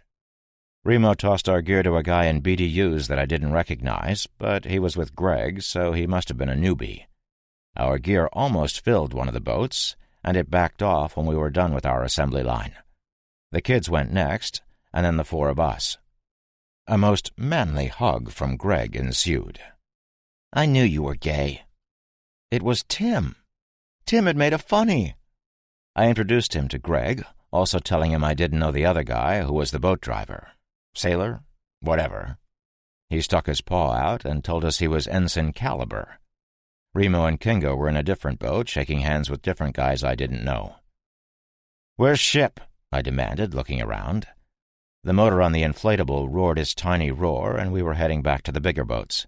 The ensign wouldn't look at me, and Greg's smile disappeared. "You'll have to talk to Austin or Captain Shumitz about him." Now, I've got to tell you, I didn't like that at all. No, sir. Not one bit. "Greg, I'm asking you. Where the hell is my buddy?" "I'm not supposed to—" "Greg, I don't give a fuck about supposed to. Is he alive? Is Ship alive?" He looked me in the face and sighed. "I don't know." Reunion. Well, almost. We arrived at the bigger of the two boats, the Iago, in just a few minutes. We unloaded our gear and our people, and we were all checked out by Dr. Dan. Nice guy. We were cleared of infection, but still escorted everywhere by armed folks. Greg stayed with us, and we were allowed to keep our weapons, even during the bite exam. I was anxious to get back to Atlantis so I could ask Austin what all the secrecy surrounding Ship was. I was thinking, and saying quite loudly, that he had better have a damn good reason why he wouldn't allow anybody to talk about Ship. As it turns out, he did. In 45 minutes, I was hugging Kat on the lower dock of the Atlantis. I asked her about Alvarez, and she said, "We should talk upstairs." She looked sad, and that scared the shit out of me. I was a little hurt that Austin and Donna, my lady friend, weren't there to greet me on the dock, but when I got up on the main deck, it was busy up there. All of us, the kids too, were escorted to Austin's office, and I got a good look at the leader of Atlantis for the first time in a year. He looked rough. Haggard is the word. He was standing with a man I didn't recognize. Average height and indeterminate age. Austin smiled at me from across the room and came almost running to me. He gave me a great bear hug that reminded me of everybody's favorite hillbilly, Dallas. But where Dallas resembled a grizzly bear, Austin was thin, albeit tall. "It's really good to see you." "You too, buddy. Where's Ship?" Smile vanished. Look of sadness mixed with a little anger. Oh, shit. "Ship is on the Majestic Maersk with 2 squads of my men." While I tried to process that statement, I turned to look at the other guy in the room who had spoken, my eyes quite literally bugging out of my head. "What the fuck did you just say?" I stabbed a finger at him, but spoke to Austin. "What did he fucking say to me?" I was boiling with anger. Pissed. Livid. And if I had a damn thesaurus right now, I would use every single word for mad that damn book would provide. Austin raised his hands in supplication. "Hang on. We can explain. Who's he?" Again I pointed at the new guy. I'm asking you." I must admit my voice had a hint of scream to it, but I had my reasons, and I was about to lose my shit. Kat put her hand on my shoulder. "This is Captain Shumitz of the USS Destroyer Stockdale," Austin told me. "He's a friend." "A friend who put my friend on board a floating fucking death trap, which incidentally should have been rammed right up Mexico's ass by now." I looked back at Austin. "Explain." "Ship volunteered," Austin revealed quickly. "Survivors on the Majestic radioed a distress call. One of them made it to a radio, but he was bitten. There are a few people alive on the Majestic. Ship went to go to assist in their rescue. He's well protected." "Austin, you weren't on that tub. Trust me, there's no such thing as well protected. Where's Alvarez?" I demanded, looking around. "He shouldn't have allowed this." I looked at Kat and knew before Austin told me. "He led the team." I shook my head. course he did. And I bet you needed an extra medic, too, which is why my girl isn't here. I put my bag down and started going through it, tossing some items I didn't think I would need right on Austin's office floor. Austin, Captain Shumitz, this is Tim, Kinga, Remo, Richie, and Chloe. Tim is a hero, Remo and Kinga are Marsoc, and the other two are the toughest kids on planet Earth. I looked at the kids, and they were beaming. I glanced at Tim, and he was too. Find them rooms or stick them in mine, assuming you haven't given it away. Listen, son, began the captain. Nope. You listen, shithead. I'm not your son, your soldier, or your friend. I just crossed the U.S. of fucking A to get back to my family, and I find out that 3 of the 4 of them are now in the worst place possible. You're going to stand there and tell me it was to save some survivors, and I'm going to agree to disagree. I bet Bob did find some people, but I also know that they're your second priority. There's another objective that you didn't tell half your team about, and that's what's going to get them killed. The captain looked at Austin, who was smiling. Told you. Shumitz sighed. There's something on that boat we need. Me too. And you sent them there. I shouldered my pack and noticed that Remo and Kinga were sorting through their packs as well. Captain, I need 6 magazines for my HK and another 100 rounds loose. I'll also need 4 mags for my SIG. I looked at Tim and the kids. You're staying here. Remo and Kinga looked ready. Captain, get these boys what they need. Their needs will be considerable. Where the hell do you think you're going? Kat demanded. She already knew. I'm going to that ship to get, well, ship. Son, I'm sure they're fine. Probably just a communications problem. Yeah, the problem is that their communications are in the rotting stomachs of a bunch of zombies, just like most of your men. If you're lucky, very, very lucky, then my friends are not. Please don't call me son again. I liked my father. Are you going to give me the shit I asked for? Oh, I will also need their position in a boat. Boat won't get there soon enough. I cut him off. Then I'll fucking swim. But we have a helicopter. Even better. These 2 jarheads have some info for you, Captain. As soon as it's been transferred, I want to go. You can have a team of... Don't want 'em. You already sent 2 teams. Them, I pointed at my Marsoc buddies, and me. That's it. Oh, and a pilot. That's it. What is it you sent your men to die for? Shumitz honestly didn't know what to make of me. I could see it on his face. May we have the room, gentlemen? Austin, please remain. Everyone but the captain, Remo, Kinga, Austin, and I left. Kat was pissed. Tim looked hurt, but he had been through enough. Captain Shumitz put his hands on the desk and looked up at us. There's data on that boat that I need. A colonel from USAMRIID had some journals that I want, but more than that, she has one of these. He pulled a little red key from around his neck. It was shaped oddly, with ridges and depressions. You mean a Dr. Colonel called Callus? She's dead. Shumitz blinked. How? Been on the Majestic, Captain. Remember? I read the ship's log. Captain by the name of Peterson.